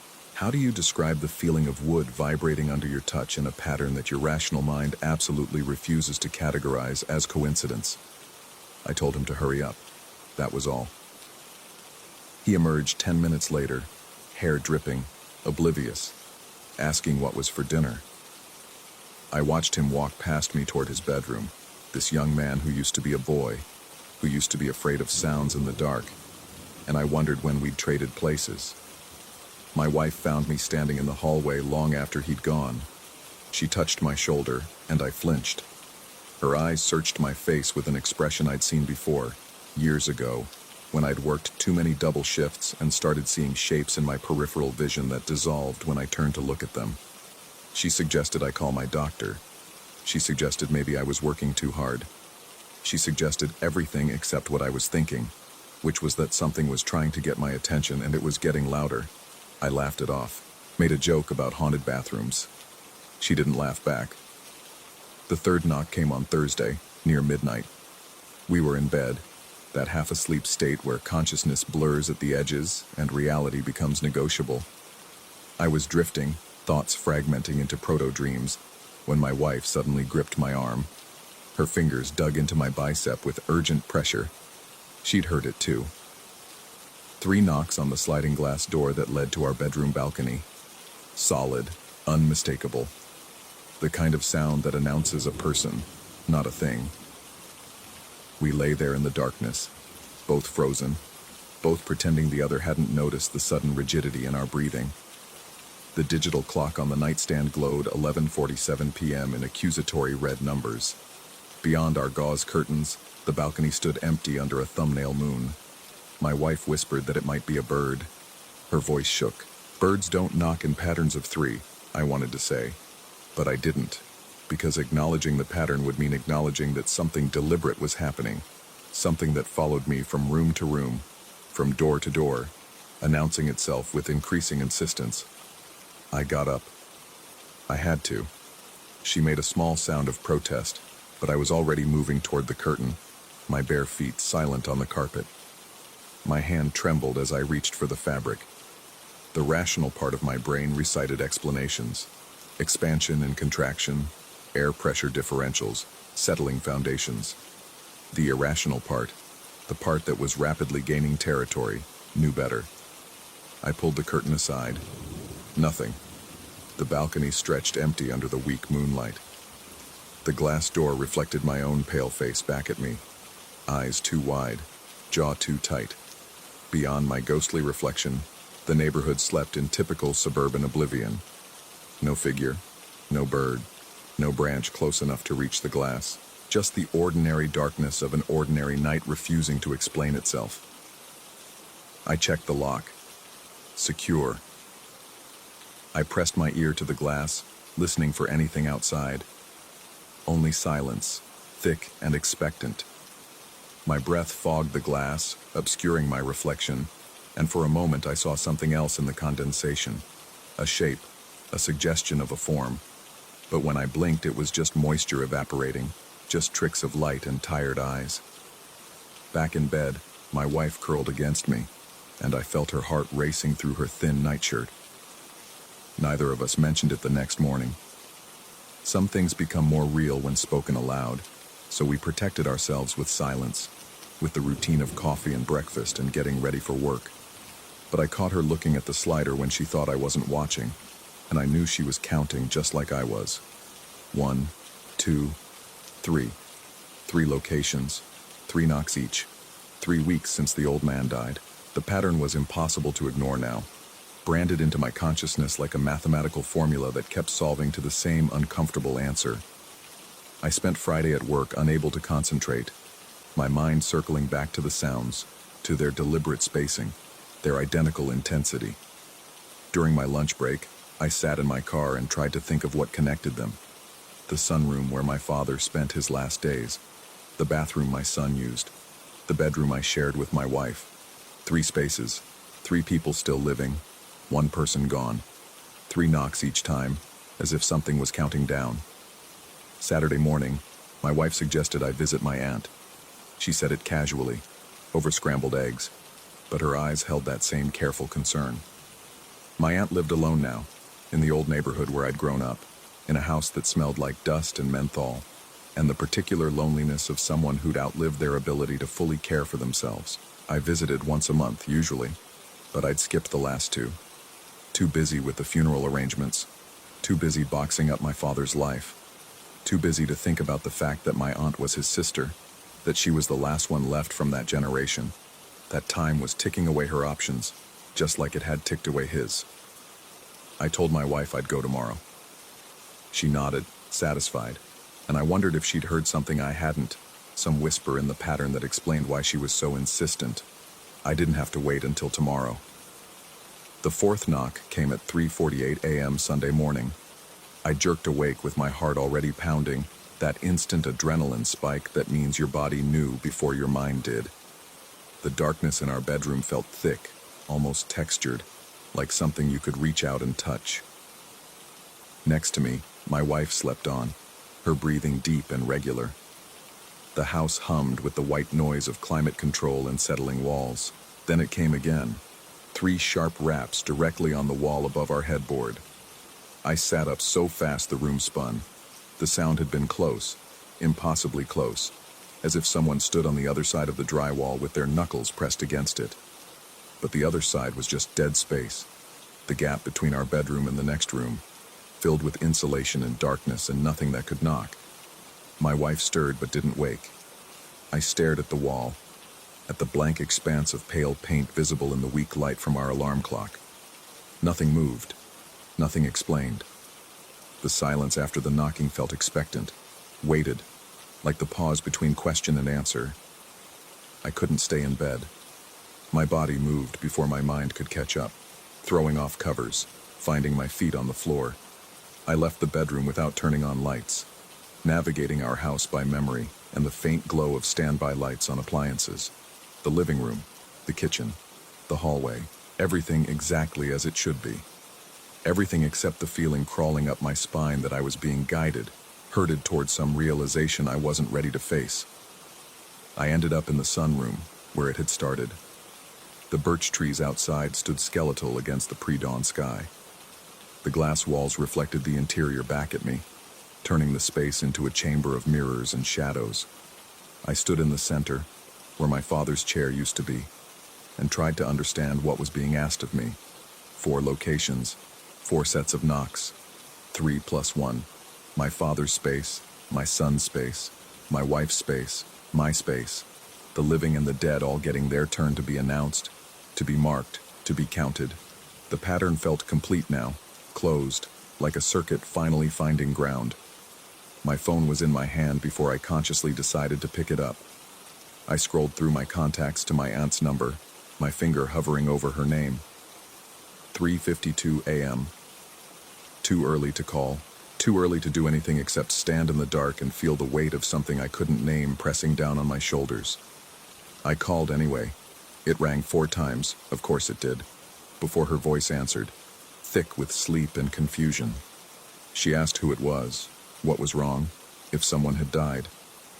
I opened my mouth to say I just wanted to check on her, to say I'd had a bad dream, to say anything that made sense in the ordinary world we both pretended to inhabit. Instead, I asked when I'd last visited her. The silence on the other end stretched long enough that I thought the connection had dropped. Then she said it had been a while. Her voice had changed, gone thin and distant. She said she'd been meaning to call me. She said there were things she needed to tell me about my father, about those last days before he died, about conversations they'd had that I should know about. She said she'd been knocking on her bedroom wall every night for 3 weeks, hoping someone would hear her. My blood went cold. The phone felt slick in my suddenly sweating palm. I asked her what she meant, though I already knew, could already feel the shape of the answer forming in the space between us. She lived alone, she said. No one on the other side of that wall. Just empty house next door, abandoned for months. But she kept hearing it. 3 knocks. Every night. Always at 3:48 a.m. Always from the wall that faced east, toward where I lived, toward the direction of my father's house. She thought she was losing her mind. She thought it was grief, or medication, or the particular madness of living alone with nothing but memories and regrets. But she kept knocking back, hoping somehow, some way, someone would understand. Someone would know she needed them. Someone would come. The pattern inverted itself in my mind like a photograph developing in reverse. Not something knocking toward me, but someone knocking away from me, sending signals I'd been too stubborn or too scared to properly decode. My father's sunroom, where he'd watched the world recede. My son's bathroom, where he'd hidden when my father was dying. My wife's bedroom door, where she'd stood so many nights waiting for me to come to bed after sitting with the old man. My wall, my side, my responsibility. And at the center of it all, my aunt, knocking in the dark, waiting for someone to remember she existed. I told her I'd be there in an hour. She started to protest. Too early, too much trouble, but I cut her off. I'd been a skeptic all my life, had built my identity around rational explanations and logical frameworks. But logic couldn't explain the pattern. Reason couldn't map the connection between those knocks and this phone call, between her isolation and my father's death, between the things we ignore and the ways they demand to be seen. I hung up and stood in the sunroom as dawn began to gray the eastern sky. The birch trees gradually solidified from shadows into substance. In the growing light, I could see where my father's chair had left indentations in the floor, ghost marks that would probably never fully disappear. Behind me, I heard it one more time. 3 soft knocks, barely audible, coming from the wall, from the glass, from somewhere just beyond the membrane that separated the living from the lost. Not demanding now. Almost gentle. Almost grateful. I didn't turn around. Didn't need to. Some sounds aren't meant to be seen. Only heard. Only answered. I walked out of the sunroom and toward my car keys. Toward my aunt's house. Toward whatever waited in the space between pattern and coincidence. Between skepticism and belief. The knocking had stopped, but the counting continued, and I finally understood what was being tallied. Not hauntings, not spirits, just the accumulated weight of negligence, of good intentions constantly deferred, of visits promised but never made, of phone calls thought about but never placed. The supernatural required no explanation when the natural was already damned enough. We make our own hauntings, brick by brick, from the things we choose not to do, the people we choose not to see. As I drove through the empty pre-dawn streets toward my aunt's house, I couldn't stop thinking about those knocks. Couldn't stop hearing them echo in the cavity of my chest where my certainty used to live. 3 knocks on her wall every night, she'd said. 3 weeks of isolation. 3 spaces in my life that had been marked and counted. The arithmetic was simple, really. Inevitable.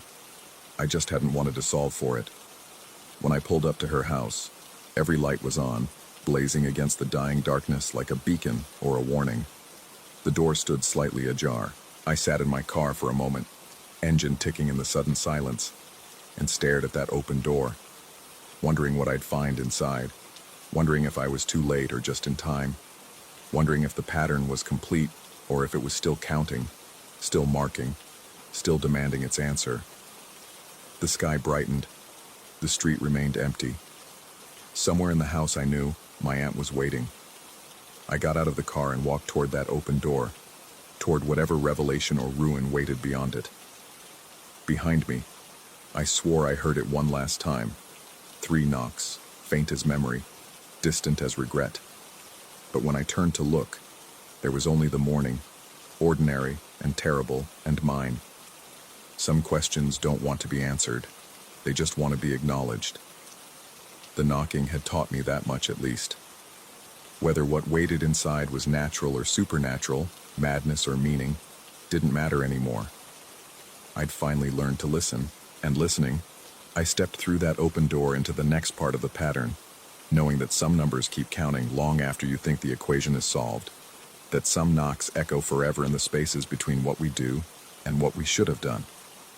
The house swallowed me into its lit interior, and the door, whether by my hand or something else's, slowly closed behind me with a soft, final click that sounded exactly like the end of counting, or the beginning.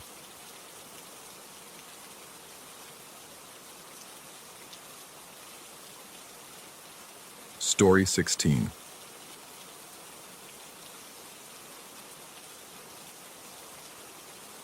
The smell hit me first when I opened my apartment door. Something sweetly rotten, like fruit left too long in the summer heat. I'd been gone 3 weeks, roaming through New Orleans with college friends, drunk on hurricanes and the peculiar electricity that city pumps into your veins. We'd laughed our way through voodoo shops on Bourbon Street, bought gris-gris bags we didn't believe in, pressed our noses against glass cases of dried herbs and rattlesnake bones. The Museum of Death had been the grand finale, a temple of morbidity where we'd stared at crime scene photos and execution equipment with the false bravado of people who think themselves immune to darkness.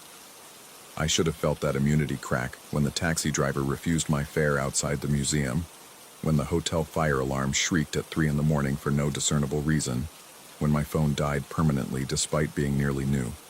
Small things, ignorable things, the kind of coincidences that pile up like dead leaves until you're standing knee-deep in them and wondering how you got there. But I didn't notice. Not then. The apartment smelled wrong, and I stood in the doorway longer than necessary, keys still dangling from the lock. Nothing looked disturbed. My books remained alphabetized on their shelf. My coffee maker sat exactly where I'd left it on the counter. The pile of mail beneath the door slot seemed reasonable for 3 weeks of absence. Yet something in my chest pulled tight, the way it does when you walk into a room and know, without seeing evidence, that someone has been there. I blamed the trip. Too much stimulation, too much death imagery, too much cheap liquor.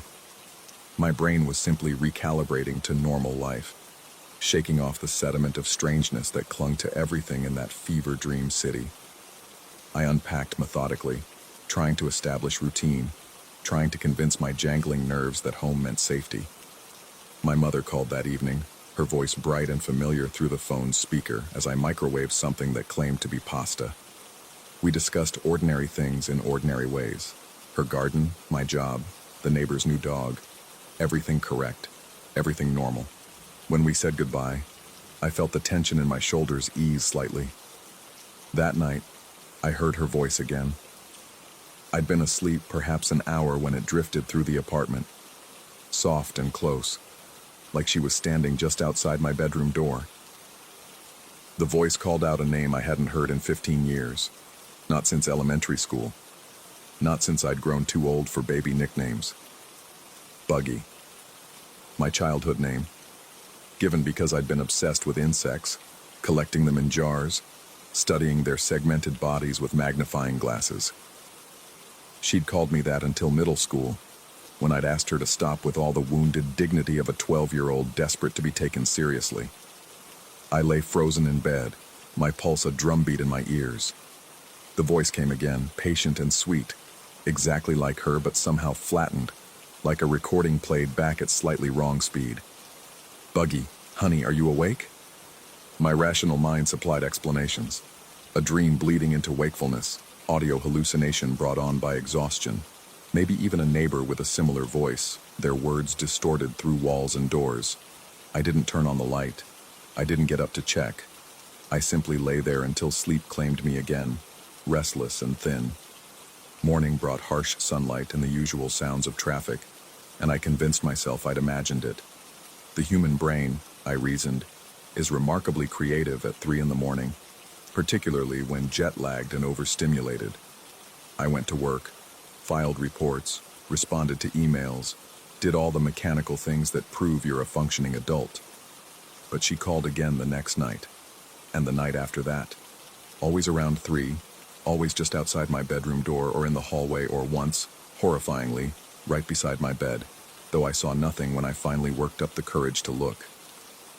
The voice never varied its request. It just called my name, that ridiculous childhood name, with a patience that suggested it could wait forever. I stopped sleeping well.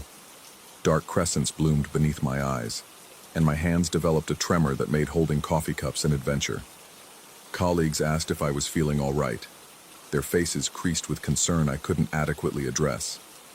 How do you explain that your mother's voice is haunting your apartment without sounding unhinged? How do you clarify that you'd called her multiple times during daylight hours, confirming she was safely in her home 2 states away, while something wearing her voice prowled your hallways at night? The bad luck intensified. My car battery died in the work parking lot, then died again, 2 days after replacement. The refrigerator stopped working, leaking water across the kitchen floor. I cut my hand opening a can, then developed an infection that required antibiotics. A pipe burst in the bathroom ceiling, and the landlord's repair crew tracked mud through every room.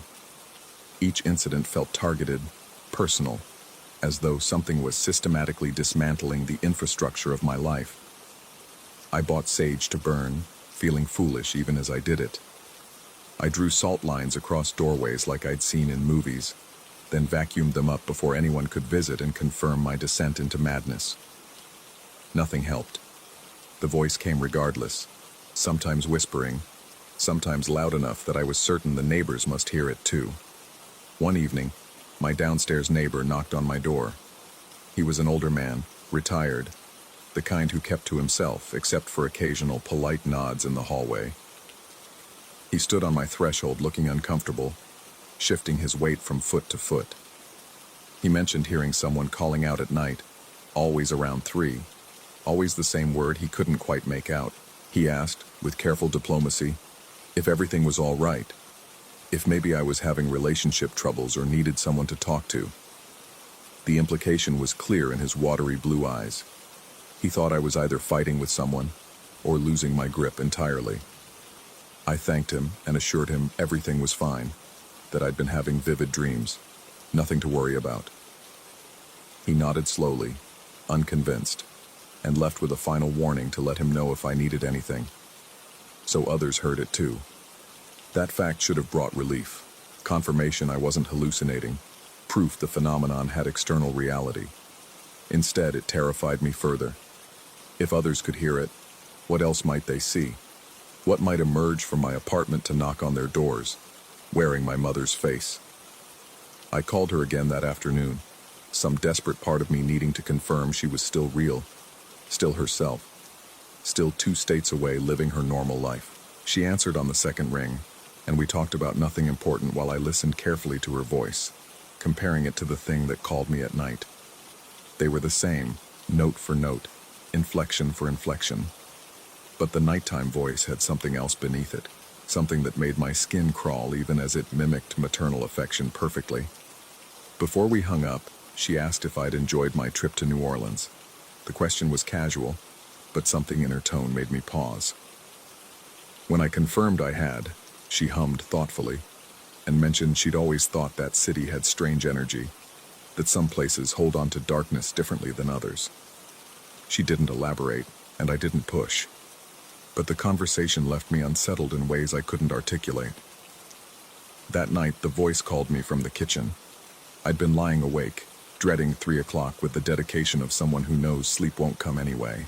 But this time it arrived early at 2:15, and it was closer than it had ever been. I could hear footsteps accompanying it, the soft pad of bare feet across linoleum. "Buggy, I made you something. Come see."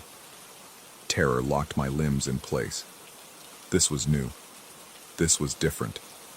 It had never tried to engage me beyond calling my name, never invited interaction. I stayed rigid in bed, covers pulled to my chin like a child hiding from monsters, while the voice continued its patient encouragement. "Don't you want to see what I made? I know how you used to love my cooking." The footsteps moved back toward the living room, and I heard the couch springs creak as though someone had settled onto them. Then silence, thick and expectant. I didn't go look. I couldn't have moved if the building had caught fire. I lay there until dawn painted gray light across my ceiling, and only then did I work up the courage to investigate. The kitchen was empty. The living room was empty, but the couch cushion held an indentation, still slightly warm when I pressed my shaking hand against it. I called in sick to work, something I never did, and spent the day researching apartments. I couldn't explain my urgency to the real estate agent who showed me units, couldn't articulate why I needed to move immediately, why location and price and amenities mattered less than simply being somewhere else. She probably thought I was fleeing an abusive relationship, and I let her think it. That explanation was easier than the truth. I found a place across town, a bland studio in a building with good security and neighbors on all sides. I signed the lease that afternoon, paid extra for immediate occupancy, and began packing before I could second-guess the decision. The voice came twice more before moving day, once from the bathroom while I showered, calling my name through the steam until I thought I'd lose my mind, once from my own bedroom while I sat in the living room, as though it had decided to wait for me in there, patient as a spider in its web. I didn't sleep in the apartment again. I stayed with a coworker who asked no questions when I showed up with a duffel bag and desperate eyes, who simply made up the couch and told me I could stay as long as needed. The move happened quickly. I hired professionals to pack and transport everything because I couldn't bear to spend extra hours in that apartment, couldn't risk being there alone when 3 o'clock came around. The movers commented on how eager I seemed to leave, laughing about it good-naturedly, and I laughed along while something cold slithered through my intestines. The new place felt safe immediately. The walls were thin enough that I could hear my neighbors' televisions, their footsteps, their ordinary lives carrying on with comforting mundanity. I unpacked slowly, methodically establishing my space, claiming it with familiar objects and routines. That first night, I lay awake until 3:30, waiting. Nothing came. No voice called out. No footsteps padded through the studio. Just the hum of the refrigerator and distant traffic and all the normal sounds of a building full of sleeping people. The relief was so intense it brought tears to my eyes. Days passed, then weeks. My sleep schedule normalized. The tremor in my hands faded. My coworkers stopped asking if I was all right, and I stopped flinching at unexpected sounds. The bad luck seemed to have broken along with the lease. No more bizarre mechanical failures, no more cuts and infections, no more cascading disasters. I convinced myself it had been stress-related, a psychological break triggered by too much morbid tourism and too much alcohol. The human mind is fragile, I reasoned, and I'd simply pushed mine too hard. Moving had given me a fresh start, a mental reset, a chance to recover from whatever temporary madness had gripped me. 2 months after the move, my mother came to visit. I picked her up from the airport, and she looked exactly as she always did. Same haircut, same perfume, same reading glasses hanging from a chain around her neck. We had lunch at a restaurant near my apartment, discussed her flight and her garden, and whether I was eating enough vegetables. Everything normal, everything right. As we walked to my car afterward, she linked her arm through mine in that familiar maternal way and leaned close. Her voice was warm and affectionate, pitched low so only I could hear it among the parking lot noise. "I'm so glad you moved, Buggy. That old place wasn't good for you." My blood turned to ice. I stopped walking, turned to look at her directly, searching her face for any sign of wrongness, any indication this wasn't her. She looked back at me with mild confusion, her expression open and guileless. When I asked her why she'd called me that, what she'd just said, she blinked in surprise and claimed she'd only commented on the weather. Had I not heard her properly? She seemed genuinely puzzled by my reaction, worried even, and I let it drop because what else could I do? We drove to my apartment in silence while my mind raced through possibilities, none of them comforting. She could have been lying, but to what purpose? She could have forgotten what she'd said, but that seemed impossible. It had been seconds ago. Or perhaps I'd imagined it, my trauma reasserting itself, the hallucinations returning. Or perhaps something followed me after all. Perhaps it had simply been waiting, patient as only inhuman things can be patient, biding its time. That night, after she'd left for her hotel, I lay in my new bed in my new apartment and stared at the ceiling. I listened to my neighbors moving about in their units, finding comfort in their proximity. I listened to traffic on the street outside. I listened to all the ordinary sounds that meant I was safe and sane and living a normal life. And just before sleep took me, so soft I might have imagined it, I heard footsteps padding across my kitchen floor. Familiar footsteps. Patient footsteps. The kind that could wait forever, because whatever was making them had already proven it didn't need my old apartment to find me. It just needed me. But that's impossible, of course. I'm sure I imagined it. Just like I'm sure that the voice calling my name right now, at 3:15 in the morning, is simply a dream bleeding into wakefulness. Just like I'm sure that the warm indentation appearing on my couch cushion is caused by uneven springs, not by something settling into weight. I'm sure of all these things. I have to be. Story 17. The night walk started 3 weeks after the funeral, when sleep became something I could only chase, never catch. My apartment felt different in those early October days, smaller somehow, the walls pressing closer whenever I tried to settle into the silence. The grief counselor had suggested exercise, fresh air, routine. What she hadn't mentioned was how the darkness would feel like a living thing, how the empty streets at 2 a.m. would become the only place where the tightness in my chest loosened enough to breathe. Brennan joined me on the fourth night, appearing at the end of my driveway without explanation, hands shoved deep in his jacket pockets. We'd been friends since middle school, and he had that rare quality of knowing when words would help and when they'd just clutter the air. That night, he simply fell into step beside me, and we walked. The neighborhood looked different after midnight. Street lamps cast pools of sickly yellow light that seemed to stop just short of the shadows between houses. Our footsteps echoed on the empty sidewalks, creating a rhythm that felt almost meditative. For the first time since everything happened, my thoughts began to untangle themselves from the knot of grief that had taken residence behind my ribs. We were heading back on Everett Road, about 6 blocks from home, when the air changed. It happened gradually enough that I almost missed it. A subtle shift in temperature, a heaviness that settled over us like a damp wool blanket. The streetlights ahead seemed dimmer suddenly, their glow struggling against a darkness that felt too thick, too present. My breath caught in my throat, and beside me, I felt Brennan's pace falter. The smell hit us next, sharp and organic like wet fur and something older, something that had been buried and dug up again. It made my eyes water and my stomach clench. That's when I saw it. At first, my mind tried to rationalize the shape at the edge of the nearest pool of light. A dog, maybe. Someone's pet that had gotten loose. But dogs don't move like that. Don't hold themselves with that kind of wrong geometry, limbs bending at angles that made my vision blur when I tried to focus on them. The thing was low to the ground, roughly the size of a large dog, but its silhouette was all wrong.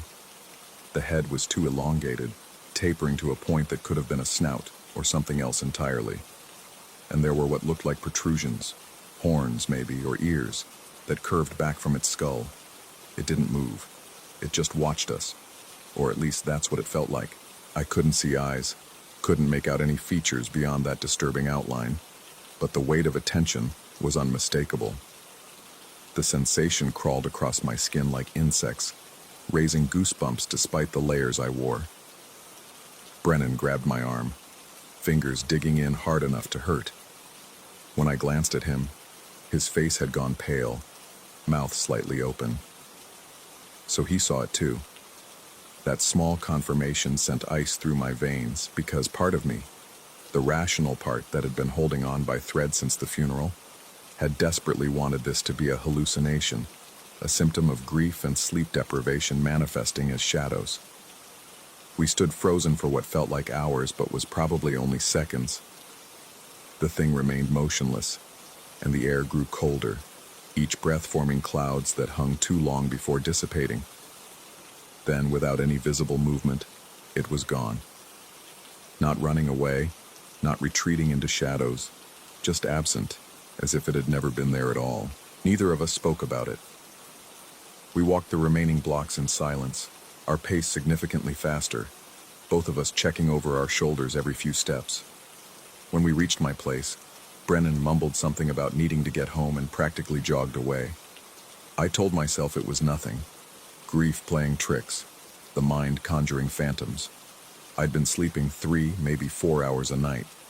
The brain does strange things when deprived of rest, creates patterns in randomness, finds threats in shadows, builds monsters from mundane shapes. But I knew what I'd seen. More importantly, I knew what I'd felt. The second encounter happened 5 nights later. Brennan hadn't answered my texts about walking, so I went alone, telling myself I needed to reclaim the routine, that hiding from shadows would only give them more power. The autumn air bit at my exposed skin as I rounded the corner onto Ashland Avenue. This was a different route, deliberately chosen to avoid Everett Road. The houses here were older, set further back from the street, their yards overgrown with the season's decay. Dead leaves clattered across the pavement, driven by wind that seemed to come from every direction at once. I felt it before I saw anything. That same heavy presence. That sensation of being observed with an intensity that went beyond mere attention. It felt hungry somehow, though I couldn't have explained what that meant. My body understood before my mind caught up, muscles tensing, heart rate accelerating, some primitive part of my brain screaming at me to run. It stood under a broken streetlight, its massive form barely visible in the darkness between 2 ancient oak trees. 7 feet tall, maybe more. It was hard to judge when the proportions seemed so fundamentally wrong. The figure was humanoid in the loosest sense, with a torso and limbs and something approximating a head, but the details wavered when I tried to focus on them. It was as if my eyes couldn't quite process what they were seeing, sliding off the specifics, leaving only impressions. Height, darkness, presence. The thing didn't move, but I felt its attention lock onto me with physical force. My legs refused to work, feet rooted to the sidewalk as if I'd grown into the concrete. The air thrummed with a low frequency I felt more than heard, vibrating in my chest cavity, making my teeth ache. Time stretched. I don't know how long I stood there, caught in whatever this was, but eventually the paralysis broke. I stumbled backward, nearly falling, then turned and ran. My lungs burned, legs pumping, the sound of my own ragged breathing loud in my ears. I didn't look back. Couldn't. Some instinct older than conscious thought told me that looking back would be very, very bad. When I burst through my apartment door, slamming it behind me and throwing every lock, I was shaking so hard my hands could barely manage the deadbolt. I stood in the dark entryway, back pressed against the door, listening. Listening for what? I couldn't say. Footsteps? Breathing? The sound of something that shouldn't exist trying to find a way in. The apartment was silent. Empty. Safe. Except it didn't feel safe anymore. I checked every room, turning on all the lights, looking in closets and behind doors like a child checking for monsters. Nothing. Of course nothing. What had I expected to find? But as I stood in my living room, surrounded by the familiar furniture and possessions that should have brought comfort, I felt it. That same presence. That sensation of being watched. It was faint, distant, but definitely there, as if something stood just on the other side of the walls, patient and still. I didn't sleep that night, or the next. By the third night, exhaustion had me stumbling through simple tasks, my thoughts fuzzy and slow. When I finally collapsed into bed, sleep came hard and fast, dragging me under before I could protest. The growl woke me around 3 a.m. At first I thought I'd dreamed it, a remnant of nightmare bleeding into waking. But then, it came again, low and guttural, resonating from somewhere inside the apartment. The bathroom. The sound was coming from the bathroom. I sat up slowly, every muscle tense, ears straining in the darkness. The growl continued, rising and falling, not quite animal but not mechanical either. It sounded organic, alive, and deeply, fundamentally wrong, like vocal cords that had never been meant to make sound trying to form noises they'd heard but couldn't properly replicate. My phone was on the nightstand. I grabbed it, fingers fumbling to activate the flashlight. The beam cut through the darkness, illuminating my bedroom with harsh white light that somehow made the shadows seem deeper. The bathroom door was closed. I hadn't closed it. I never closed it. The growling stopped. In the sudden silence, I could hear my own heartbeat, rapid and erratic, pounding in my ears. Should I open the door? Call someone? Brennan? The police? And tell them what? That I heard growling from my bathroom? Minutes passed. The silence stretched, became almost worse than the sound. Finally, I forced myself to stand, to cross the room on legs that felt like water. The bathroom door handle was cold under my palm. I turned it slowly, pushing the door open. Empty. The small space was completely empty, just my sink and toilet and shower with its cheap plastic curtain. The window above the toilet was locked from the inside. Nothing could have gotten in. Nothing could have gotten out. But the smell lingered, that same wet fur and old earth scent from the street. I started researching the next day, diving into folklore and demonology with the desperation of someone who needs answers more than they need to question their own sanity. Protection rituals, cleansing ceremonies, prayers from a dozen different traditions.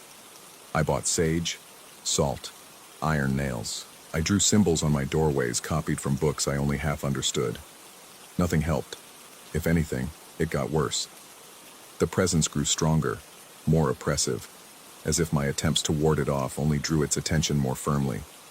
The growling became a nightly occurrence, sometimes from the bathroom, sometimes from the closet, once from directly under my bed.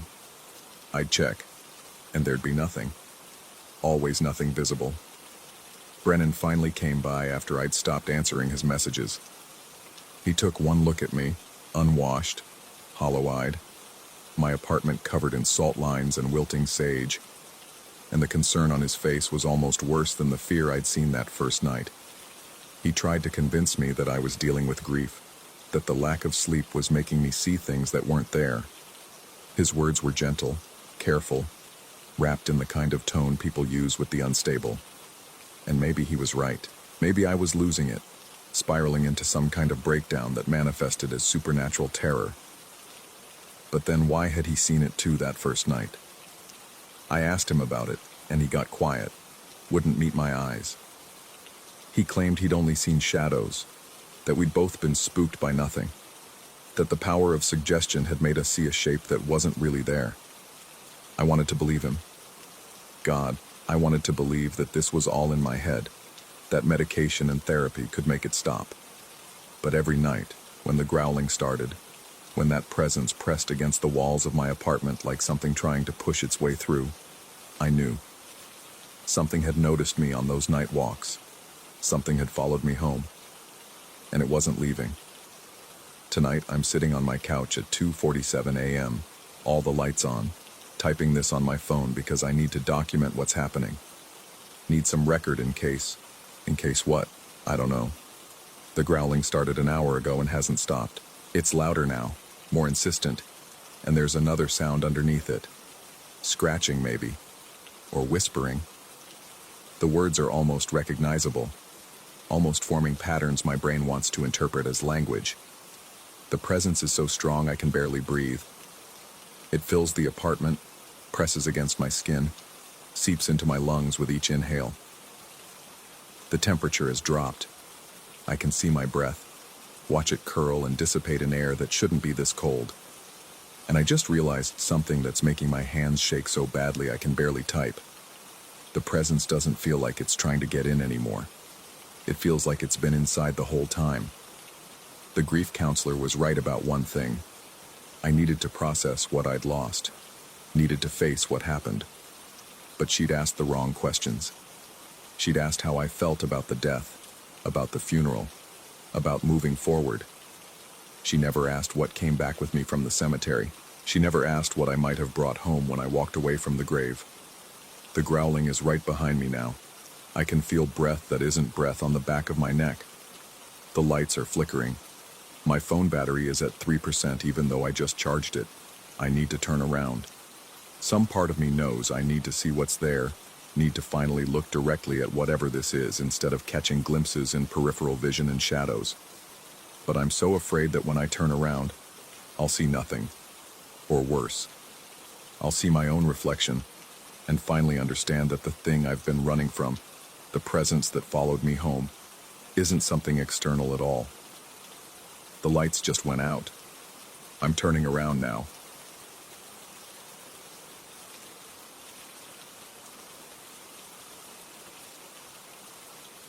Story 18.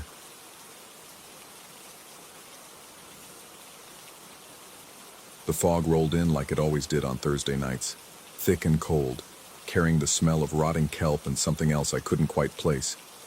Something metallic, almost like old pennies left in salt water. I stood on the rocky outcrop behind my rental cottage, hands shoved deep in my jacket pockets, watching the abandoned lighthouse at Beacon's End materialize through the mist, like a ghost remembering how to be solid. The locals had warned me about the place when I first arrived 3 weeks ago. The old woman at the general store had stopped mid-transaction, her arthritic fingers frozen over the register keys, when I mentioned I'd be staying in the cottage with the view of the lighthouse. She'd looked at me with watery gray eyes that held something between pity and accusation, then simply said that some nights it was better to keep the curtains drawn and the lights off. Her husband, stocking shelves in the back, had dropped a can of soup. The metallic clatter had echoed through the store like a warning bell. I'd dismissed it then. I was a writer seeking isolation, running from a failed marriage and a career that had stalled somewhere between promising and forgotten. Ghost stories and superstitious locals were exactly the atmospheric nonsense I needed to ignore, while I wrestled with my manuscript. But that was before I saw the light. The first time it happened was 11 days ago. I'd been standing exactly where I stood now, unable to sleep, nursing a glass of whiskey and staring into the fog.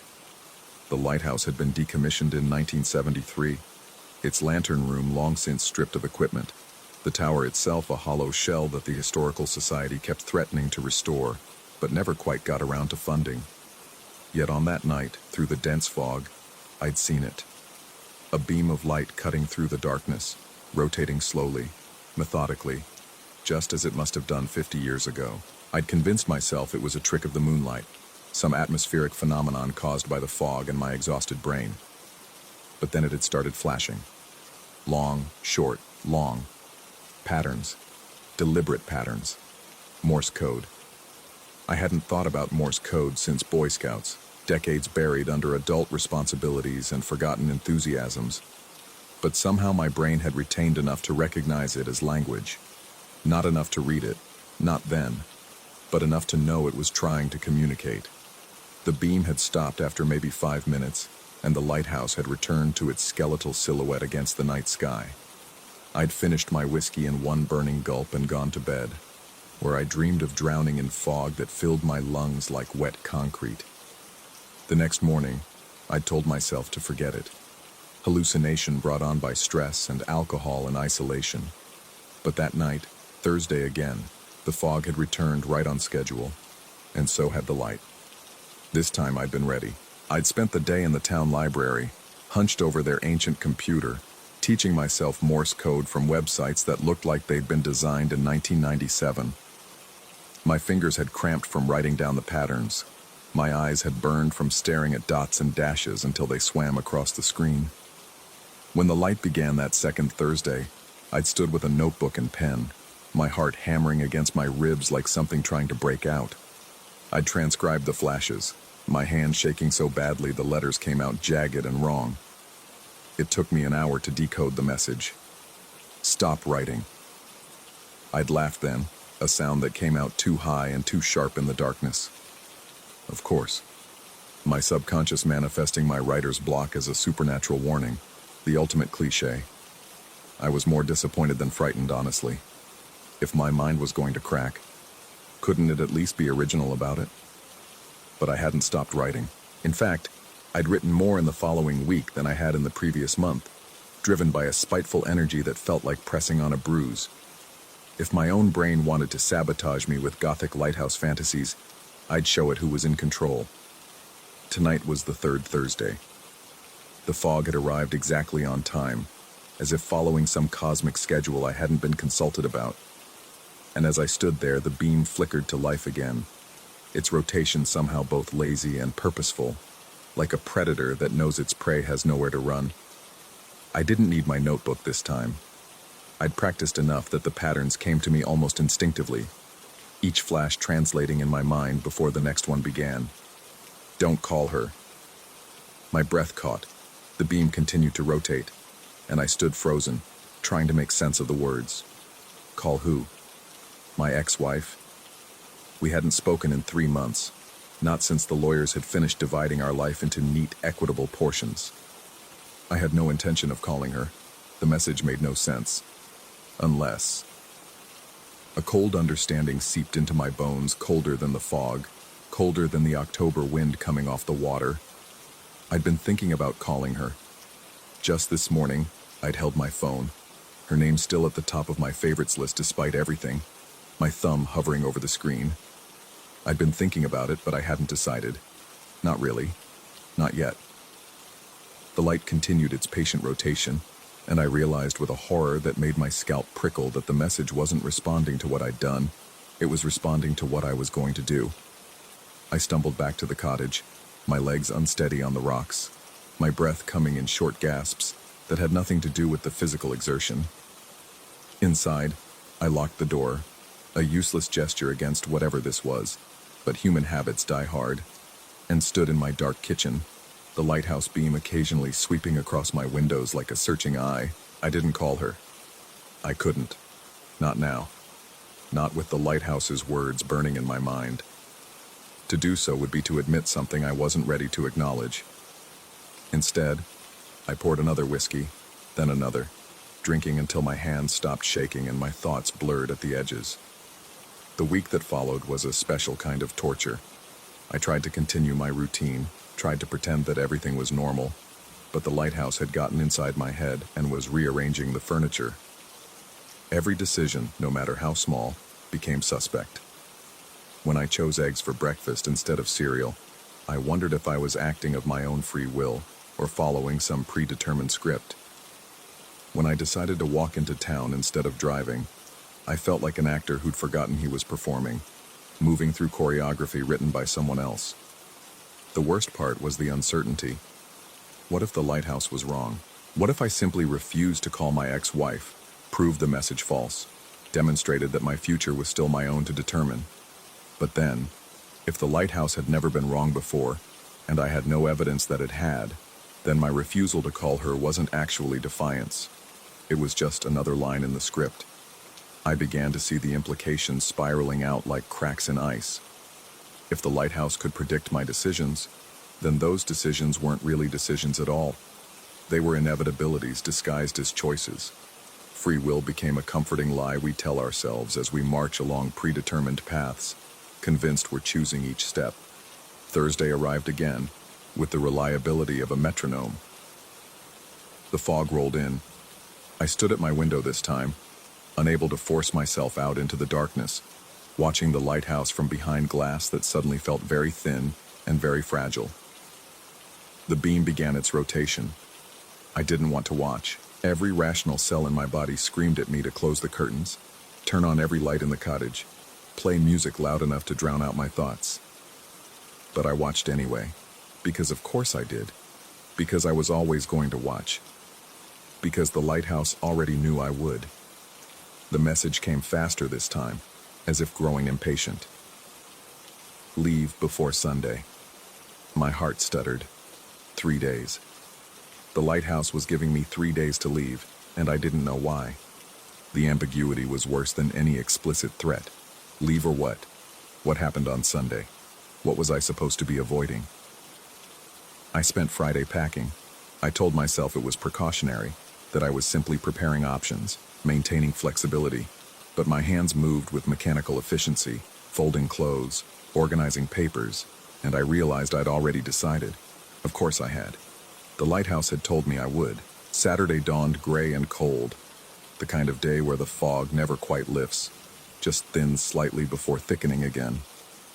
I drove into town, ostensibly for supplies, but really for human contact, for voices and movement and the illusion of normalcy. The general store woman looked at me with those same pitying eyes, and I almost asked her what she knew, what everyone in this town knew about the lighthouse that they'd decided not to tell the outsider. But the words stuck in my throat like fish bones. On my way back, I passed the Historical Society building, and on impulse, or was it, I pulled over.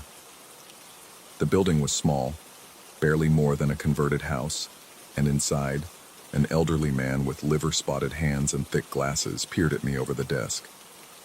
I asked about the lighthouse. He seemed unsurprised by the question, as if he'd been waiting for me to ask. His voice was soft and papery as he told me about the last lighthouse keeper, a man whose name he didn't mention, who'd lived there alone for 15 years before they'd automated the light. This keeper had become obsessed with patterns, the man said, with the idea that everything happened in cycles, that the future could be read in the repetitions of the past.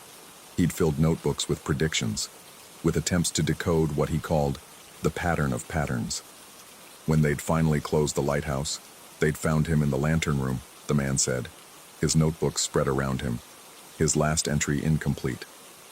Not dead, the man clarified quickly, seeing the question in my eyes. Just gone.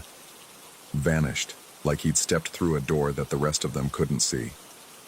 I wanted to ask more, but the man's eyes had gone distant, and I sensed I'd gotten all I would get.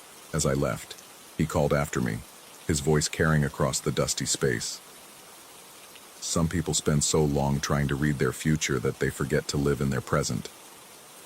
Back at the cottage, I stood at the window, watching the afternoon light fade into evening, the fog beginning its nightly resurrection. My car was packed. My laptop was in its bag.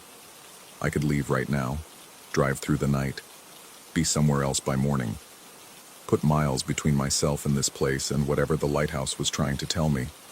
But I didn't move, because I needed to know, because Sunday was coming whether I left or stayed, and I had to understand what I was running from, or what I was supposed to be running toward. Night fell. The fog rolled in. The beam began to rotate. I watched, my notebook forgotten, the patterns burning themselves directly into my mind. Stay. One word. Simple. Contradictory. Maddening. 3 days ago, it had told me to leave before Sunday. Now it was telling me to stay. Which message was the truth? Which future was I supposed to follow? Or were they both true somehow in that quantum way where all possibilities exist, until observation collapses them into single reality? I thought about the lighthouse keeper, alone in his tower, trying to decode patterns that had no solution, or too many solutions, or solutions that changed depending on how you looked at them. I thought about him stepping through an invisible door, choosing to exist in the place between futures, rather than commit to any single one. The beam continued to rotate, patient and eternal, and I realized what I'd been trying not to understand. It wasn't showing me one future. It was showing me all of them. Every message was true because every possibility was real, until I chose. Until I collapsed the wave function of my own existence into a single strand. The lighthouse wasn't controlling my choices. It was reflecting them back at me, showing me that every decision I might make was already made, already happening, in the infinite branches of probability. Call her, don't call her, leave, stay, all of it true, all of it false, all of it happening simultaneously in the fog of potential. Sunday morning arrived with unexpected sunshine, the fog burned away by a determined sun. I stood in my cottage, surrounded by packed bags and an unpacked life, and realized I couldn't remember if I'd slept. The lighthouse stood silent in the clear light, just a weathered tower of brick and history, empty and ordinary. My phone sat on the kitchen counter, her name still at the top of my favorites. My keys hung by the door. The road stretched in both directions, every mile a choice, every choice a commitment to one future out of infinite. I picked up my notebook and flipped through the messages I'd recorded over the past weeks. They contradicted each other, overlapped, branched and merged like a river delta flowing backward. In trying to tell me my future, the lighthouse had shown me something more unsettling, that there was no single future to tell. There was only the terror of choosing, of collapsing infinite possibility into singular reality, of killing all the other versions of myself that might have been. The lighthouse keeper had understood this, I thought. He'd seen all the futures stacked up like transparencies, had tried to find the pattern that would let him navigate between them rather than commit to just one. And maybe he'd succeeded. Maybe that's what gone really meant. Not vanished, but dispersed, existing in all timelines simultaneously, never having to choose. I walked out to the rocky outcrop one last time, letting the October sun warm my face. From here, the lighthouse looked almost benign, a relic of a time when people believed in singular truths and straight lines from cause to effect. Tonight, there would be fog again. Thursday always brought fog, and I would be here to see it, or I wouldn't. I would call her, or I wouldn't. I would leave, or I would stay. I would keep writing, or I would stop. All of it was true. All of it was already happening. And in the lantern room of the lighthouse, invisible in the daylight but always there, the beam waited to rotate again, to spell out messages for decisions I hadn't made yet, for futures I was always going to choose, for the moment when I would finally understand that the terror wasn't in the lighthouse's predictions. The terror was in the knowing that it didn't matter which path I chose, because I'd already chosen all of them. The fog was coming. It always did. Story 19. The static came first, always. A hiss like sand pouring through an hourglass, except the grains were made of broken glass and whispered secrets. Then the voice would emerge, smooth as oil on water, speaking names and addresses that shouldn't exist on any frequency I could access.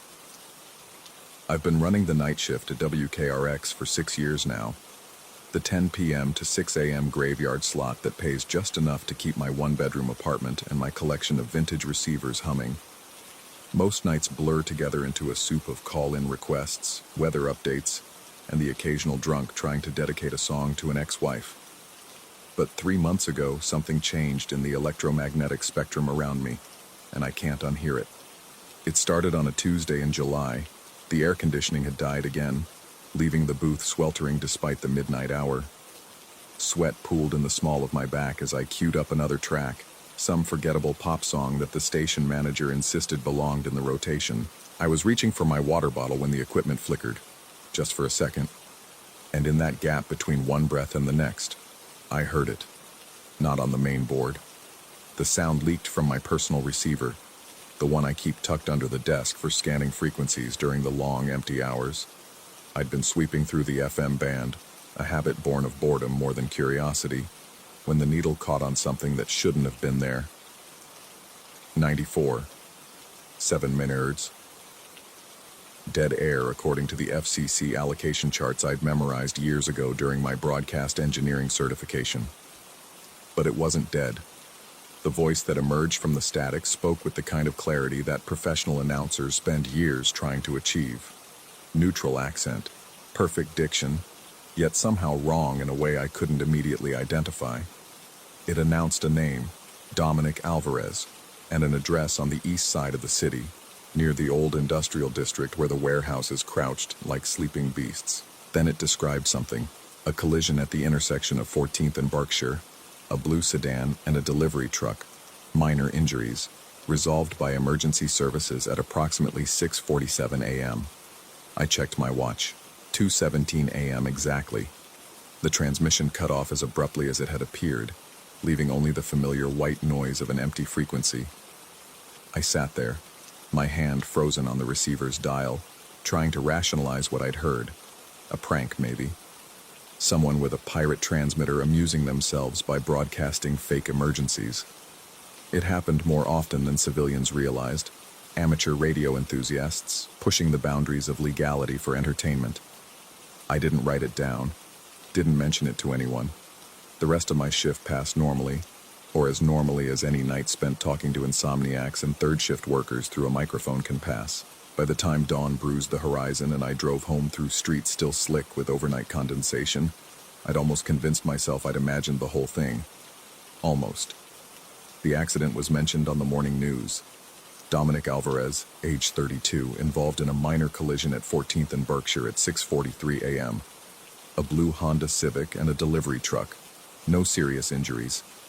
The timestamp was 4 minutes earlier than the voice had predicted, but close enough to strip the breath from my lungs as I stood in my kitchen, coffee mug suspended halfway to my lips. Coincidence, I told myself. Had to be.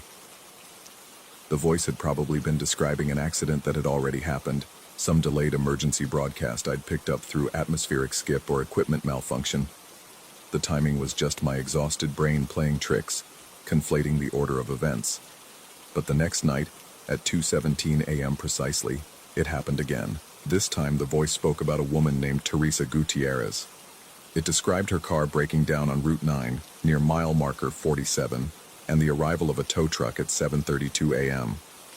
I wrote it down this time, my hand shaking slightly as I recorded the details in the margins of my playlist.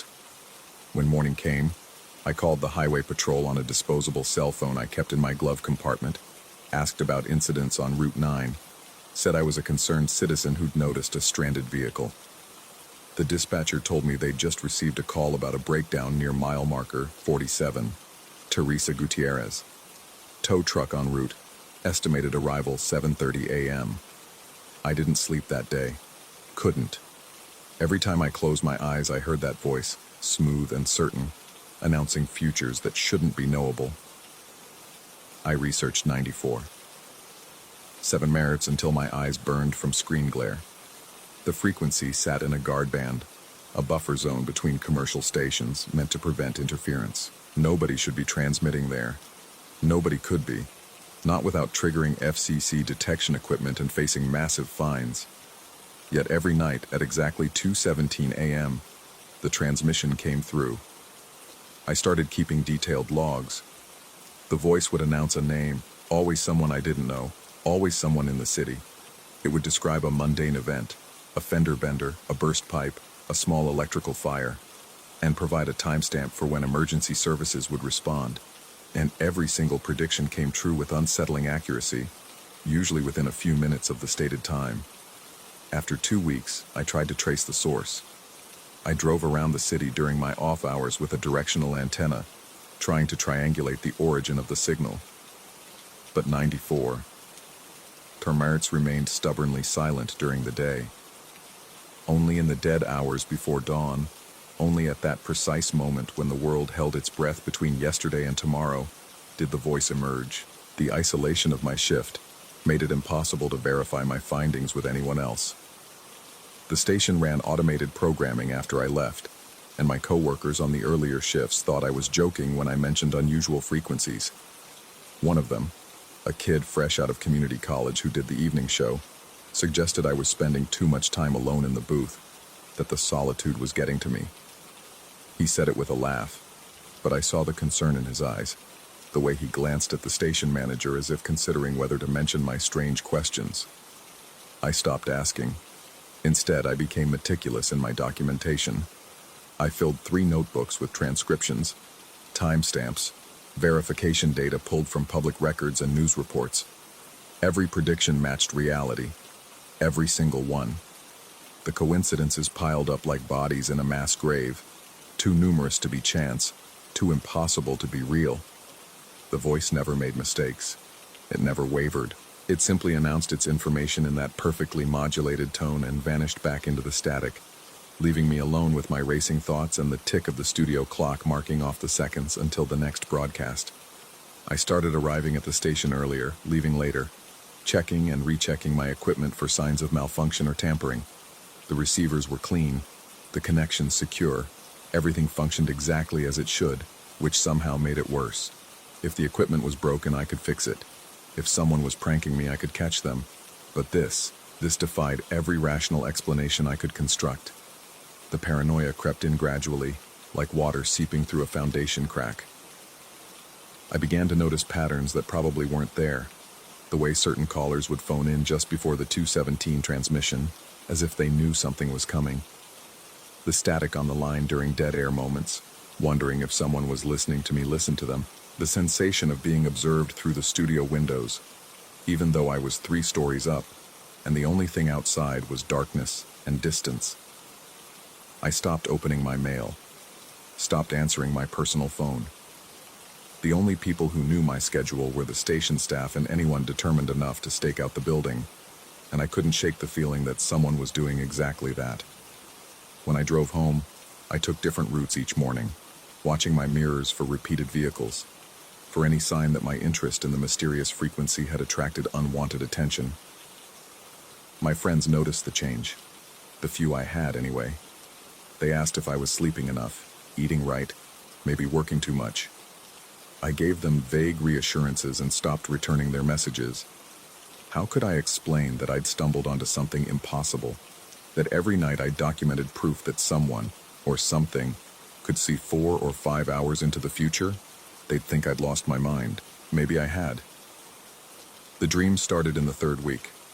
Not nightmares exactly, but close enough. I'd find myself standing in the station booth, except the equipment would be different, older, vacuum tubes instead of solid-state electronics. The clock would still read 2:17, but outside the windows the city would be transformed.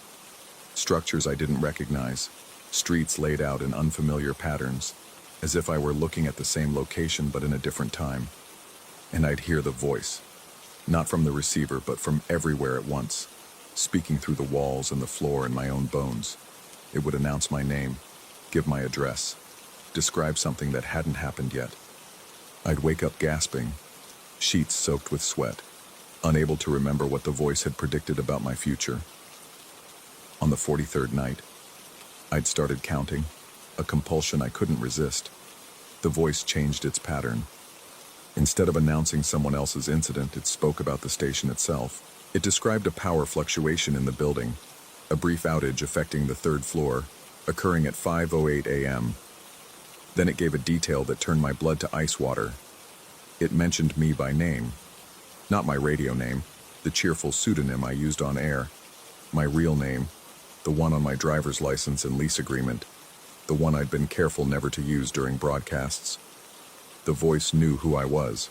I sat frozen in my chair, staring at the receiver as if it were a coiled snake. The transmission ended, replaced by static, but I couldn't move, couldn't think.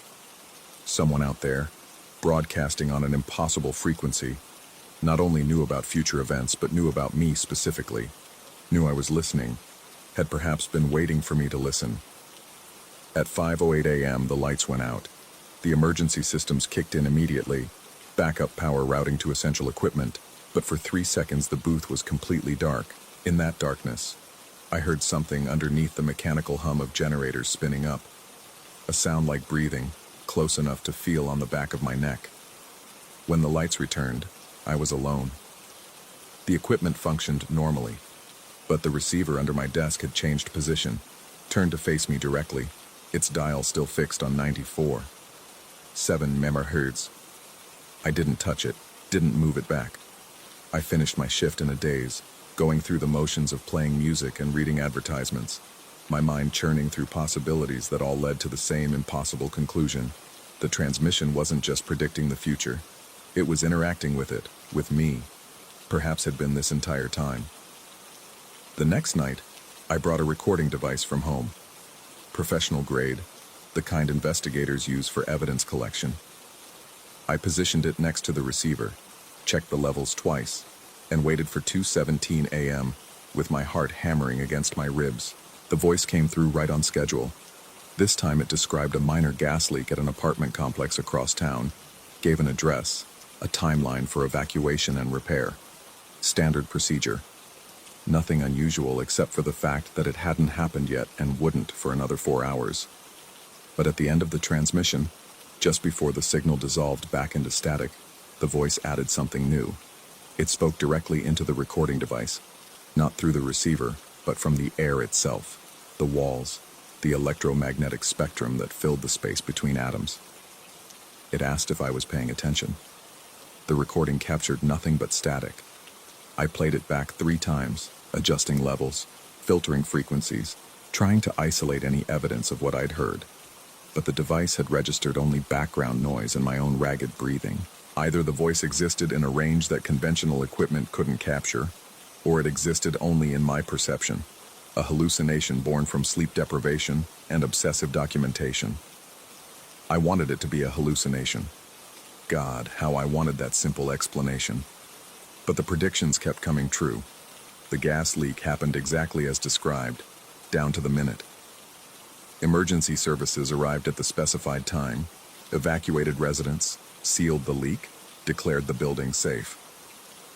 I verified it through 3 different news sources and a phone call to the utility company, pretending to be a journalist following up on the incident. Reality kept confirming what my rational mind insisted was impossible. The station manager called me into his office on a Friday afternoon. He'd noticed my performance slipping, he said. Missed cues, dead air stretches, complaints from advertisers about distracted delivery. He asked if everything was all right at home, if I needed time off, suggested I speak with a professional about stress management. His concern felt genuine, which somehow made it worse. I assured him I was fine, just tired, promised to do better. I couldn't tell him about the frequency. Couldn't explain that I'd discovered something that shouldn't exist, that I was being watched by a presence that could see through time itself. He'd fire me on the spot, probably call a mental health crisis line. So I smiled and nodded and went back to work, carrying my terrible knowledge alone. The voice started appearing in other places. Not actually appearing. I never heard it outside the station booth at 2:17 a.m., but I became aware of its presence, in the white noise of traffic, in the hum of my refrigerator, in the silence between heartbeats. As if having once tuned into that frequency, I could never fully tune it out again. It had changed something in me, adjusted my perception permanently to detect a signal most people couldn't perceive. I researched temporal physics, quantum mechanics, theories about information traveling backward through time. Most of it was beyond my understanding, equations and concepts that required advanced degrees to properly grasp. But I found references to retrocausality, to experiments suggesting that future events could influence present conditions, that time might not flow in the strictly linear direction we perceive. None of it explained the voice. None of it explained how someone could broadcast specific, verifiable information about events that hadn't occurred yet. The science was theoretical, mathematical, safely contained within academic journals and laboratory experiments. This was real, happening every night, documented in notebooks that I now kept hidden under my mattress like guilty secrets. On the 67th night, the voice spoke my address. It described my apartment, the layout, the cracked tile in the bathroom, the water stain on the bedroom ceiling that looked like a map of somewhere I'd never been. It mentioned the notebooks under the mattress, counted them correctly. Then it announced that I would receive a visitor at 4:33 p.m. that afternoon, someone who would ask questions I couldn't safely answer. I didn't go home that day. Couldn't. Instead, I drove to a diner on the outskirts of the city and sat in a booth by the window, drinking coffee until my hands shook from caffeine and fear. I watched the parking lot, the street beyond, looking for anyone who might be searching for me. When 4:33 p.m. came and went, I felt a moment of relief so intense it was almost physically painful. Maybe the voice had finally been wrong. Maybe whatever prediction algorithm or supernatural knowledge it operated on had encountered a variable it couldn't account for. Maybe my choice to avoid my apartment had broken the chain of predetermined events. But when I returned home after midnight, I found a note slipped under my door. It was typed, impersonal, unsigned. It contained a single question. Why are you listening? My hands shook as I held the paper, reading the words over and over. Someone had been there at 4:33 p.m., just as predicted. Someone knew I'd been avoiding the encounter. The voice had been right again, and my attempt to change the outcome had failed before I'd even tried. I stopped trying to explain it after that. Stopped researching, stopped documenting, stopped telling myself there had to be a rational explanation. Instead, I simply accepted the phenomenon the way one accepts gravity or breathing, a fundamental property of reality that existed whether I understood it or not. The voice continued its nightly broadcasts. I continued listening. We existed in a strange equilibrium. the mysterious transmission and I, bound together by a frequency that shouldn't exist. Sometimes I wondered if I'd created it somehow, if my years of scanning empty channels had opened a door in the electromagnetic spectrum that was better left closed. Other times I suspected it had always been there, waiting for someone to tune in, and I'd simply been unfortunate enough to find the right frequency at the right moment. The city moved around me as it always had, its population unaware that their futures were being broadcast every night to a solitary listener in a radio booth.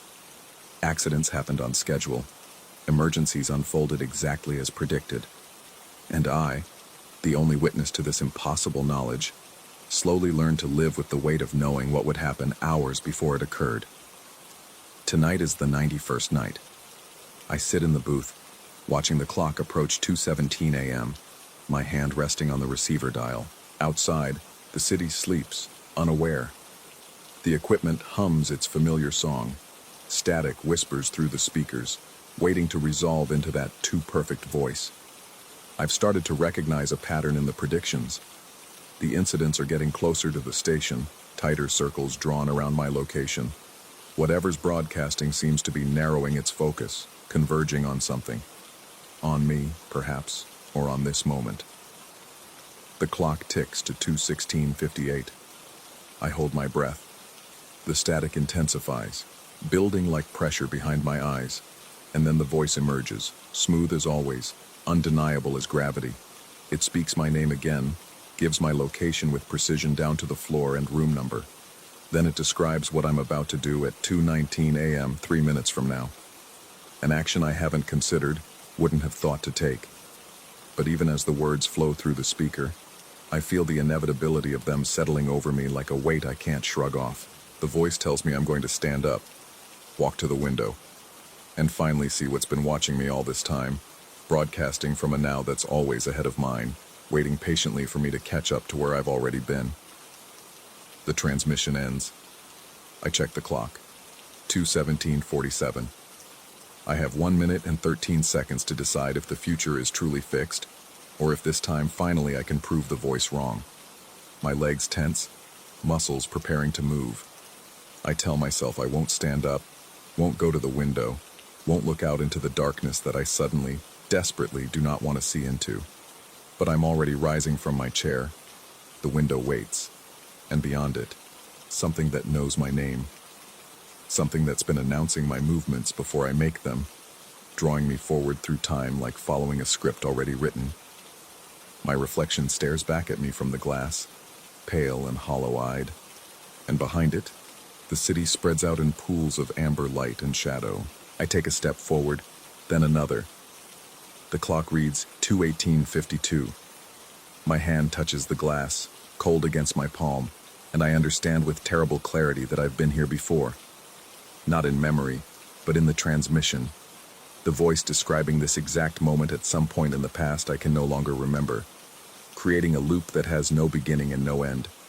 I am both the listener and the broadcast, the prediction and the predicted. And tomorrow night at 2:17 a.m., the voice will speak again, announcing something I'm about to do, something I haven't done yet but somehow already have. The city holds its breath. I lean closer to the window, searching the darkness for what I know must be there, what has always been there, watching and waiting and speaking futures into being. The clock strikes 2:19, and I see.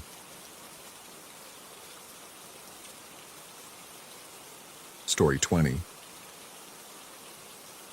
The camera cost me $17 at the pawn shop on 8th Street, wedged between a trumpet with a dented bell and a box of yellowed paperbacks. I'd walked past that shop for 3 years without ever going inside, but something about the window display that Tuesday afternoon pulled me through the door. The camera sat on a velvet cushion that might have been red once, its boxy white body catching the autumn light in a way that made my fingers itch to hold it. The owner, a man whose face seemed perpetually caught between expressions, told me it worked fine. He demonstrated by taking a photo of the empty counter, the mechanical whir and chemical smell filling the cramped space. The photo slid out with that satisfying mechanical sound, and we watched it develop together in the dusty silence. Just the counter, nothing else. He shrugged and quoted me the price, and I should have left it there. That evening, I took the camera to Riverside Park, where the October trees were shedding their leaves in slow, orange spirals. The light was perfect, that golden hour photographers dream about, and I wanted to capture the footbridge arching over the creek. I framed the shot carefully, making sure to get the reflection in the water, the way the light filtered through the remaining leaves. The shutter clicked, the photo emerged, and in the center of the bridge, exactly where I'd been standing, there was a woman. I'd been alone. Completely, certainly alone. The park was empty save for a jogger on the far trail, too distant to matter. But there she was, in the photo, rendered in that distinctive instant film quality, standing with her back to the camera, hands gripping the bridge's wooden rail. Her coat was dark blue, almost black in the shadows. Her hair hung loose and blonde past her shoulders. At the bottom of the photo, in small white numbers, 10:27, 5 days away. My first thought was that someone had tampered with the camera, loaded it with pre-exposed film as some kind of prank. But that made no sense. Who would do that? And why? I examined the photo from every angle, held it up to the fading light, searching for signs of double exposure or manipulation. The image was seamless. The woman cast a shadow. Her coat moved in a breeze I could almost feel through the paper. I took 3 more photos that evening. The playground equipment, empty swings swaying slightly. In the photo, a figure sitting on the middle swing hunched forward, gender indistinguishable. Date, 11:02. The parking lot, my car the only one there. In the photo, a sedan I didn't recognize parked 3 spaces down, a man visible through the driver's window, face obscured by shadow. Date, 10:31. The park entrance sign. In the photo, someone standing beside it, partially hidden by the post. Date, 11:05. I drove home with the photos fanned across my passenger seat like tarot cards predicting futures I didn't want to see. Sleep that night came in fragments. I kept returning to the images, laid out on my kitchen table under the harsh fluorescent light. The more I studied them, the more details emerged. The woman on the bridge had a small tear in her coat at the shoulder. The figure on the swing wore shoes without laces. The man in the car had his hands positioned on the steering wheel at 10:02, like he was waiting for something. Wednesday and Thursday passed in a fog. I went to work at the insurance office, processed claims, ate lunch at my desk, drove home through traffic that seemed heavier than usual, more aggressive. Every time I passed someone on the street, I found myself studying their faces, their clothes, comparing them to the shadowy figures in my photos. None matched, or maybe they all did. My certainty about anything felt like it was dissolving at the edges. Friday arrived. October 27th. The date on the bridge photo. I told myself I wouldn't go to the park.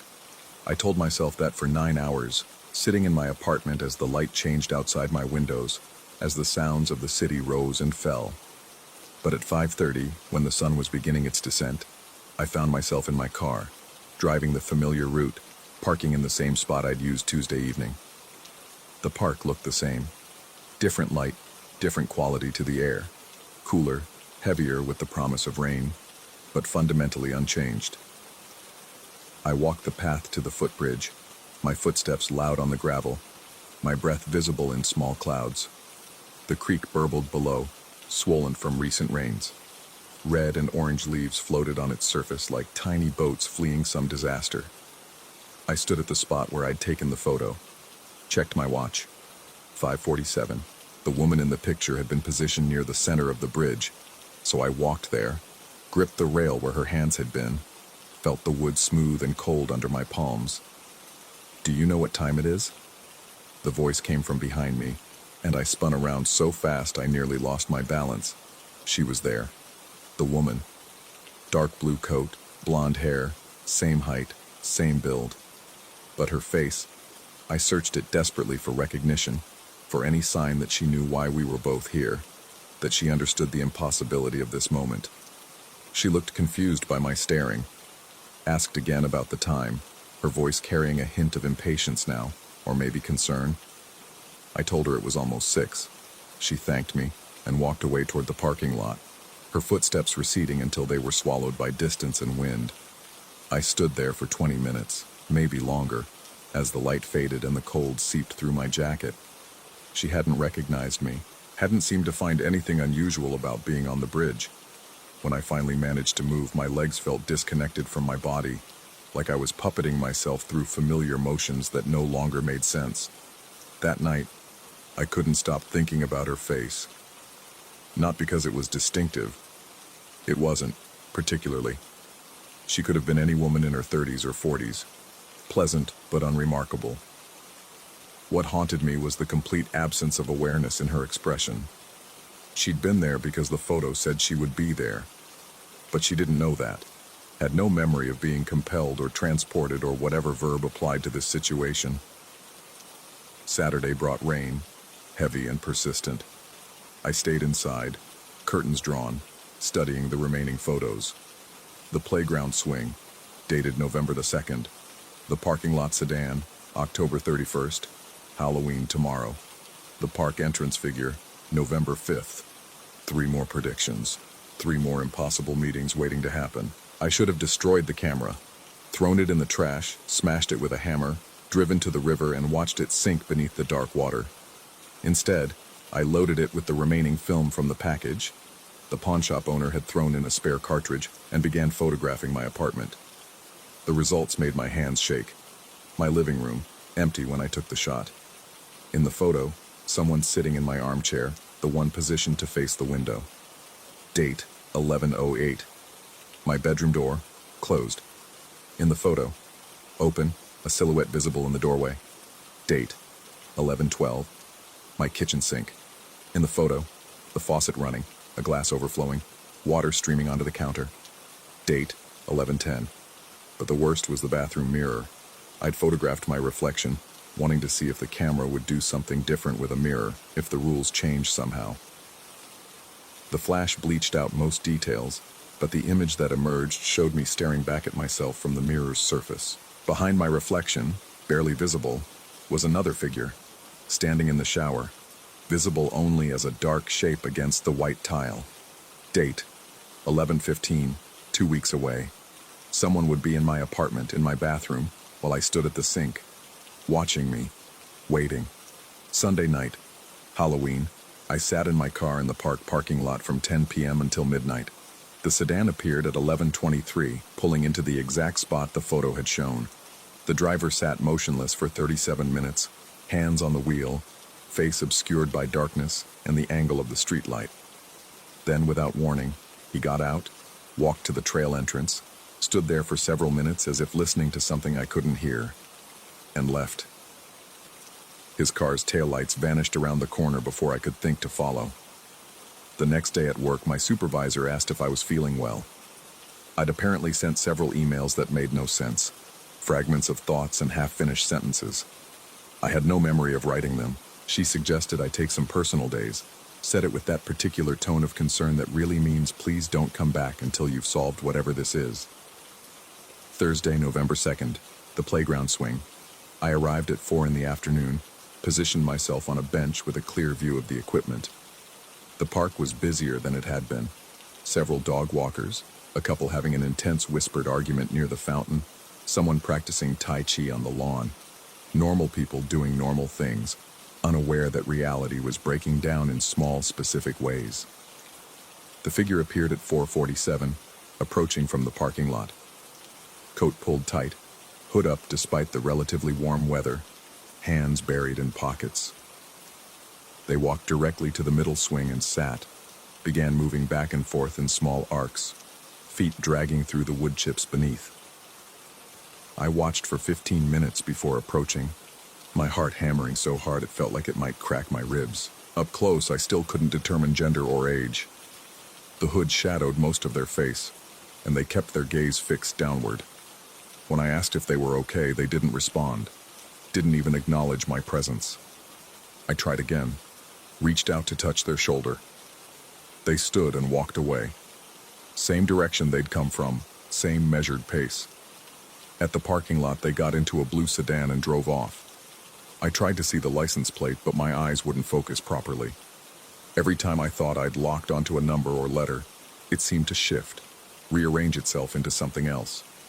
That night, I photographed my front door from the inside. The image showed it standing open, the hallway beyond visible. Date, 11/18. My hands were shaking so badly I could barely hold the photo. November 5th arrived too quickly. The figure at the park entrance appeared exactly when the photo had predicted, stood beside the sign in that same partially hidden position. By now, I'd stopped being surprised.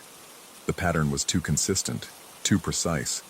These people, if they were people, and I was becoming less certain of that, materialized at the predicted times and places, performed their appointed actions, and departed without any apparent awareness of the strangeness of their own behavior. I began taking photos constantly, my apartment from every angle, the street outside my building, the coffee shop where I'd started spending mornings because sleeping had become impossible.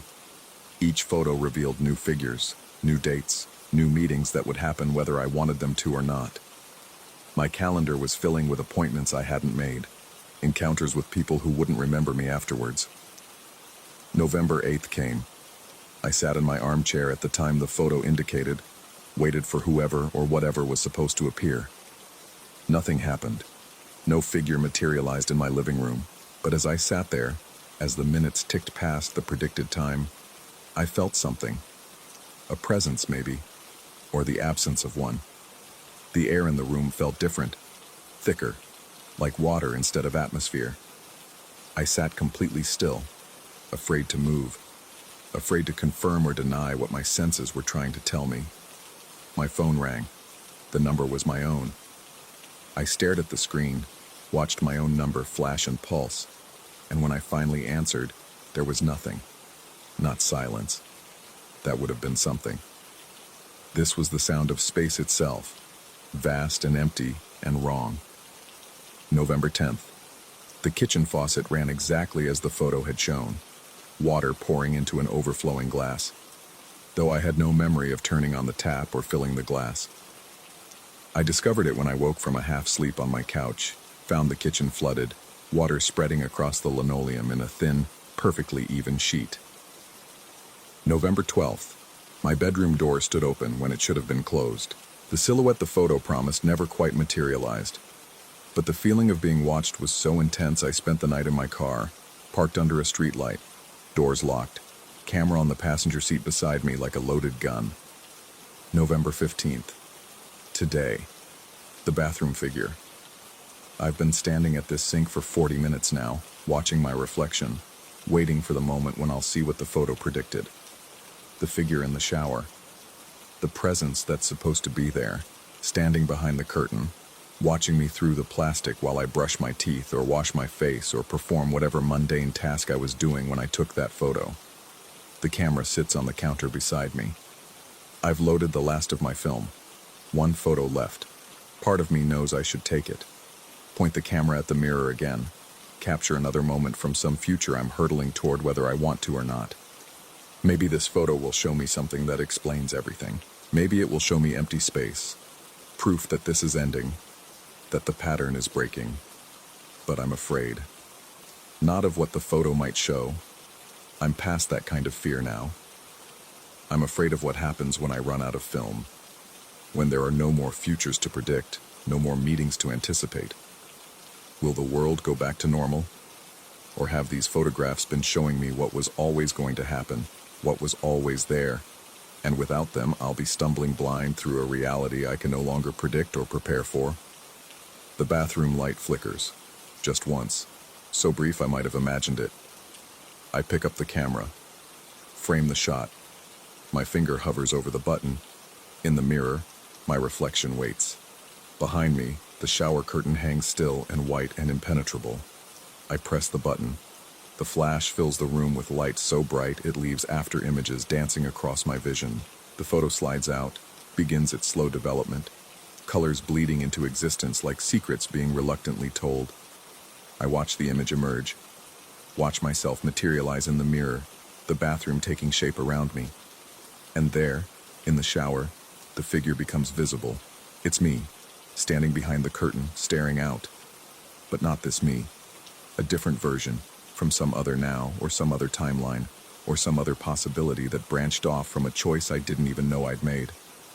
He's holding something. A camera. The same white instant camera, raised to his eye, pointing at the mirror, pointing at me. At the bottom of the photo, in those same white numbers, today's date, this moment, right now. I turn around slowly, my body moving through space that feels like it's filled with something other than air. The shower curtain is closed, has been closed this whole time, but I can see the outline of someone standing behind it now, can see the shape of them through the plastic, the way they're positioned, the object they're holding up to where their face should be. I think about the woman on the bridge, the figure on the swing, the man in the car. I think about how none of them seemed to know they were keeping appointments made by photographs taken days before, how they moved through their moments and left without any awareness that they'd been summoned there by something impossible. I think about how many photos I've taken in the past 2 weeks, how many dates are still coming, how many versions of myself might be walking through this apartment in November, December, January, unaware that they're following a script written by a $17 camera and its stuttering white flash. My hand reaches for the shower curtain. In my peripheral vision, the photo on the counter is still developing, still revealing details I haven't processed yet. More figures maybe, more dates, more futures bleeding into the present like watercolors running together on wet paper. I grip the plastic, feel its texture, real and solid and undeniable. And in the moment before I pull it back, I realize I can't remember how I got here. Can't remember deciding to come into the bathroom, to stand at this sink, to wait for this moment. The last thing I clearly recall is Tuesday afternoon, 3 weeks ago, walking into a pawn shop on 8th Street because something in the window caught my eye. Everything since then feels like a photograph slowly developing, an image emerging from chemicals and light and time, and I'm no longer certain which side of the lens I'm on. The curtain slides open. The shower is empty. But in the mirror behind me, I can see him perfectly now. Standing where I'm standing. Staring at me with my own eyes, my own face, my own expression of growing, terrible understanding. He raises the camera. The flash goes off. The flash. And I am...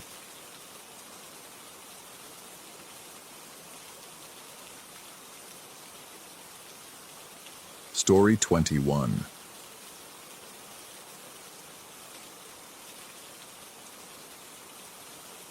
The fluorescent lights hummed their perpetual hymn as I made my rounds through the cryogenic storage facility. Midnight had come and gone an hour ago, and the silence pressed against my eardrums like water at depth. This was the part of the shift I'd grown to dread, not because of anything that had happened, but because of the waiting. The anticipation of something breaking the monotony felt worse than any actual emergency ever could. I'd been working the night shift at the Lazarus Cryonics Center for 8 months. The pay was decent, the work minimal, and the solitude suited me fine. Or at least that's what I told myself. The truth was more complicated. I'd taken this job to escape people, to hide in the sterile quiet, where the only company was the frozen and the dreaming. The facility housed 247 pods arranged in neat rows across 3 underground levels.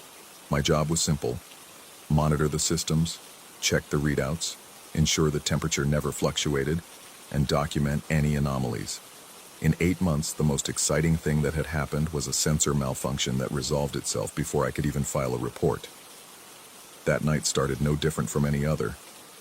I was on level 2, tablet in hand, when I noticed Pod 247's status panel glowing amber instead of the usual steady blue. My pulse quickened. Amber meant a system query, usually nothing serious, but it still required investigation. I approached the pod, my footsteps echoing off the concrete walls in a way that suddenly seemed too loud. The panel's digital display flickered, and then I saw it.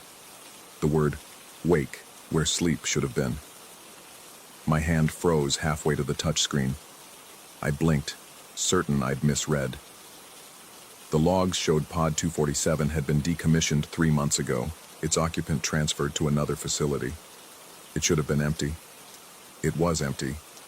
The internal camera feed showed nothing but darkness and frost patterns on the glass. I reached for the panel to reset it, but before my fingers made contact, the display changed again. One letter at a time, slowly, deliberately, W-A-K-E. Then impossibly the glass began to fog. Not from the outside, where my breath might have condensed against the cold surface, but from within. A thin mist spread across the interior of the viewing window, blooming like spilled milk in water. I stepped back, my tablet slipping from my grip and clattering to the floor. The sound seemed to travel forever in that underground chamber. I told myself it was a pressure differential, a malfunction in the environmental controls. The facility was old, built in the early 2010s when cryonics was still more hope than science. Systems failed all the time. This was just another glitch, another thing to document in my report. But then the condensation began to move. At first I thought it was just the moisture spreading across the glass, following the natural patterns of cold metal and thermal dynamics. But as I watched, the fog coalesced into shapes that looked almost intentional. Lines formed and reformed, and for a moment, just a moment, I could have sworn I saw letters. My throat tightened. I forced myself to look away, to focus on retrieving my tablet from the floor. When I straightened up and glanced back at the pod, the glass was clear again. The panel read sleep in its usual steady font. The amber light had shifted back to blue. I stood there for several minutes, my breath coming in short, controlled bursts, waiting for something else to happen. Nothing did. The pod sat silent and dark, just another cylindrical chamber in a long row of identical units. Eventually, I convinced myself I'd imagined it. A trick of the light, fatigue playing games with my perception. I'd been pulling too many doubles, drinking too much coffee, sleeping too little. I documented the amber alert as a momentary sensor error and continued my rounds. But I couldn't shake the image of that fog spreading across the glass, or the way the letters had seemed to spell something before dissolving. I kept glancing over my shoulder as I walked, certain I'd see the panel glowing amber again, certain I'd find the pod humming to life behind me. An hour later, I was in the break room trying to warm my hands around a cup of coffee when the facility's intercom crackled to life. The automated voice announced a temperature fluctuation in Zone 2B, the section where Pod 247 was located. My hands began to shake, sloshing coffee onto the metal table. I told myself it was coincidence. Zone 2B had 12 pods. The alert could be about any of them. But I knew, with a certainty that settled like ice in my gut, that it was about Pod 247. The walk back to Level 2 felt longer than it should have. The corridors seemed to stretch, the walls pressing in closer with each step. The hum of the ventilation system sounded different, lower, more rhythmic, almost like breathing. I tried to rationalize it, to explain it away, but my rational mind was losing ground to something more primitive, something that recognized danger in the dark. Pod 247's panel was amber again. Not just amber, it was pulsing, a slow, steady rhythm that matched the pounding of my heart. The display showed a temperature spike inside the pod, climbing degree by degree, even though the pod was supposed to be empty, even though there was nothing inside to generate heat. I pulled up the internal camera feed on my tablet, zooming in on the pod's interior. Frost covered every surface, undisturbed, empty. But the temperature reading continued to climb. -40, -35, -30. Then I heard it. A sound like nails on glass, faint but unmistakable, coming from inside the pod. My skin prickled, every instinct screaming at me to run, to call someone, to do anything but stand there. But I couldn't move. I could only watch as the glass fogged again, faster this time, completely obscuring the interior. And then the condensation began to write. Letters formed slowly, deliberately, traced by something I couldn't see. My vision tunneled, my breathing shallow as I read the words. You remember my legs nearly buckled. Those weren't random letters, weren't some hallucination brought on by exhaustion. They were words, a message. But I'd never told anyone what I was trying to forget, never spoken aloud the thoughts that kept me awake at night, the reason I'd taken this job in the first place.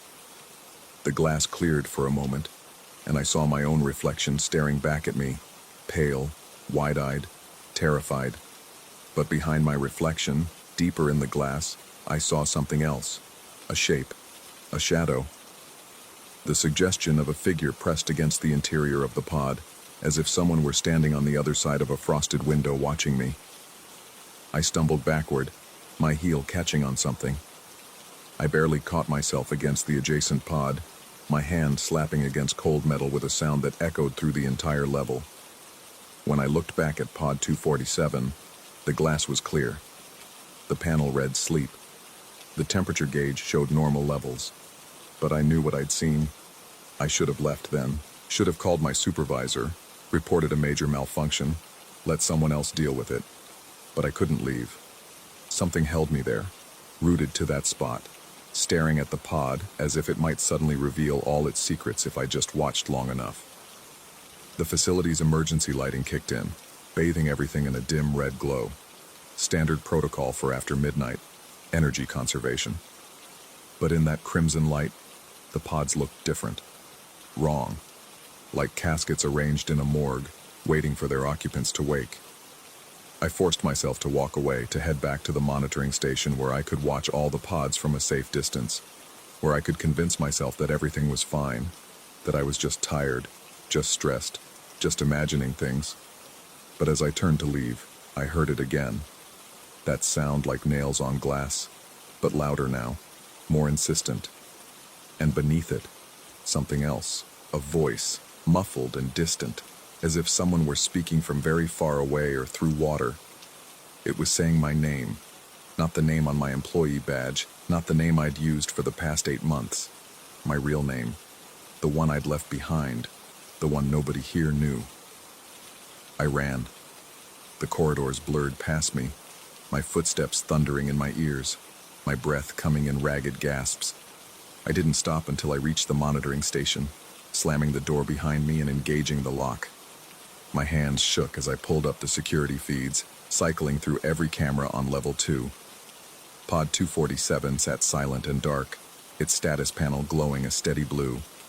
Everything looked normal, peaceful, empty. I spent the rest of my shift in that monitoring station, watching the feeds, waiting for something to happen.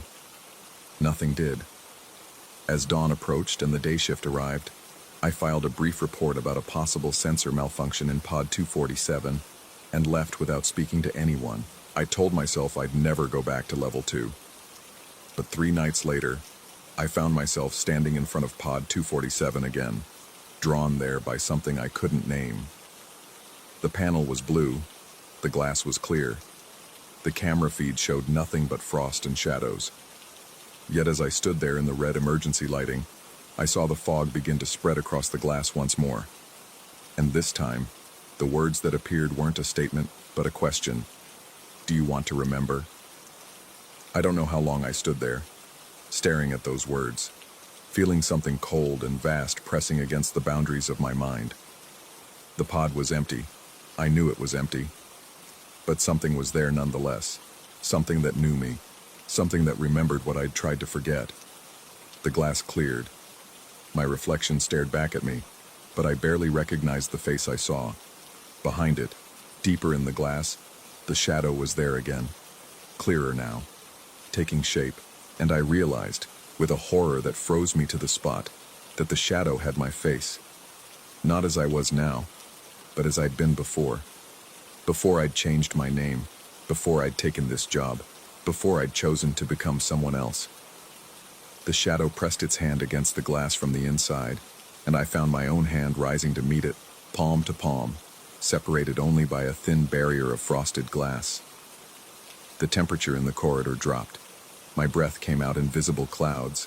The panel flickered between wake and sleep, unable to decide, caught between 2 states. In that moment, I understood. The pod wasn't empty. It never had been. But what it contained wasn't a body waiting to be revived. It was a memory. My memory. The parts of myself I'd tried to freeze, to lock away, to forget. And now, after 8 months of silence and solitude, of hiding in the dark with the frozen and the dreaming, those memories had begun to wake. The glass fogged completely, obscuring everything, and in that white void, I saw words forming one last time. We're still here. The panel switched to wake and stayed there. glowing amber in the red emergency lights. I pulled my hand away from the glass, my palm burning cold where it had touched the surface. I should have run, should have quit, should have disappeared into another anonymous job in another anonymous place. But I didn't.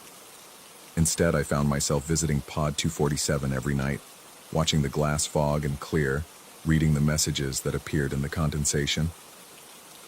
Sometimes they were fragments of conversations I'd tried to forget.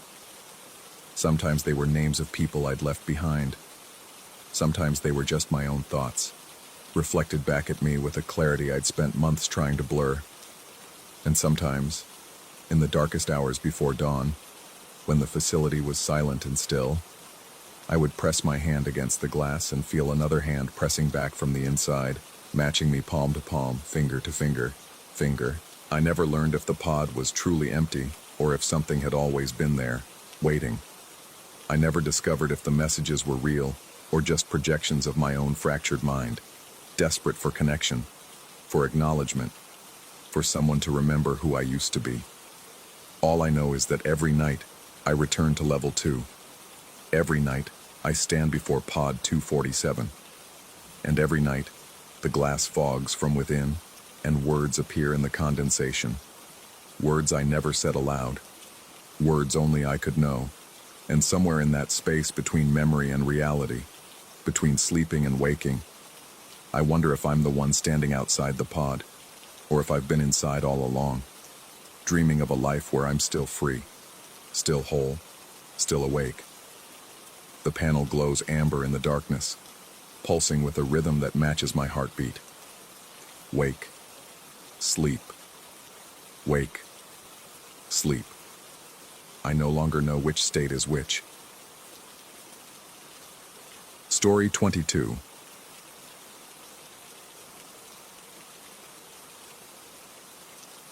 The overhead lights died 3 hours into the overnight run to Portland, and nobody complained. That should have been my first warning. I'd taken the late bus because it was cheaper, $63 instead of $90, and because I needed to believe that saving $27 mattered anymore. The station had been nearly empty at 11 p.m., just a handful of us standing under those fluorescent tubes that make everyone look like they're already dead. The driver had checked our tickets without meeting anyone's eyes, his uniform crisp despite the late hour, and we'd filed aboard in that particular silence that descends on strangers who know they'll be breathing each other's air until dawn. Now, as the darkness pressed against the windows, I found myself counting the other passengers. 7, including me. The old woman in the second row had been knitting something shapeless and gray since we'd pulled out of the station. Behind her, a businessman in a rumpled suit hunched over his laptop, the screen's glow painting his face in shades of corpse light. Across the aisle from me, a college-aged girl with headphones had her forehead pressed against the window, watching the nothing that rushed past. 3 more passengers sat scattered in the rear, too far back to see clearly in the darkness, just shapes and the occasional shift of movement. The highway stretched out before us, a ribbon of asphalt through dense forest. No other vehicles shared our route. The white lines disappeared beneath our wheels with hypnotic regularity, and the engine's drone wrapped around everything like a cocoon of sound. I'd expected the interstate, but the driver had taken some alternate route, probably a shortcut, I'd told myself. The trees grew thick on either side, their branches occasionally scraping the top of the bus with sounds like fingernails on metal. I caught myself watching the driver in the rearview mirror.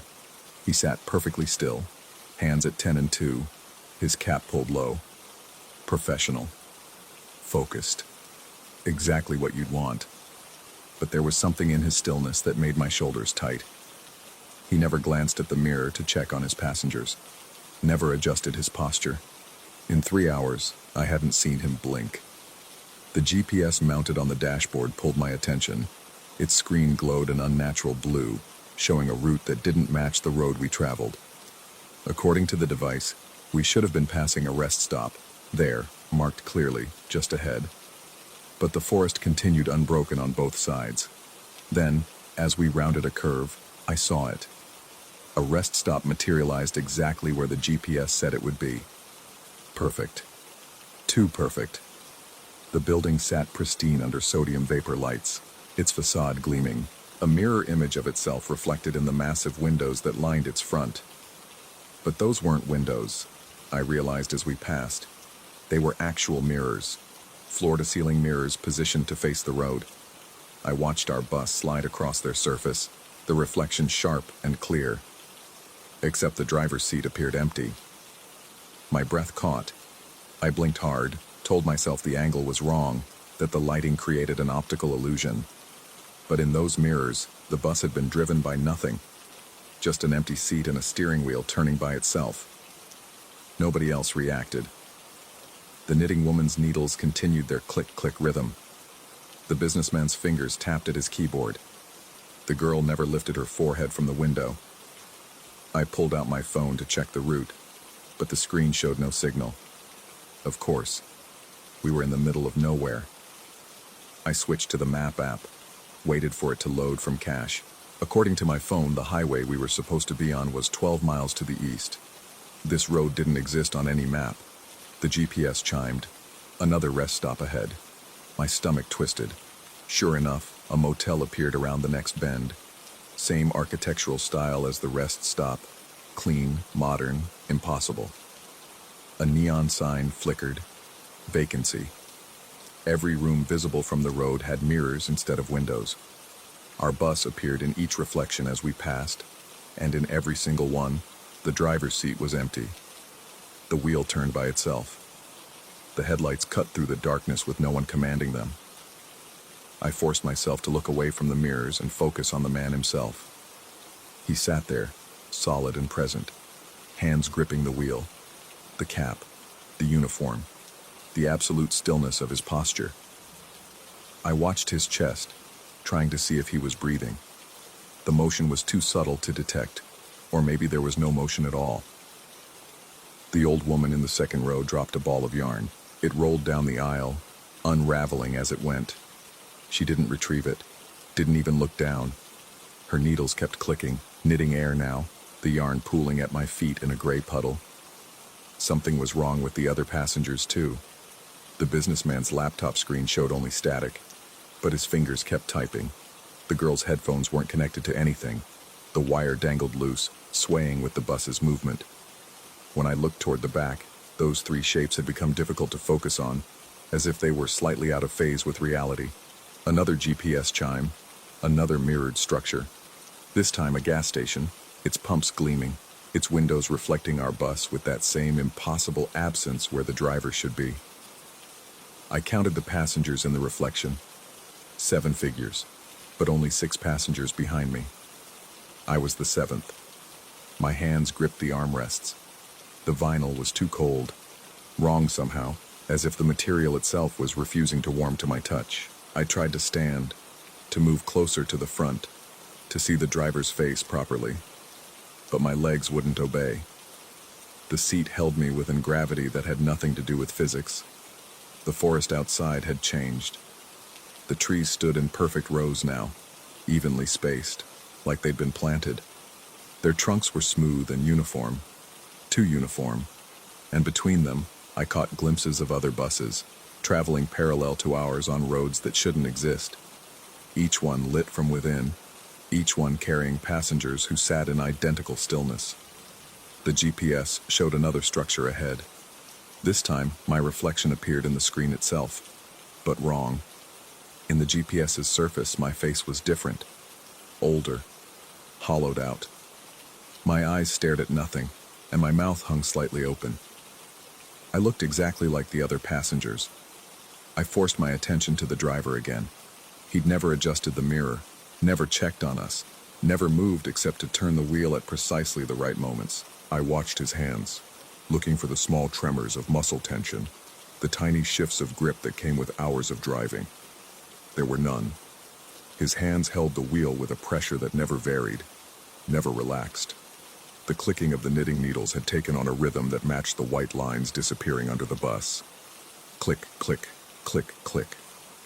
When I looked, the old woman's fingers moved too fast, too regular, like a machine caught in a loop. The businessman's typing followed the same tempo. The girl's head bobbed against the window in time with some song that couldn't be playing. Another mirrored rest stop appeared. then another motel, then a diner, its windows reflecting our bus and its absent driver. The structures came faster now, one after another, all featuring those impossible mirrors. And in each reflection, I could see the truth with increasing clarity. The driver's seat was empty, because there was no driver. There never had been. The bus was driving itself. But that couldn't be right because I could see him sitting there. The uniform, the cap, the hands on the wheel. I could see him, couldn't I? I tried to remember boarding. Had I actually watched the driver check my ticket? Or had the ticket simply been taken? Had anyone spoken? Had he made any sound at all? The memory felt slippery, like trying to hold water. I could remember the uniform, the crisp lines of it. I could remember the cap pulled low. But when I tried to picture a face, there was only shadow. The GPS chimed again, but this time it showed something different. The route it displayed formed a loop, a perfect circle, with our current position marked by a blinking dot that traveled the circumference endlessly. We'd been on this road for hours, passing the same mirrored structures over and over, and the GPS knew it. The GPS had always known. I looked down at my hands. They'd taken on a waxy quality in the darkness, the skin too smooth, too perfect. When I tried to flex my fingers, they responded, but the movement felt mechanical, predetermined, like I was watching someone else's hands operate. The yarn at my feet had formed a pattern. In the dim light, I could make out shapes in its tangles, roads and buildings, a miniature version of the route we traveled. The mirrored structures appeared in gray wool, and where our bus should be, there was a gap in the weaving, an absence shaped like a vehicle. One of the passengers in the back stood up. I heard the movement but couldn't turn my head enough to see clearly. Footsteps came down the aisle, heavy and regular. They stopped next to my seat. I could sense someone standing there, could feel the displacement of air. But when I tried to look, my eyes slid away, unable to focus. The presence leaned close, and I felt breath that was too cold, too steady, against my ear. It whispered something, not words exactly, but the shape of a question. When did you notice? The footsteps retreated. The presence returned to the back of the bus. Everything continued as before. Through the window, another mirrored structure approached. This one was different, larger, more complex. A hotel, multiple stories tall, its entire facade covered in reflective surfaces. As we drew closer, I could see our bus repeated across every window. Dozens of reflections, hundreds maybe. And in every single one, the driver's seat was empty. But in one reflection, just one, on the third floor, fourth window from the left, I saw something else. In that single mirror, the driver's seat wasn't empty. Someone sat there, gripping the wheel. I pressed my face against the window, straining to see more clearly as we passed. The person in that one reflection was me. My hands on the wheel, my cap pulled low, my uniform crisp and perfect. I watched myself drive past, and the me in the reflection turned to look directly at the me in the bus. Our eyes met, and the me behind the wheel smiled, a slow, knowing smile that understood something I didn't. Then we were past the hotel, swallowed again by the forest of two uniform trees. The GPS chimed. The route continued its loop. The knitting needles clicked their mechanical rhythm. The businessman typed his message to nowhere. The girl pressed her forehead against the window, watching reflections slide by. And I sat in my seat, feeling the cold vinyl beneath my hands, watching the empty driver's seat pilot us through the darkness and wondering, not for the first time I realized, but for the 1,000th time, the 1,000,000th time, when exactly I had boarded this bus. The white lines disappeared beneath us, one after another, regular as heartbeats, regular as the breath I could no longer be certain I was taking. The engine droned on, and somewhere in its mechanical voice I could almost hear words. You've always been here. You'll always be here. We all are. Outside, another mirrored structure appeared on the horizon. The GPS chimed its cheerful notification. The bus drove on toward Portland. or toward whatever we'd all agreed to call Portland, in those last moments when we'd still believed we had a choice. And in the rearview mirror that the driver never checked, I could see all 7 passengers sitting perfectly still, eyes forward, as we traveled the route we'd traveled before, and would travel again, through the night that never ended, past reflections that told the only truth any of us could bear to see.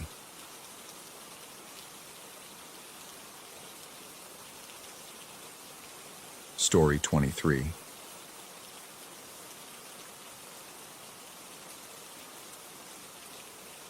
The listing had called it rustic charm meets modern comfort, which should have been my first warning. But after 3 months of sleeping on my brother's couch in Portland, anywhere with 4 walls and a door that locked felt like paradise. The old grain silo stood alone in eastern Washington wheat country, its curved metal walls painted a faded red that looked almost brown in the autumn light. The conversion had been recent. New windows cut into the cylindrical structure, a wooden deck wrapping around the base, solar panels bolting onto the domed roof like metallic barnacles. I arrived just before sunset, the sky bleeding orange across endless fields of harvested stubble. The air smelled clean, almost sterile, with that particular emptiness of rural places after the growing season ends. The key was in a lockbox by the door, just as the host had promised in her single, terse message. No greeting, no instructions beyond the Wi-Fi password, and a note about the breaker box location. The interior surprised me. Someone had poured real money into the renovation. Polished concrete floors, a spiral staircase leading to a lofted bedroom, a kitchen with appliances that actually matched. But there were things they couldn't change, fundamental qualities of the space that no amount of IKEA furniture could mask. The walls curved in every direction, creating odd pockets of shadow that shifted as I moved.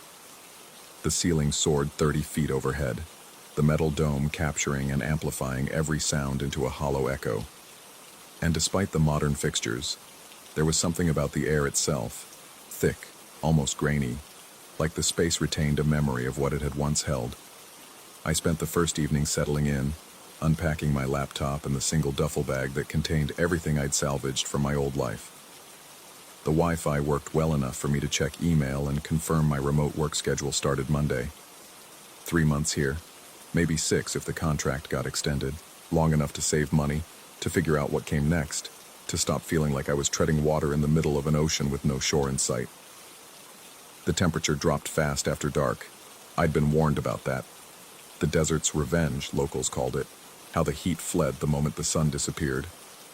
I adjusted the thermostat, heard the baseboard heaters tick and hum to life. That's when I first noticed the smell.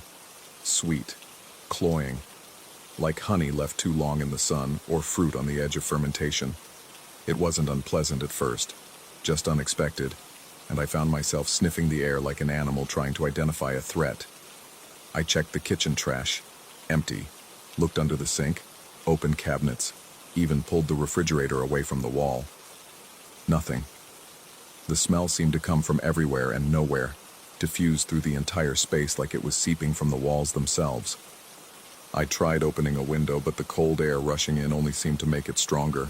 There was a quality to the scent that made my teeth ache, made my stomach clench with a nausea that felt oddly distant, like it was happening to someone else's body. I closed the window, cranked up the heat higher, and told myself it was probably just old grain residue, decades of wheat dust embedded in places the renovation couldn't reach. Old buildings had smells. That was normal. By midnight, I'd almost gotten used to it. Almost. I lay in the lofted bed, staring up at the curved metal ceiling just a few feet above my head, listening to the building settle and creak around me. The heaters ticked. The metal expanded and contracted with temperature changes. Wind pressed against the exterior with a low, sustained moan that vibrated through the entire structure. Normal sounds. Explicable sounds. I woke at 3:17 according to my phone, though I had no memory of falling asleep. The smell had intensified, thick enough now that I could almost taste it coating the back of my throat, and there was something else. A sound. So faint I thought at first I'd imagined it. A sliding, scratching whisper, like something being dragged across metal. I sat up slowly, my head nearly touching the ceiling of the loft. The sound came again, definitely real this time, coming from below. I peered over the edge of the loft and immediately felt my breath catch. The walls were wrong.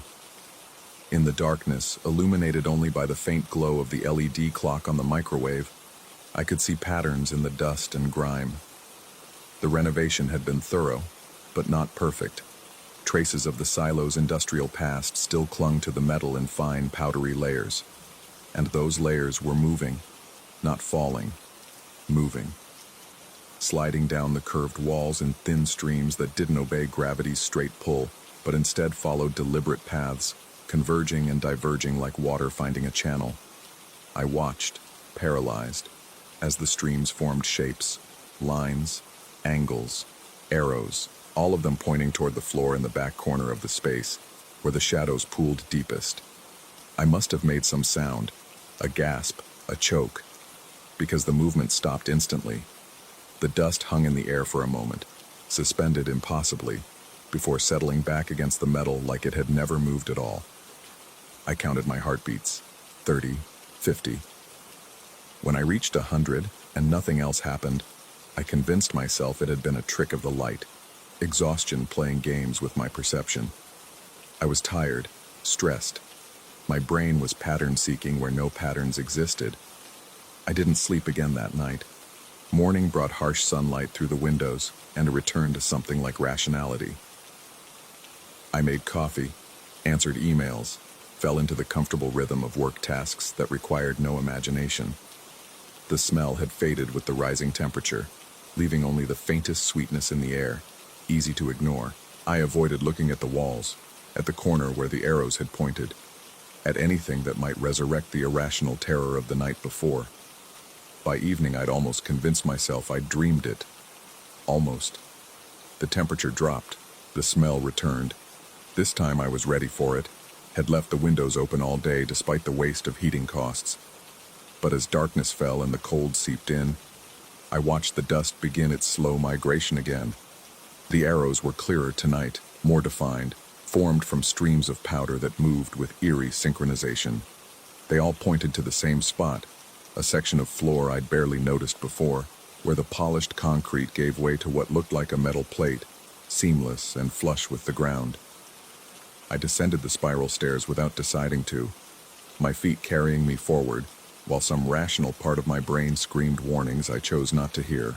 The metal plate was perhaps 4 feet in diameter, a perfect circle of riveted steel that felt several degrees colder than the surrounding concrete. I ran my hand over its surface and felt the faint outline of something beneath the smooth finish. Edges, a handle, a mechanism covered over with paint and sealant, a hatch. The realization came with absolute certainty, accompanied by a wave of that sickly sweet smell so intense, I had to press my sleeve against my nose and mouth. This was what remained of the silo's original infrastructure, access to the underground storage chambers, the deep pits where grain had been kept cool and dry. The renovation had covered it, sealed it, tried to erase its existence. But it was still there, just beneath this thin veneer of modernity. Something scraped below the plate, a dry, rattling sound, like branches against glass, or nails on metal, or... I stepped back so fast I nearly fell, my heel catching on the edge of the concrete. The sound stopped, the smell intensified, and in the silence that followed, I swear I heard something else. Breathing. Slow, labored, wet breathing that came from beneath the floor. I spent the next hour tearing through the Airbnb listing, the host's profile, any information I could find about the property. The silo had been converted 18 months ago by a woman named Evelyn, no last name provided, who lived somewhere in Seattle and managed several rural rentals. The reviews were sparse but positive, mainly from photographers and writers seeking solitude. No one mentioned smells. No one mentioned strange sounds. No one mentioned feeling like they were being watched by something that lived in the walls. I found a county records website and searched the property address.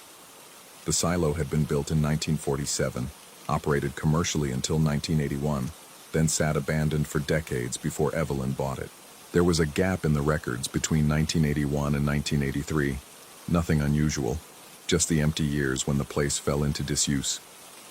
Except for one detail buried in a farming cooperative newsletter I found through a genealogy site. In the spring of 1983, workers had been hired to secure and seal underground storage chambers due to structural concerns. Secure and seal, not demolish, not fill in, seal.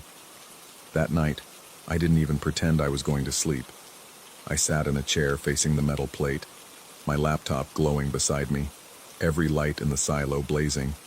The temperature dropped, the smell came, the dust formed its arrows, and beneath the plate, something moved.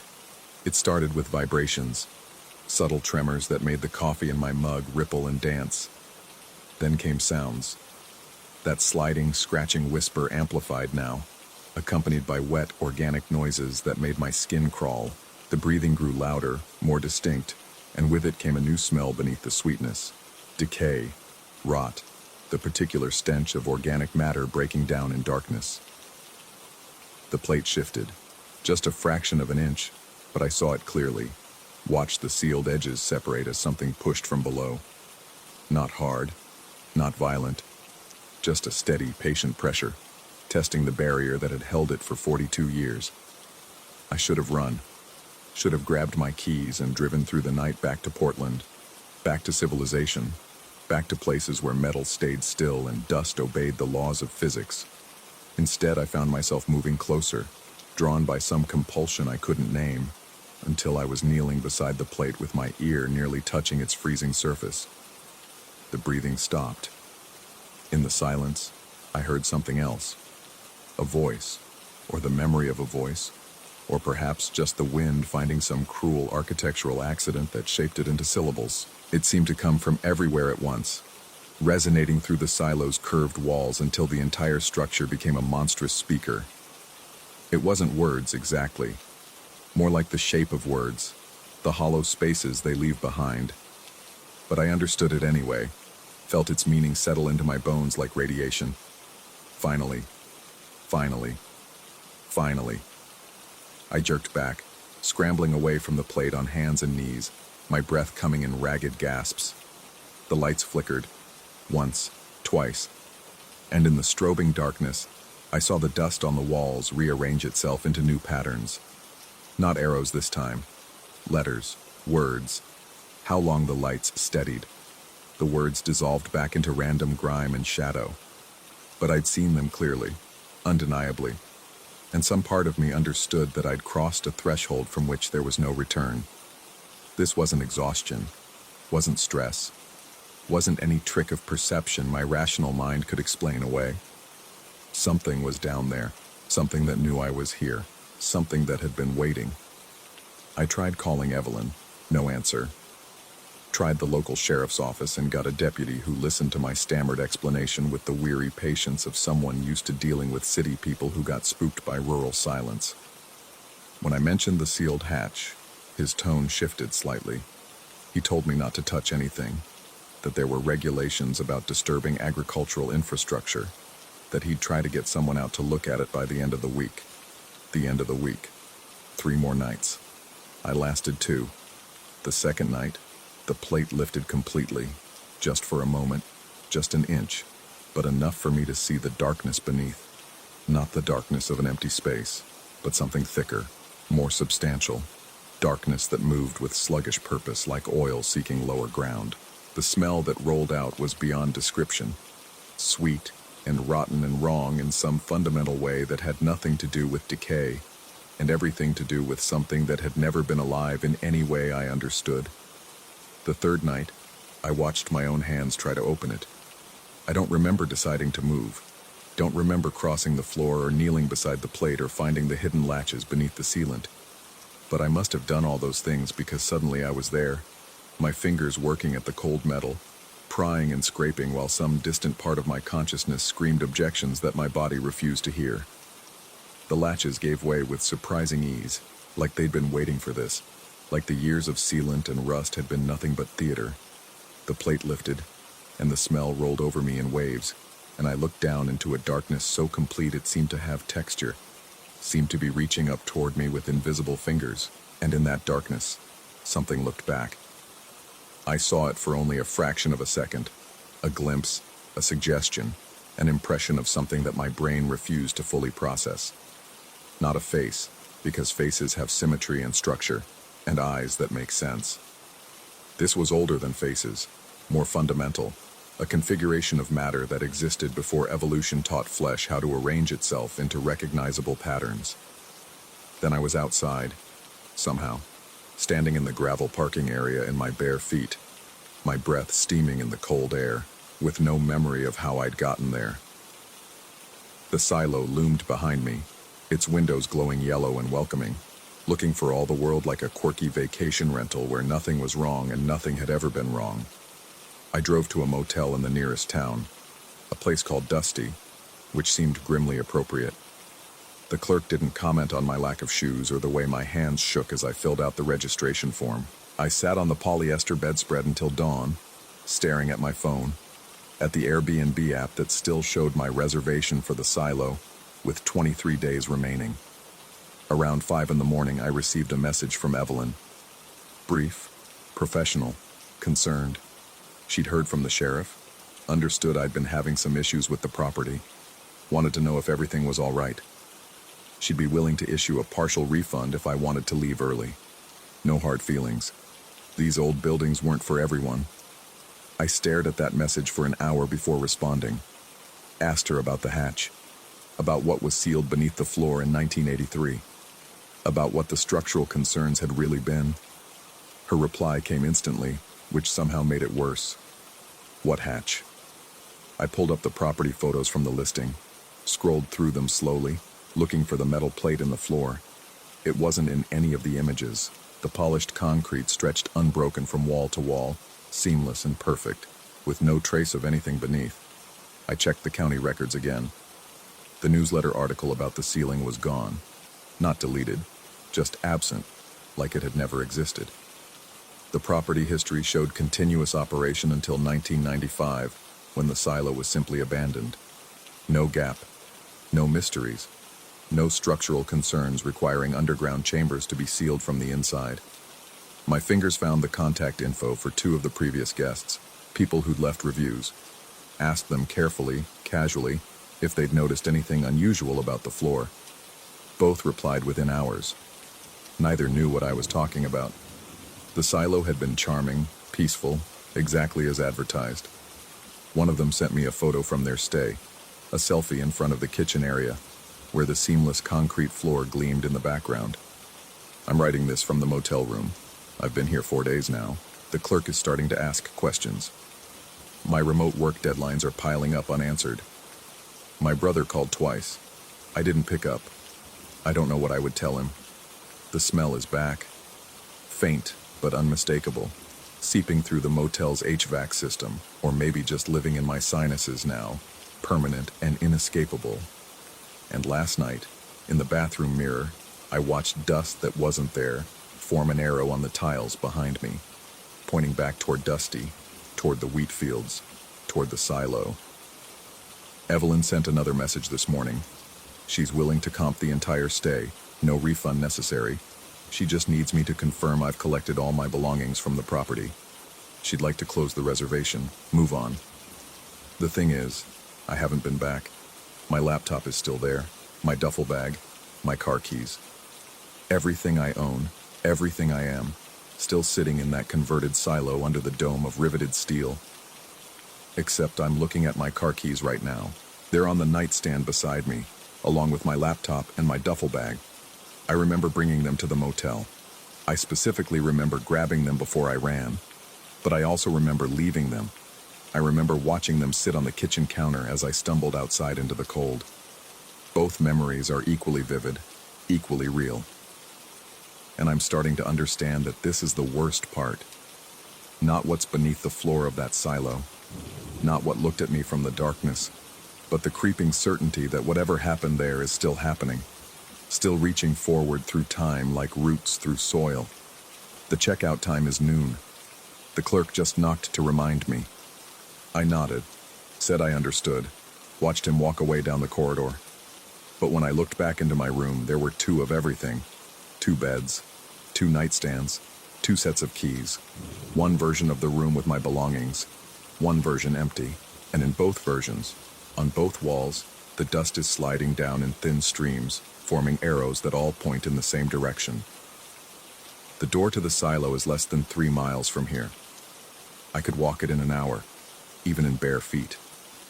I think I might have already started. Story 24. The fluorescent lights in the Sterling Memorial Library hummed with that particular frequency that made my teeth ache. 3:17 in the morning, and I was the only one on the 4th floor. Or so I thought. The building never closed, a point of pride for the university, though I suspected the real reason was that shutting down would require acknowledging what happened here after midnight. I'd been coming here for weeks, chasing a dissertation deadline that seemed to recede further with each passing day. The carrel in the northeast corner had become my second home, surrounded by towers of books on cognitive psychology and memory formation. The irony wasn't lost on me, studying memory while mine seemed to be deteriorating from exhaustion and too much caffeine. The first time I noticed something off was subtle. A book I'd left on the reference card had moved to the shelf behind me. Not just any shelf, it was perfectly aligned with 3 others, their spines creating a straight vertical line that caught my eye. I chalked it up to an overzealous work-study student and returned to my notes. But the air had changed. It felt denser somehow, pressing against my eardrums like I was descending in an airplane. The ventilation system coughed and settled into a lower register, and somewhere in the stacks, I heard what might have been footsteps, or might have been the building settling. Old buildings talk to themselves. Everyone knows that.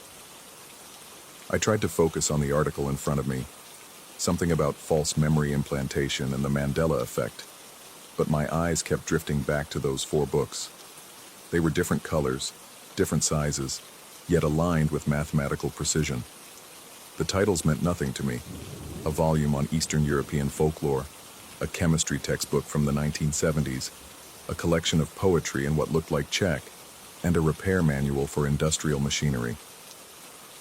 The clock on my laptop showed 3:28 when I noticed the titles again.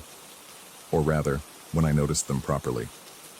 Not the full titles, just the first word of each, reading down.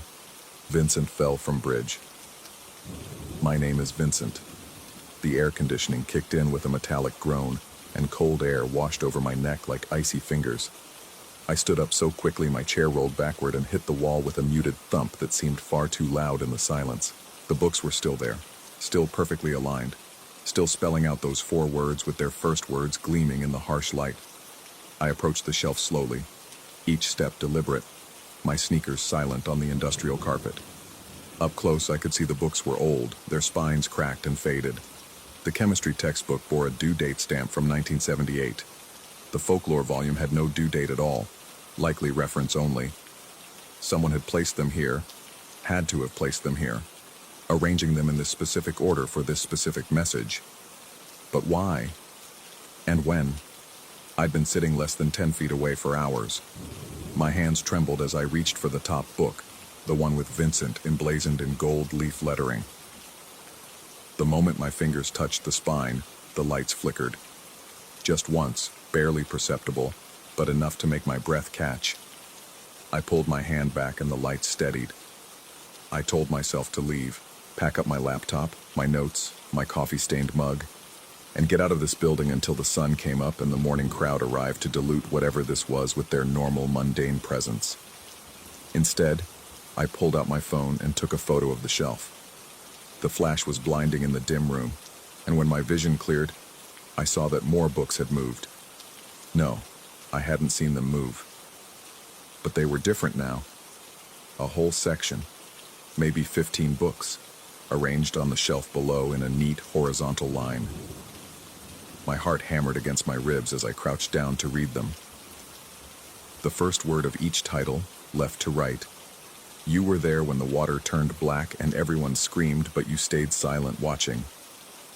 I stumbled backward, my phone clattering to the floor.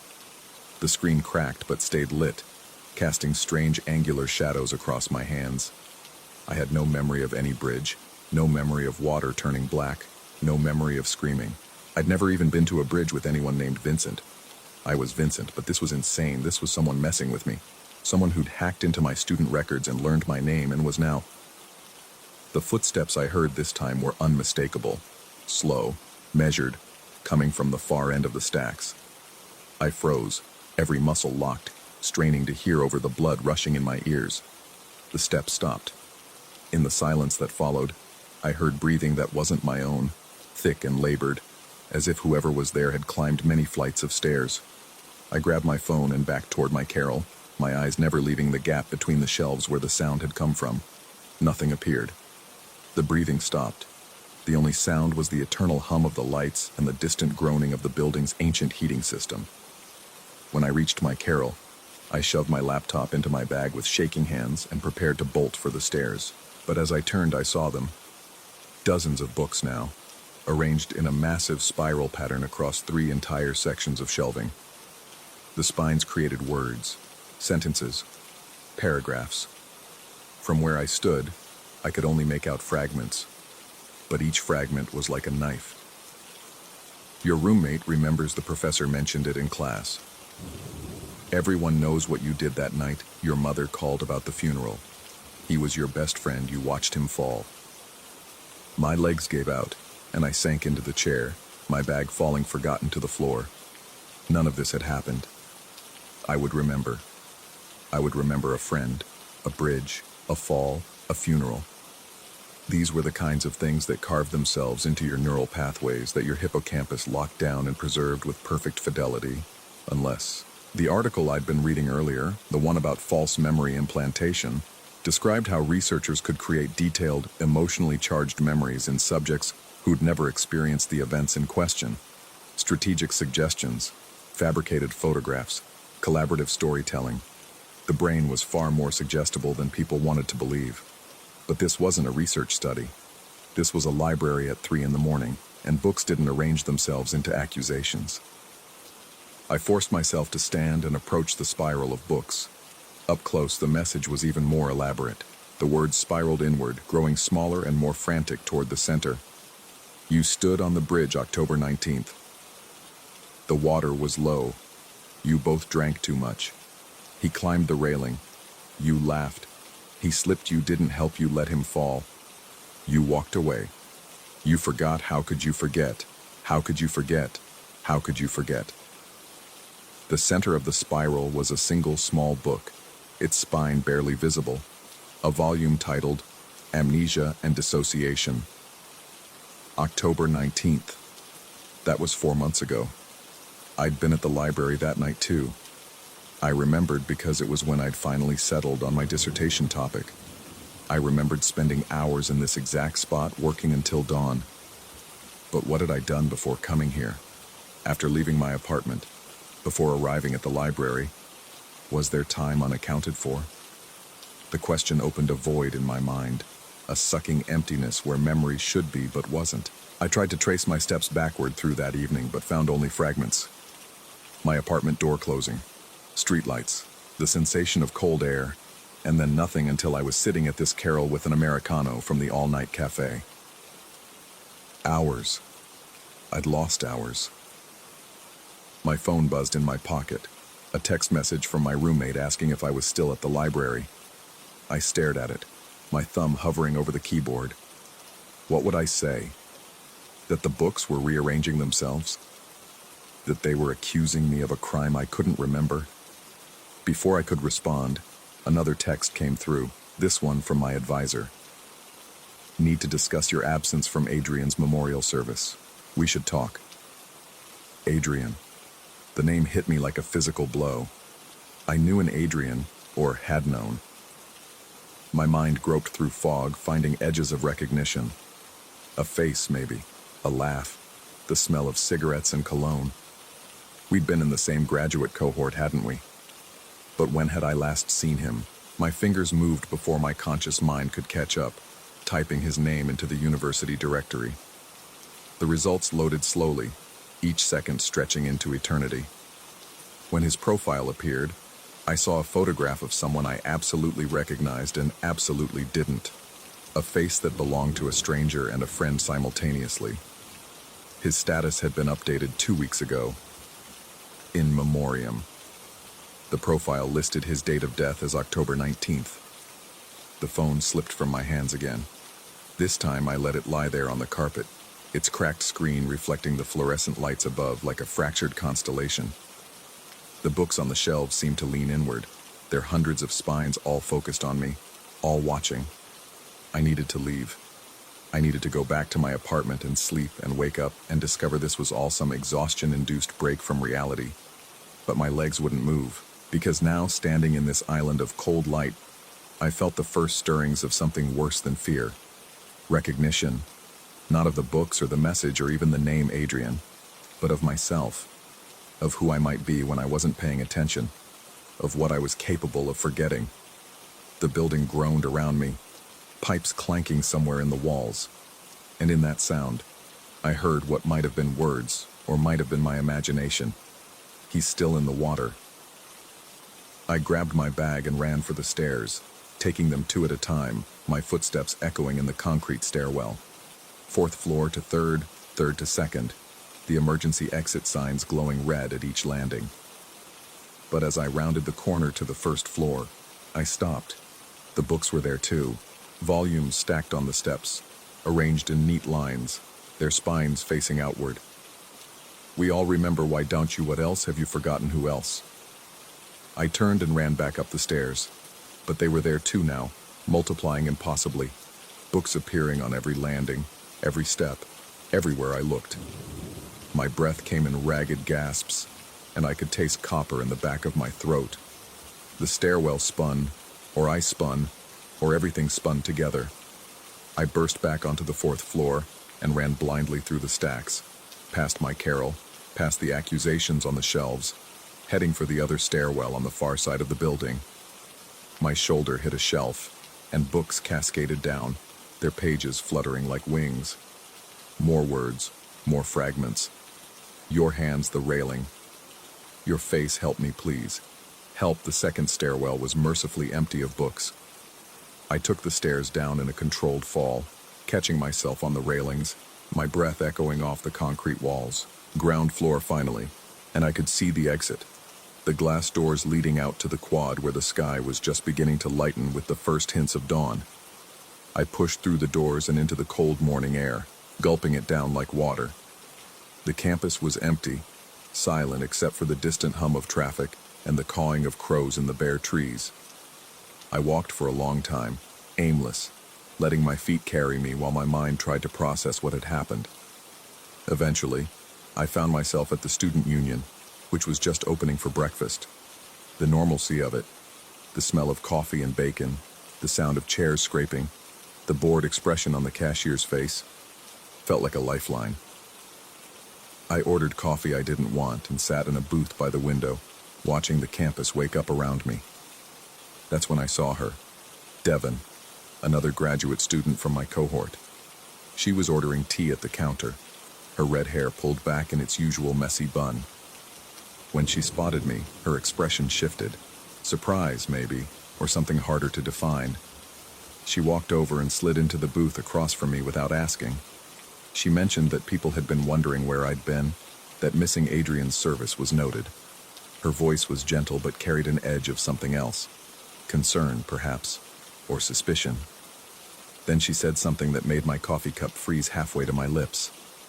Everyone remembered seeing me there that night, at the bridge. She said I'd been acting strange, that Adrian and I had been arguing about something, that I'd stormed off before it happened, but several people mentioned seeing me come back later, standing at the edge of the gathering, watching from a distance as the emergency vehicles arrived.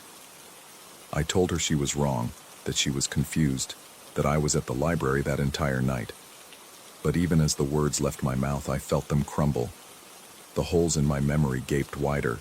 Devon studied my face, and in her eyes, I saw doubt, not of her memory, but of mine. She left after making me promise to see someone, maybe the campus counselor, maybe a doctor. I sat alone in the booth as the union filled with students laughing and complaining about exams and making plans for the weekend. Normal people with normal problems and memories that stayed where they put them. I still don't know what happened that night on October 19th. The university counselor I finally saw suggested trauma-induced amnesia, dissociative episodes, the brain's way of protecting itself from unbearable truth. My advisor was more direct. Take a leave of absence, get help, come back when I'm ready. But I can't stop thinking about those books, about how they arrange themselves into memories I don't have but everyone else does, about the possibility that an entire portion of my life exists in a space I can't access, like a room in a house I live in but whose door I've never noticed. I've tried going back to the library, but I can't make myself climb past the second floor. Even there, I feel watched. I feel the books leaning toward me, heavy with words I don't want to read.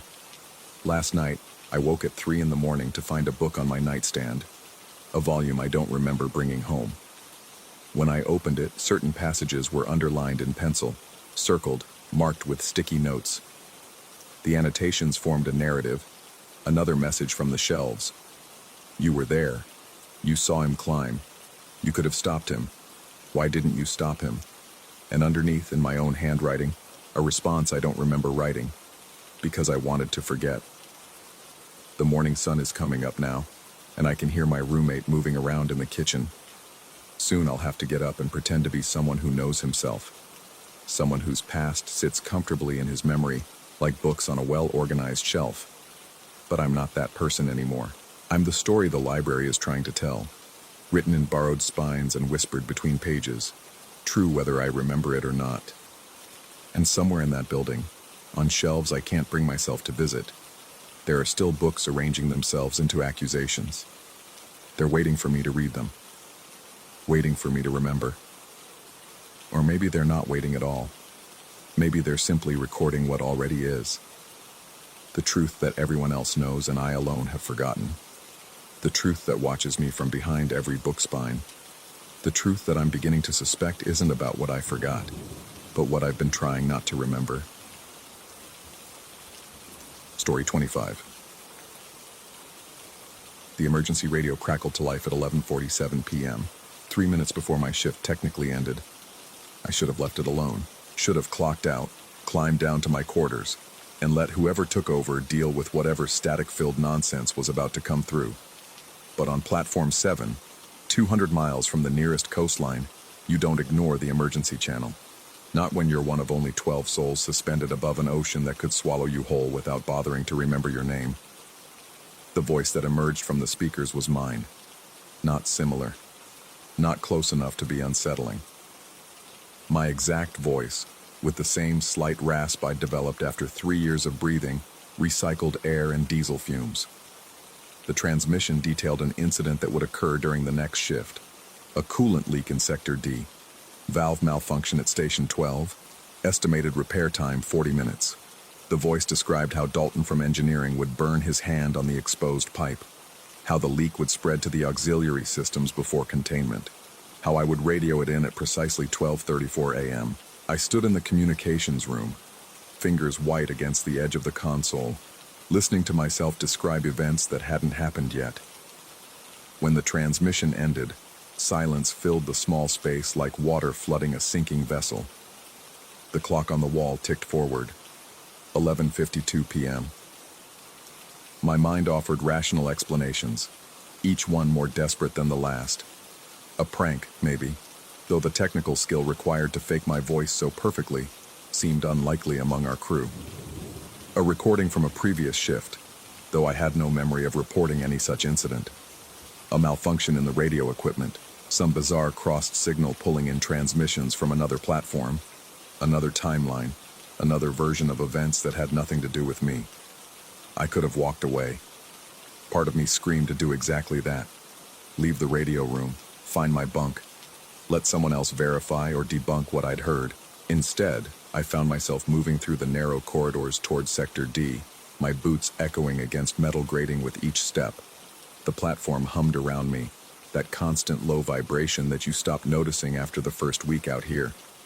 Except now every sound felt amplified, every shadow stretched longer than it should. Sector D looked normal. The coolant lines ran along the ceiling in their typical configuration, No visible leaks, no signs of stress or malfunction.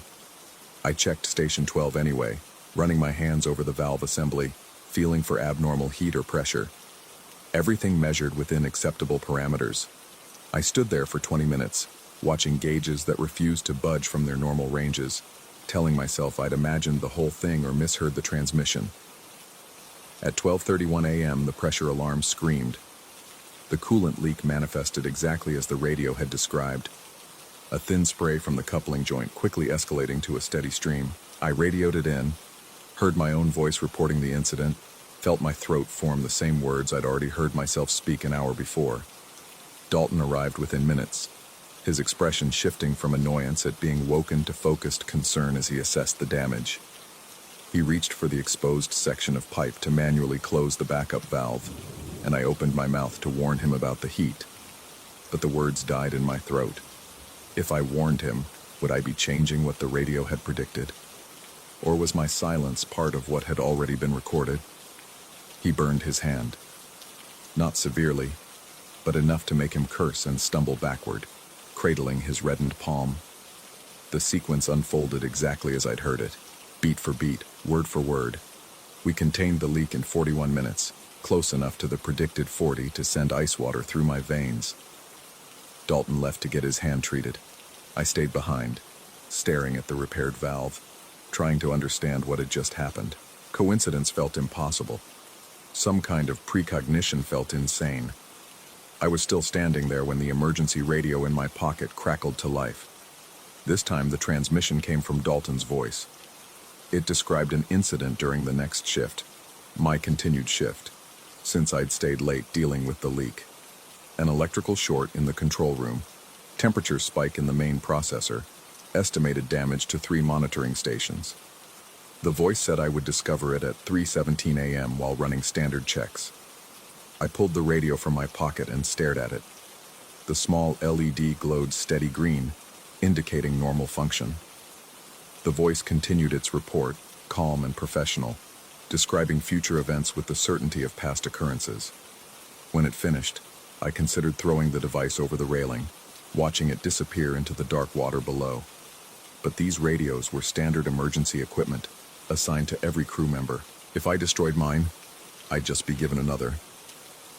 The next 4 hours passed in a state of suspended dread. I couldn't bring myself to go to the control room, couldn't bear to see if the prediction would come true. Instead, I walked the platform's perimeter, the cold ocean wind biting through my jacket, trying to convince myself that there was some logical explanation I hadn't considered. Maybe someone was monitoring us, staging these incidents to match their predictions. But who? And why? And how would they even accomplish such precise timing? At 3:15 a.m., I stood outside the control room door. My hand hovered over the handle. If I didn't go in, the incident couldn't happen. The prediction would be wrong, and I could prove this was all some elaborate hoax or hallucination.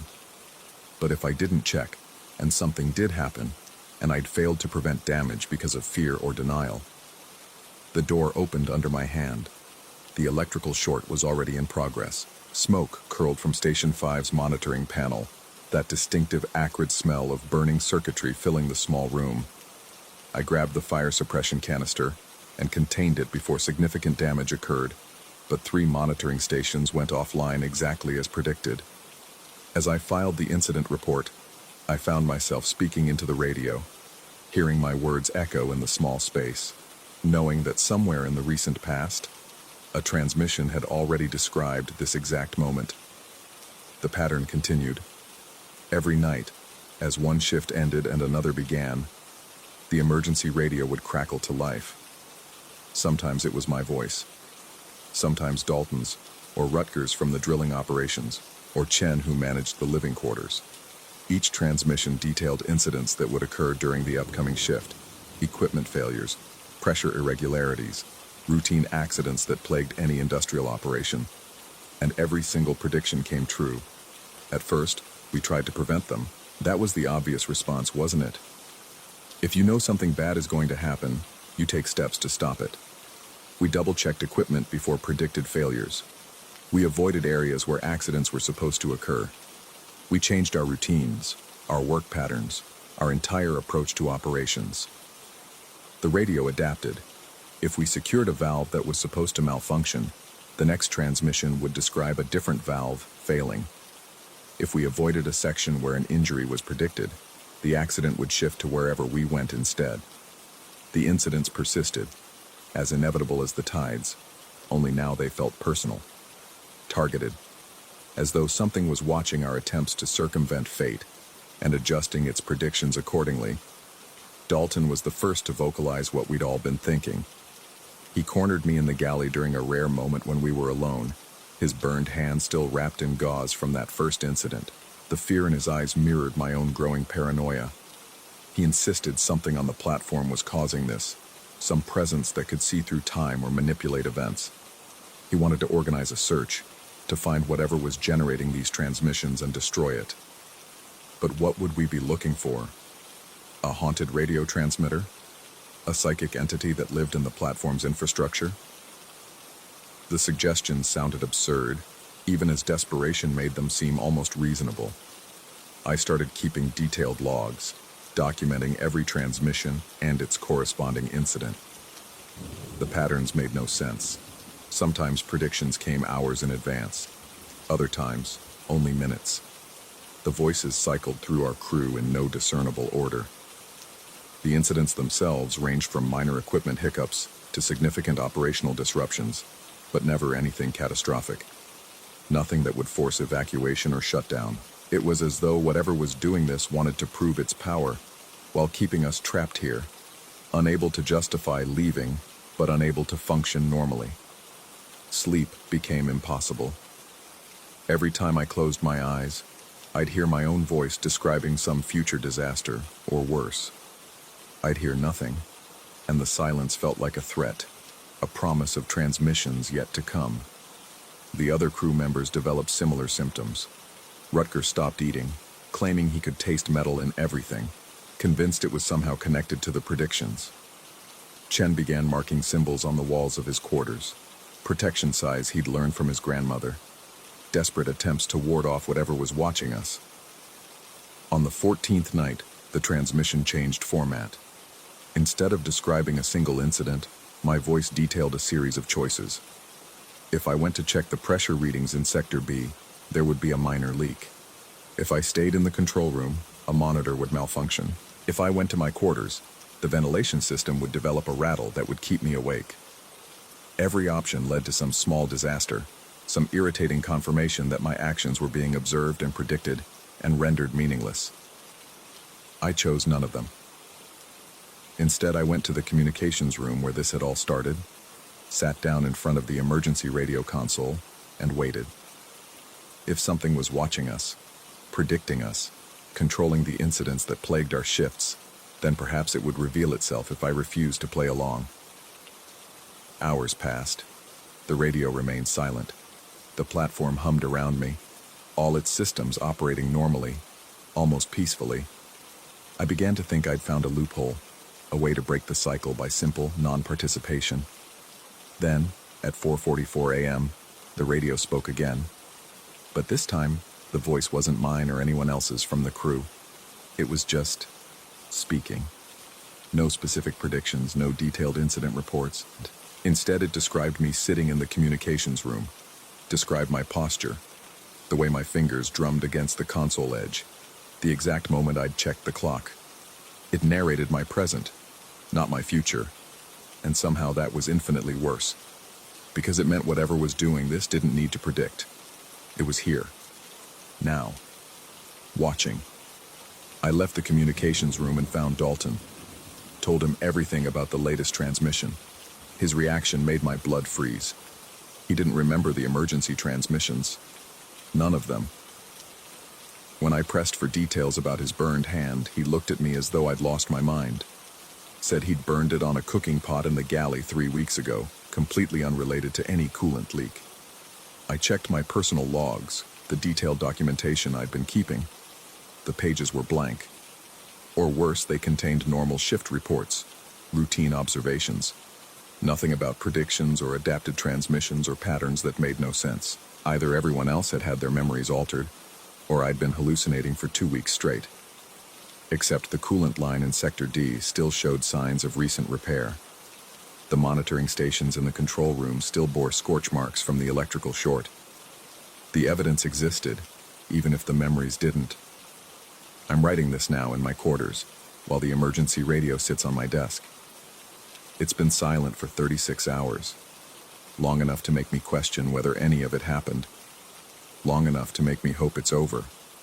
But I can't stop thinking about that last transmission, the one that described me in present tense. Because if something can watch us in real time, narrate our actions as they occur, then prediction becomes unnecessary. The future and present collapse into a single moment of observation. And if I'm being watched, if we're all being watched, then maybe the incidents were never the point. Maybe they were just proof, evidence of control. Demonstrations that whatever watches us can influence our reality in small ways, bend probability to match its descriptions, make us doubt our own memories and sanity. The radio just crackled. I'm staring at it now, my hand trembling as I write. Should I answer? Should I listen to what comes next? Or is the act of listening itself part of how it maintains control, how it keeps us trapped in this loop of prediction and fulfillment? The static is forming words. I recognize the voice. It's mine again, but I'm not speaking. My mouth is closed, my jaw clenched tight, and yet my voice is coming through the radio, describing what I'm going to do next. It says I'm going to pick up the radio. My hand is moving toward it. It says I'm going to press the transmit button. My fingers are closing around the device. It says I'm going to speak, and God help me, I can feel my throat preparing to form words, feel my mouth opening, feel the absolute certainty that when I do speak, I'll say exactly what the transmission predicted, that I'll become both the observer and the observed, the predictor and the predicted, trapped in a loop where past and future have become meaningless distinctions. The worst part is, I don't know if I'm being controlled or if I've simply been shown what I was always going to do. If the radio reveals fate or creates it. If I ever had a choice or if free will was the real hallucination all along.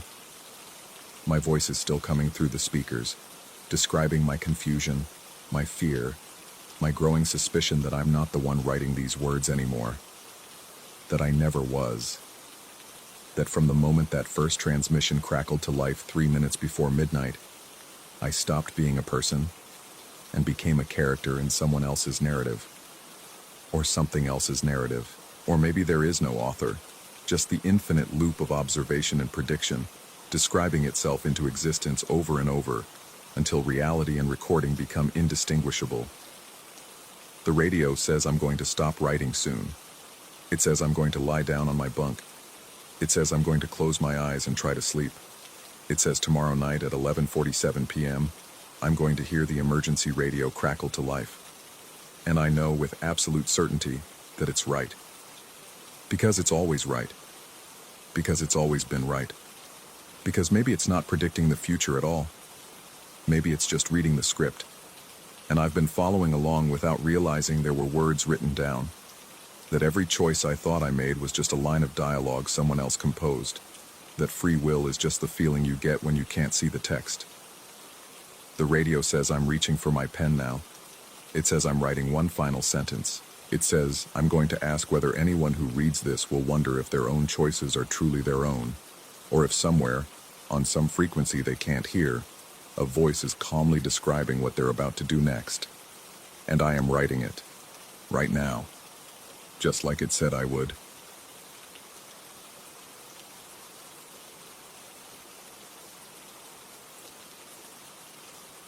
Story 26.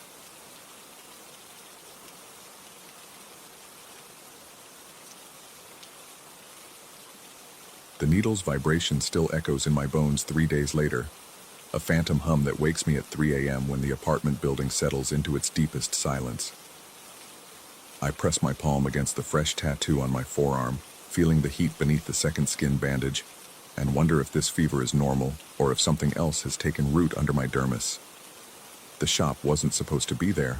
I'd walked past that narrow alley between the converted factory lofts 100 times, but last Tuesday the bricks seemed to part like a curtain, revealing a door I'd never noticed.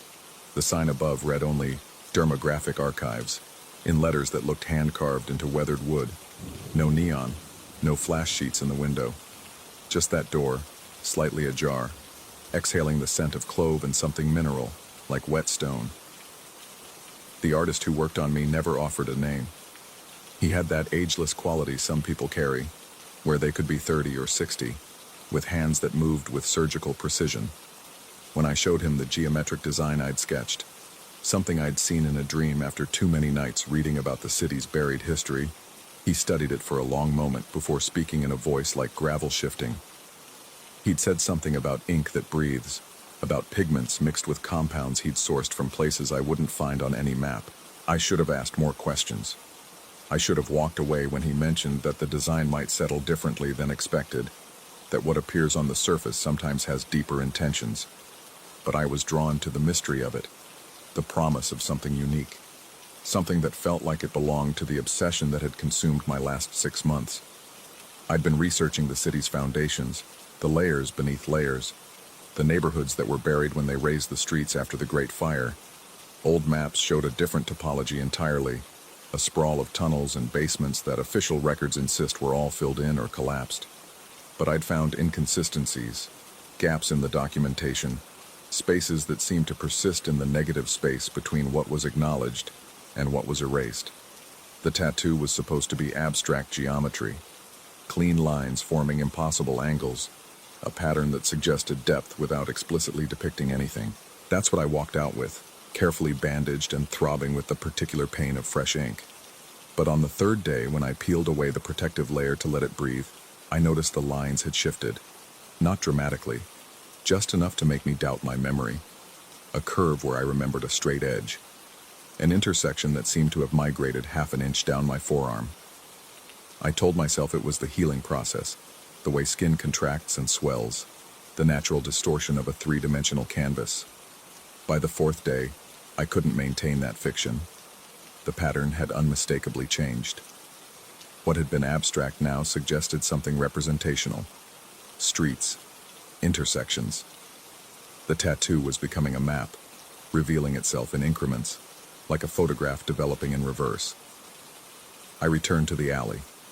The door was gone. Not closed, not locked. Gone. Just brick wall, mortared smooth, with no evidence that anything had ever interrupted its surface. I ran my hands over it, searching for seams, for the outline of a filled-in entrance, but found nothing. The neighboring shop owners, when I asked, looked at me with that particular blend of concern and distance that people reserve for those who might be unraveling. The fever intensified that night. I lay in bed watching shadows crawl across the ceiling, listening to sounds in the walls that I'd never noticed before. Not rats or pipes settling. Something else. A rhythm almost like breathing. Almost like whispering. My forearm burned, and when I finally surrendered to the compulsion to look, I saw the map had revealed more detail. Street names I recognized, landmarks I'd passed daily, and beneath them, rendered in lines so fine they seemed to shimmer, another layer. Foundations, basements, tunnels. The ink had changed color too. What had been simple black now showed gradations, subtle shifts between charcoal and something that looked almost red in certain light, like old blood mixed into the pigment, like rust, like clay from deep underground. I started cross-referencing the revealed map with historical documents, with the obsessive notes I'd compiled over months of research. The correlation was impossible. The tattoo showed things I'd never seen recorded anywhere, passages that supposedly didn't exist, connections between buildings that official blueprints insisted were separated by solid earth. Yet something in my gut, something deeper than logic, insisted these lines were true. The sensation of being watched began subtly. A prickle at the base of my skull in the grocery store. The feeling of eyes on my back while riding the subway. I'd turned to find nothing unusual, just the normal press of strangers in their bubbles of distraction. But the feeling persisted, intensified, until I could almost feel the weight of attention like a physical presence. My apartment began to feel different. Sounds that should have been familiar took on strange qualities. The radiator's clank became almost rhythmic, almost purposeful. The building's settling created patterns that seemed too regular to be random. And the heat, the constant heat, radiating up through the floorboards even though it was late spring, and the building's heating system had been shut off for weeks. The tattoo continued its revelation. Each morning brought new details, new depths. I could now see individual doorways marked in the underground structures, tiny symbols that might have been annotations or warnings. And the temperature variations, the way certain sections of the map seemed to pulse with warmth against my skin while others remained cool, created a thermal geography that begged to be interpreted. I knew I would have to follow it. The compulsion had grown beyond curiosity into something approaching need. The map was calling, had been calling since the moment the ink first touched my skin, and my resistance was eroding like limestone under acidic water. The first entrance was easy to find. The tattoo had marked it clearly, a basement access behind a condemned brownstone 3 blocks from my apartment. The building's back door hung loose on rusted hinges, and the stairs down descended into darkness that seemed to have texture, like black velvet curtains I could almost feel brushing my face. My phone's flashlight carved a narrow tunnel through the dark. The basement was standard at first, concrete floor and brick walls sweating with moisture. But in the far corner, behind a shelf unit that moved easier than its rust-eaten appearance suggested, I found it. A section of wall that was different, older, made of stones mortared in a pattern that predated the building above by decades at least.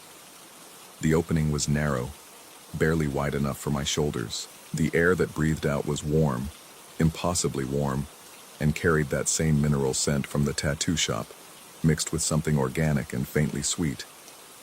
Like flowers in a funeral home, like rot contained in amber. I squeezed through. My tattoo burned against the stone as I passed, and in that moment of contact, I swear I felt it move. Not the skin, the ink itself, writhing beneath the surface like something alive. The passage beyond was nothing like I'd imagined.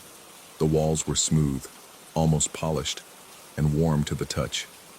Not just warm, but vital, as if I were crawling through the gullet of some enormous creature. The heat increased as I descended, following the curve of the passage that matched exactly the lines that had appeared on my forearm. I found the first chamber after 20 minutes of crawling. It opened suddenly, a space perhaps 20 feet across with a ceiling lost in darkness above. The walls here weren't stone, but something else, something that looked almost like clay but felt wrong under my fingers. Too soft, too warm, and marked with symbols that matched the annotations on my tattoo. Characters I couldn't read but somehow understood meant threshold or boundary or do not proceed. But I did proceed. The map showed more chambers, deeper connections, and my tattoo had begun to itch with an intensity that bordered on pain. The ink wanted me to go deeper. Or something wanted me deeper, and the ink was just the invitation, the roadmap to my own unraveling. The second chamber contained objects, old objects, arranged in patterns that suggested ritual or purpose. Candles that looked melted but weren't burning, books that fell apart when I tried to touch them, their pages crumbling into dust that left no residue, and drawings on the walls, done in something dark and permanent, showing figures descending into earth, showing passages and chambers and depths that went far beyond what my tattoo revealed. The heat was oppressive now. I'd stripped off my jacket, rolled up my sleeves, and still sweat ran down my back in rivulets. But it wasn't just external heat. It came from within, as if my core temperature had risen to match the environment, as if I were becoming part of this underground warmth. That's when I noticed the other maps, not on walls but on bodies, drawings on the chamber floor, images of human forms covered in the same cartographic patterns that now covered my forearm. And I understood, in a moment of clarity that felt like ice water in my veins, that I wasn't the first. Others had been marked, had been called, had descended into these spaces following their own burning invitations. I should have turned back. Every rational thought screamed to retreat, to find the surface, to seek help. But the tattoo pulled me forward with an insistence I couldn't resist. The lines on my arm now seemed to glow faintly in the dark, providing their own illumination, showing me the path deeper. The third chamber was different, smaller, more intimate, and the walls here moved. Not obviously, not dramatically, but with a subtle pulse like slow breathing. The heat had become almost unbearable, and I realized with growing horror that I could see my breath, could see condensation forming despite the temperature. As if two different realities occupied the same space, as if the physical laws here were negotiable. In the center of this chamber sat a chair, stone or metal or something else, worn smooth by use or time, and beside it, tools, needles, ink, the setup of a tattoo artist, preserved underground, waiting. My tattoo was complete now. I could see the full design revealed on my arm, a perfect map of the passages I'd followed and chambers I'd discovered. But it showed more too. Depths I hadn't yet reached. Chambers beneath chambers. And at the very bottom, at the terminus of the deepest passage, a space marked with a symbol that made my eyes water to look at directly. The pull was overwhelming. The heat had reached a fever pitch, and I realized I couldn't tell anymore where my skin ended and the air began. I was dissolving into this space, becoming part of its cartography, another line on another map that would mark another seeker. I ran. Panic finally breaking through the compulsion, I scrambled back through the passages, scraping skin on rough walls, not caring about direction, just needing to be out, to be up, to be away. The chambers seemed to rearrange themselves behind me, the routes I'd followed now leading to different spaces, to dead ends, to passages that curved back on themselves in impossible geometries. When I finally emerged, gasping, into the basement of the condemned building, the sun had set. I'd lost hours underground, but it had felt like minutes. My tattoo still burned, but differently now. No longer an invitation, but a brand, a mark of ownership. I went home. I showered until the water ran cold, scrubbing at the tattoo, trying to wash away ink that had already become permanent, already become part of me. In the mirror, I could see new lines beginning to form, spreading beyond the original design, creeping up my arm toward my shoulder. The map was growing, revealing more territory, claiming more of my skin. The sounds in my apartment have changed since then. The breathing in the walls is clearer now, more distinct. Sometimes I think I can hear voices down there, in the spaces between spaces, calling in languages older than the city above. The heat rises through my floorboards constantly now, turning my home into a sauna. Though my thermostat insists the temperature is normal, though my neighbors complain about how cold the building has become, I've stopped going out. Every surface I see suggests passages beneath it. Every building seems to contain hidden depths. The entire city has become a map written on skin, and I can read it now, can see the truth beneath the facade. We're living on a surface so thin it's transparent. We're walking on a crust that barely contains what moves below. The tattoo shop appeared again yesterday. Same alley, same door, same scent of clove and mineral. But I didn't go in. I stood outside for hours, feeling the pull, fighting the compulsion. Through the window, I could see them. Others like me, sitting in chairs, receiving their own maps, their own invitations. The ageless artist moved among them with practiced efficiency, mixing inks with compounds that seemed to move on their own, that seemed to know exactly where they needed to go. He saw me watching, looked up and met my eyes through the glass, and smiled with something that might have been pride, or might have been pity, or might have been recognition that I'd already become what he'd designed me to become. Tonight, the tattoo revealed its final secret. Not a new chamber or a deeper passage, but a location. Coordinates written in ink so fine I needed a magnifying glass to read them. They mark a spot 3 blocks from here, under a building I pass every day on my way to work. A place where the map promises something different. Not heat, but cold. Not descent, but transformation. I know I'll go. The compulsion is too strong now, has integrated too deeply into whatever I've become. The question isn't whether I'll follow the map to its conclusion, but what I'll find when I arrive. Whether there's anything human left in these spaces, or if the heat has already transformed those who came before into something else. Something that needs new skin, new maps, new vessels to continue the cartography. My forearm burns as I write this, the ink moving beneath the surface, adding new details, new refinements. The map is never complete. There are always more depths to chart, more passages to mark, and I'm beginning to understand that I'm not reading this map. I'm becoming it. The walls are breathing faster now. The heat is rising. And somewhere below, in chambers that exist in the spaces between blueprints and reality, something is waiting. Something that has been waiting since before the city was built, since before the streets were raised, since before anyone thought to mark the difference between above and below. I should be afraid. Part of me is screaming to run, to seek help, to find some way to undo what's been done. But another part, the part that's already more ink than skin, more map than man, feels only anticipation. The cartography isn't finished. The territory isn't fully revealed. And every map needs its maker, its keeper, its living archive. Tomorrow, I'll follow the coordinates. I'll find that final chamber, that cold space in the midst of all this heat. And I'll learn whether this has all been real, or if I've simply been following the contours of my own unraveling mind, tracing paranoia across my skin in permanent ink. But does it matter? Real or imagined, the map is complete.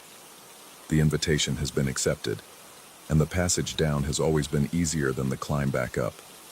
The only question left is what happens to the map when the mapmaker descends too deep to surface. Does it fade from the skin? Does it transfer to another seeker? Or does it simply remain, a permanent cartography on abandoned flesh, waiting in some underground chamber for the next person foolish enough to think they're following a path, when really the path has been following them all along? My tattoo glows faintly in the dark. The lines pulse with that deep, impossible warmth. And somewhere beneath my apartment, beneath the city, beneath everything we've built to separate ourselves from the earth, something ancient and patient continues its slow breathing, continues its careful cartography, continues marking territory one layer of skin at a time. Story 27. The padlock hung open on the chain-link fence, rust flaking off like dried blood onto my fingers. I hadn't expected that. The Riverside skating rink had been shuttered for 3 years, since the owner disappeared and the bank foreclosed. And yet here was the gate, swinging slightly in the October wind as if someone had just passed through. I told myself I was only checking on the property. As the court-appointed assessor, that was my job. But the truth sat heavier in my chest. I needed to see it again. The rink where I'd spent every Friday night of my teenage years, where the music had been loud enough to drown out everything wrong with the world outside. The building squatted ahead like a beached ship, its corrugated metal walls streaked with grime and tagged with half-hearted graffiti. The parking lot had split into jagged sections, weeds forcing their way through asphalt with the patience of years. My footsteps echoed too loudly in the empty space, and I found myself walking on the balls of my feet, though I couldn't have said why. The front entrance was boarded up, but I knew the side door near the old concession stand. That lock had always been temperamental. It took 3 tries and a hard shoulder shove, but the door groaned inward, exhaling stale air that tasted of mildew and something sweeter, almost like cinnamon. The emergency lights still worked somehow, casting everything in a sickly amber glow that made shadows pool in the corners like spilled ink. I checked my watch out of habit. 3:47 p.m. Plenty of daylight left, though you wouldn't know it in here. The corridor stretched ahead, lined with faded posters advertising skate nights from 2019, their edges curled and colors bleached to pastels. A drinking fountain dripped with metronomic persistence, each drop hitting the metal basin with a sound that seemed to travel too far in the stillness. The main rink opened up before me, and for a moment I forgot to breathe. The wooden floor stretched out in that familiar oval, scuffed and dulled but still intact. The disco ball hung from the center of the ceiling like a mechanical heart, its mirrors catching the emergency lights and scattering them into weak constellations across the walls. The DJ booth sat elevated at the far end, its darkened windows looking down at me with something that felt uncomfortably like attention. And the clocks. There were 3 of them, vintage analog models mounted on the walls at intervals around the rink. I'd never paid them much attention before, but now they stood out, their faces too white in the dimness, their hands frozen at different times. The closest one read 11:23. The one across the rink showed 4:15. The third, barely visible near the bathrooms, seemed to be stuck at 7:08. I walked onto the rink floor itself, and my shoes made a different sound than I expected. Not quite the click of street shoes on wood, but something softer, more absorbed, as if the floor itself was listening. The air felt different here, thicker somehow, pressing against my eardrums until I had to work my jaw to equalize the pressure. That's when the speakers crackled to life.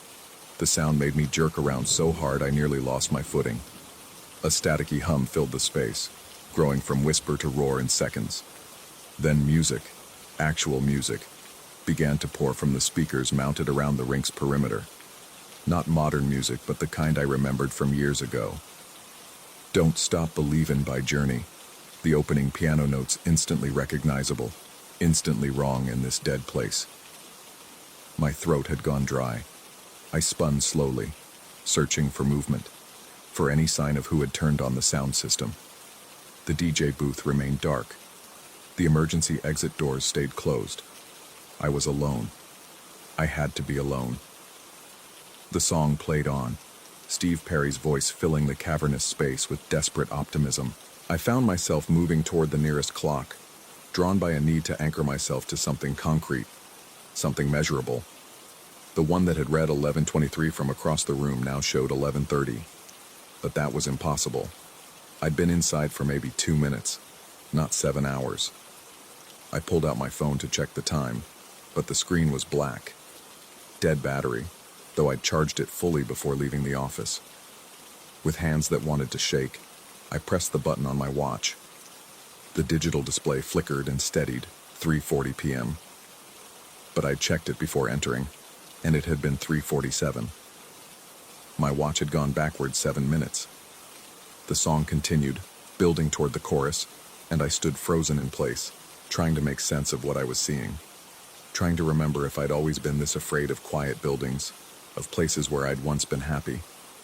The therapy sessions after the breakdown 2 years ago had helped, or so I'd thought.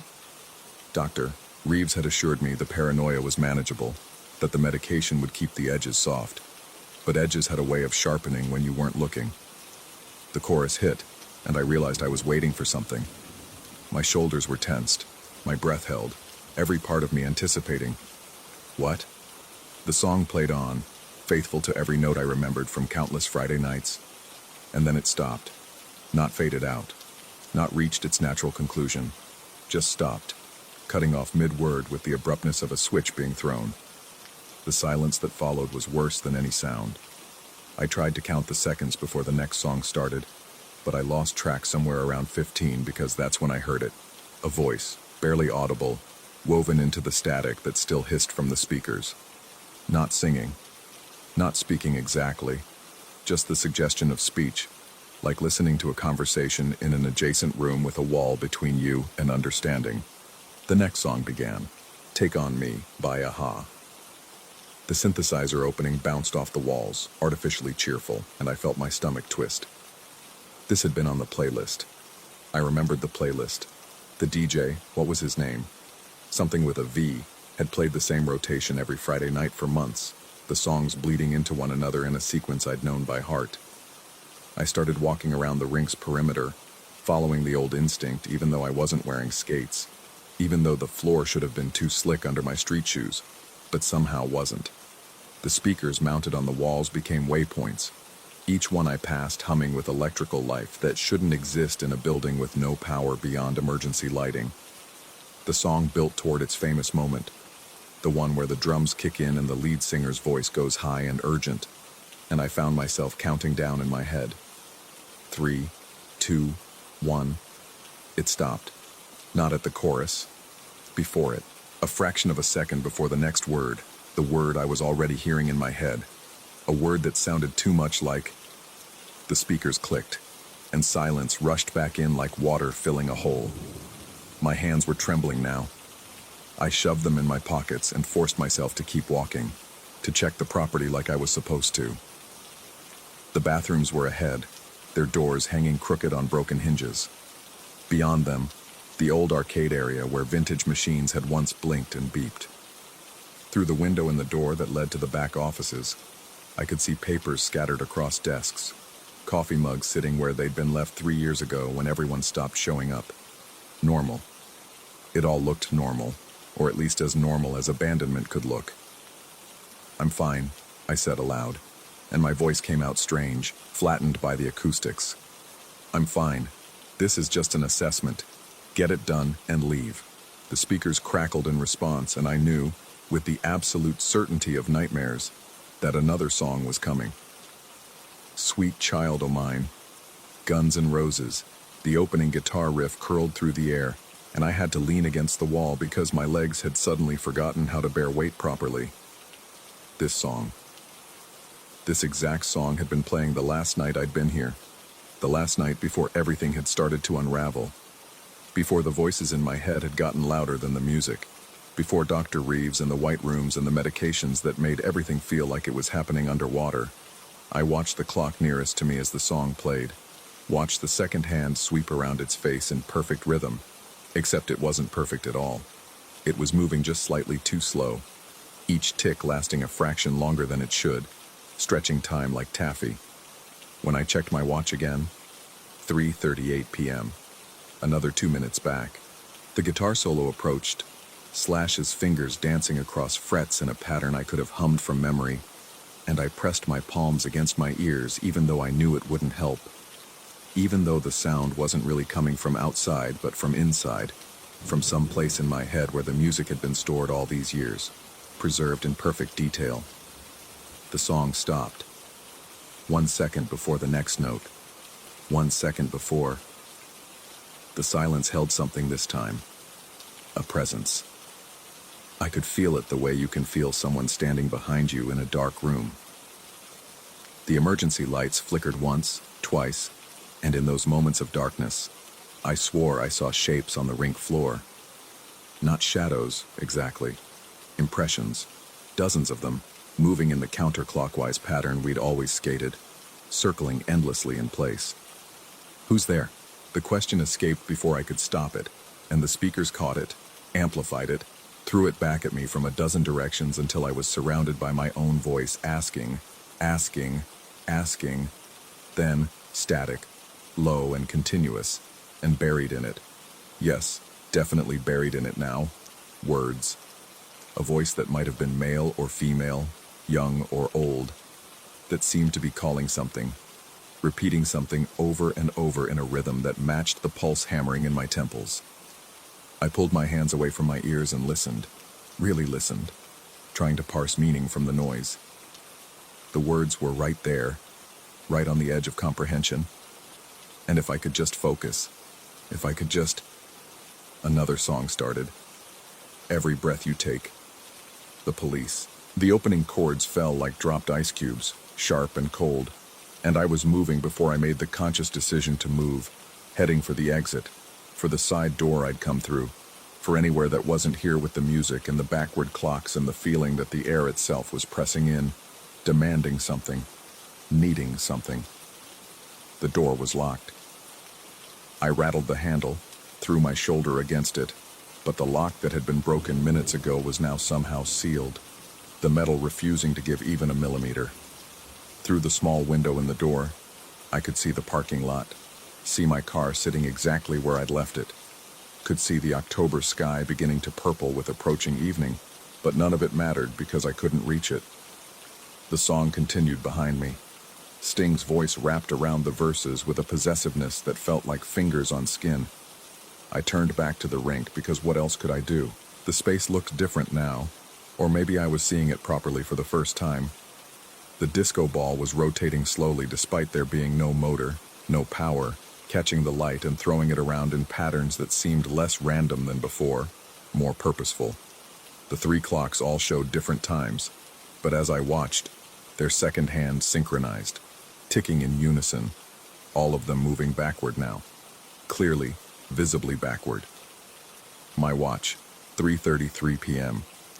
The song built toward its bridge, and I knew with the sick certainty of fever dreams that this would be the moment. This would be when it stopped. This would be when I would finally hear what the silence had been protecting me from.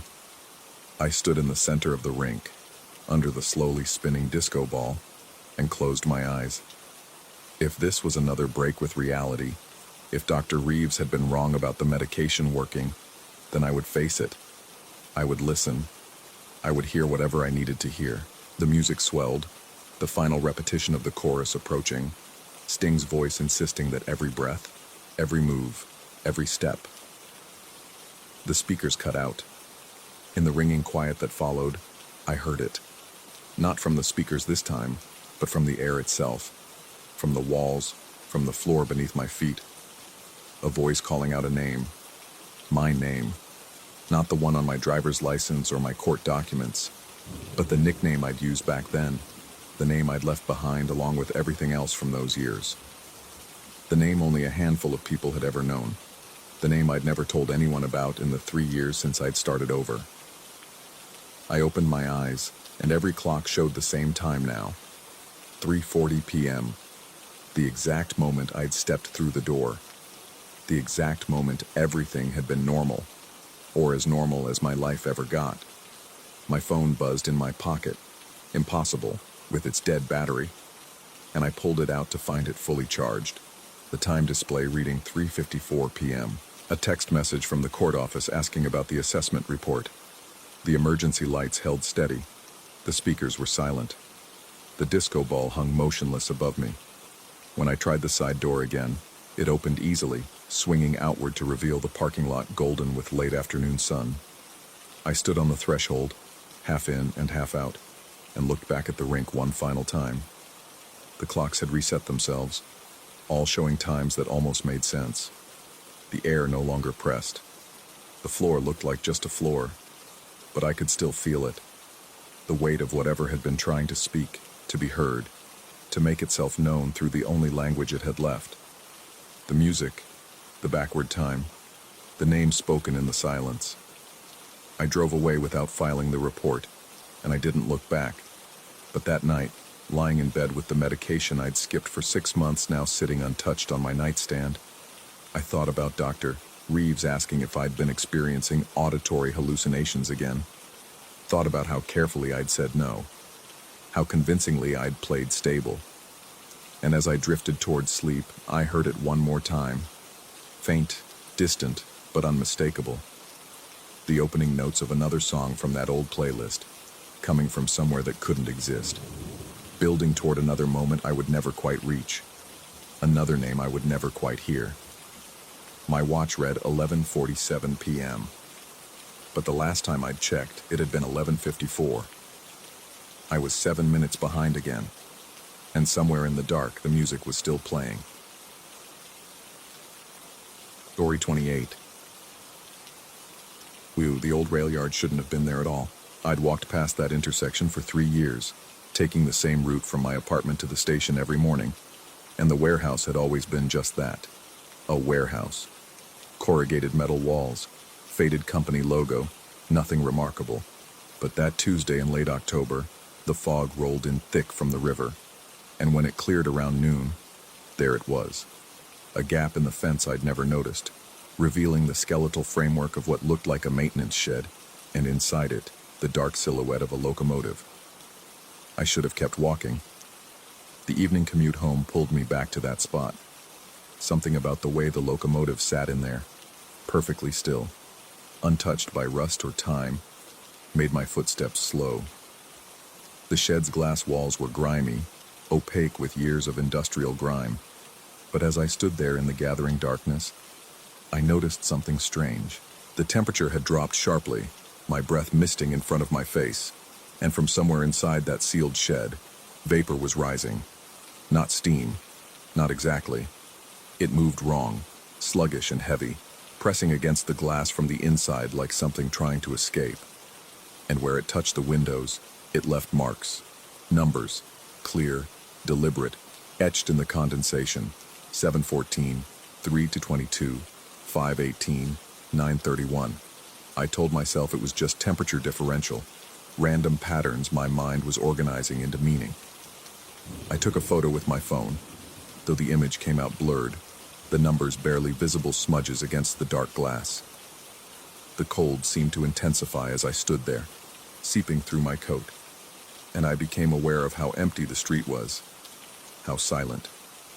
The next morning I almost forgot about it.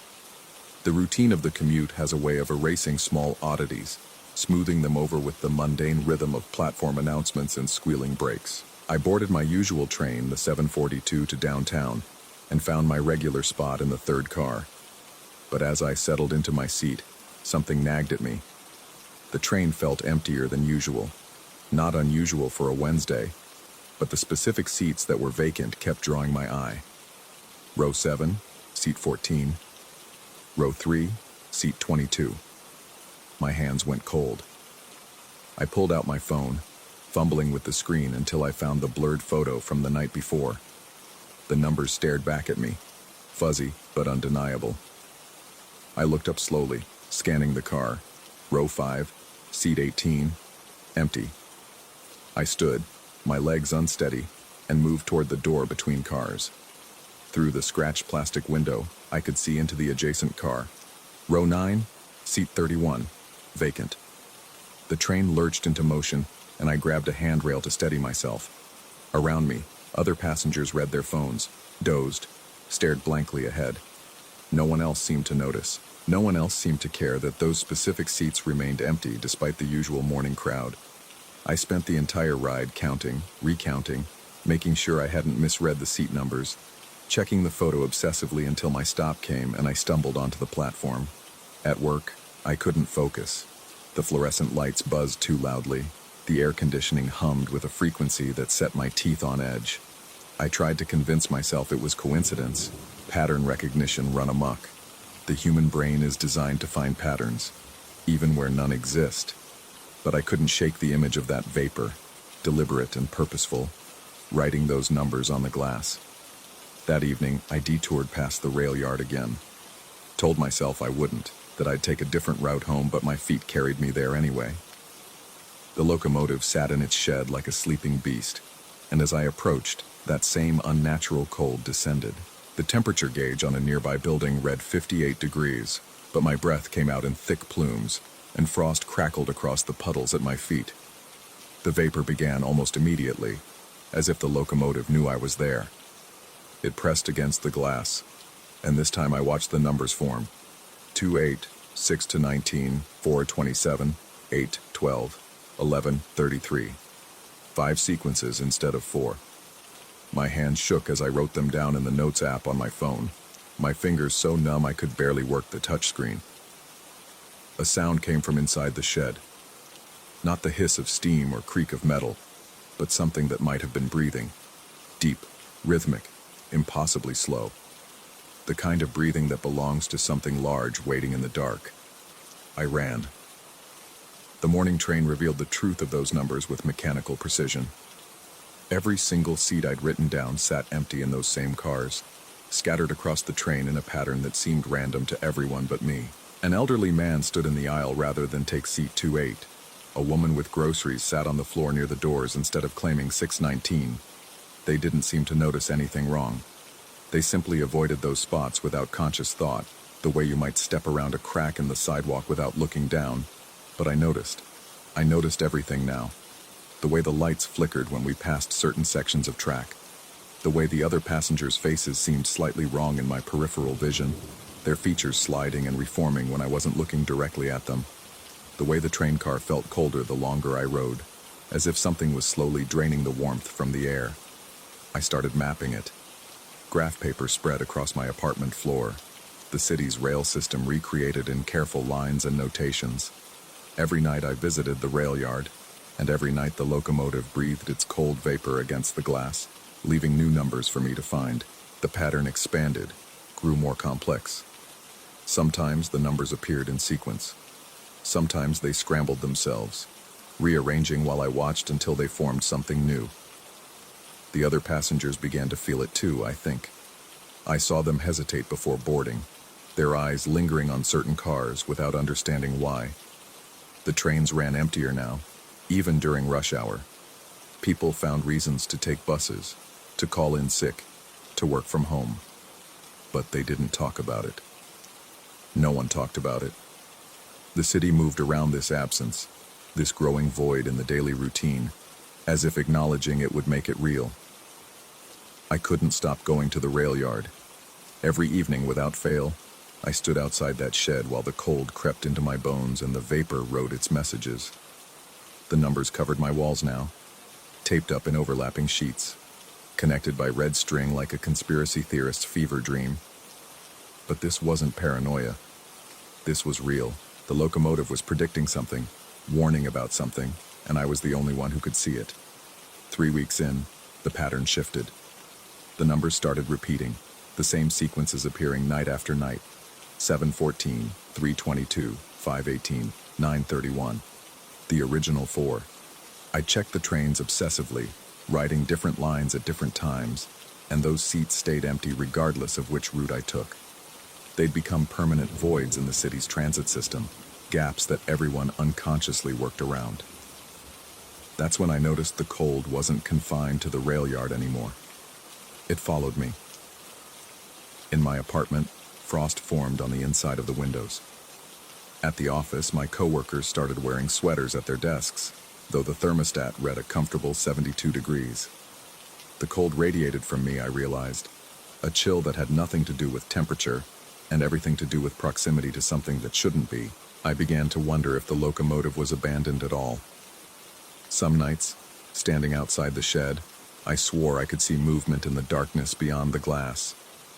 Not the sharp, mechanical movement of machinery, but something organic and patient, waiting. The breathing sound grew louder, more distinct, until I could almost convince myself I heard words in it. Almost, but not quite. Just syllables at the edge of understanding, repeated over and over in that slow, glacial rhythm. The thought occurred to me, sudden and terrible. What if the numbers weren't predictions? What if they were invitations? I stopped riding the trains, started taking taxis, walking, anything to avoid those cars and their empty seats. But the rail yard still pulled me back each evening, a magnetic compulsion I couldn't resist. The locomotive wanted me to see, needed me to understand. The vapor pressed harder against the glass now, the numbers larger, more insistent. Sometimes they appeared in clusters, overlapping until the entire window was white with frost and condensation. Sometimes they formed shapes that weren't quite letters, symbols from some alphabet I'd never learned. My supervisor suggested I take some time off, said I looked unwell, that I'd been acting strangely. I agreed, nodded along, promised to rest. But that evening I went back to the rail yard as always, and the locomotive showed me something new. The vapor didn't form numbers this time. It cleared instead, wiping the grime from the windows in slow, deliberate circles. Through the clean glass, I could see the locomotive properly for the first time. It was older than I'd thought, older than steam power, older than rail itself. The metal was wrong, the angles impossible, the whole structure seeming to phase in and out of solidity as I watched. And in the cab, where the engineer should sit, something moved. Not a person, not anything close to human, just a suggestion of presence, a density in the darkness that watched me watch it. And I understood, in that moment of horrible clarity, that the empty seats weren't predictions or warnings. They were spaces being held, kept vacant and waiting for the people who would eventually claim them, for the passengers who would finally see the pattern, understand the message, and board the train that would take them somewhere else entirely. The locomotive wasn't abandoned. It was patient. I should have turned away then. Should have run, moved to another city, burned my maps and notes and forced myself to forget. But the cold had settled too deep inside me by then, had become part of my circulation, my breath, my thoughts. I understood what it wanted, what it had been trying to tell me all along. That night, I didn't go home. I stayed outside the rail yard until dawn, watching the vapor write and rewrite its messages on the glass. The numbers had changed again, new sequences appearing in the frost. 12-7, 1-15, 2-23, 4-9. 4 new empty spaces on tomorrow's trains. 4 new invitations extended to passengers who didn't yet know they'd been chosen.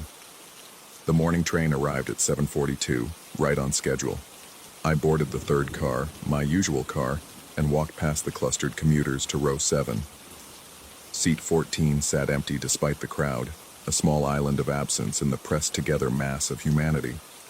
I stood over it, feeling the cold that radiated from that space, the subtle wrongness that kept everyone else away without them knowing why. The train began to move, pulling away from the platform. Through the window, I caught a glimpse of the rail yard in the distance, that gap in the fence I'd never noticed before. The locomotive sat in its shed, barely visible in the early morning light. But I could see it clearly now, could always see it. The way you can always feel a wound even after it stops bleeding. I didn't sit in seat 714. Not yet. But I stood beside it as the train carried us through the city, feeling the cold seep deeper, watching the other passengers avoid these specific spots through some instinct they couldn't name, waiting for the moment when the cold would finally settle completely, when I would understand what the locomotive had been preparing me for all along. The vapor still writes its numbers every night. I check them obsessively, mapping the new empty seats, watching the pattern expand and contract like something breathing. The trains run emptier now. The city feels colder. And sometimes, late at night in my apartment, I hear that sound from the rail yard. That slow, rhythmic breathing that might be machinery or might be something else entirely. The locomotive is patient. It's been patient for longer than the city has existed, longer than anyone can remember. And it knows, as I'm beginning to know, that eventually everyone finds their seat. Eventually, everyone takes the train that's been waiting for them. I just don't know yet where it's going, or if I want to find out. But I will. I know I will. Because the cold is inside me now, and it's writing new numbers on the frost-covered windows of my mind. Numbers I'm learning to read. Numbers that might be coordinates or arrival times or something else entirely. And each morning, I board that train and stand among those empty seats, feeling the space they hold open, understanding more and more that they're not empty at all. They're occupied by something I can't quite see yet. Something that's waiting for me to finally understand and sit down. Something that breathes in time with the locomotive's ancient rhythm. And every night, the vapor writes its message on the glass, clearer and more insistent. Soon,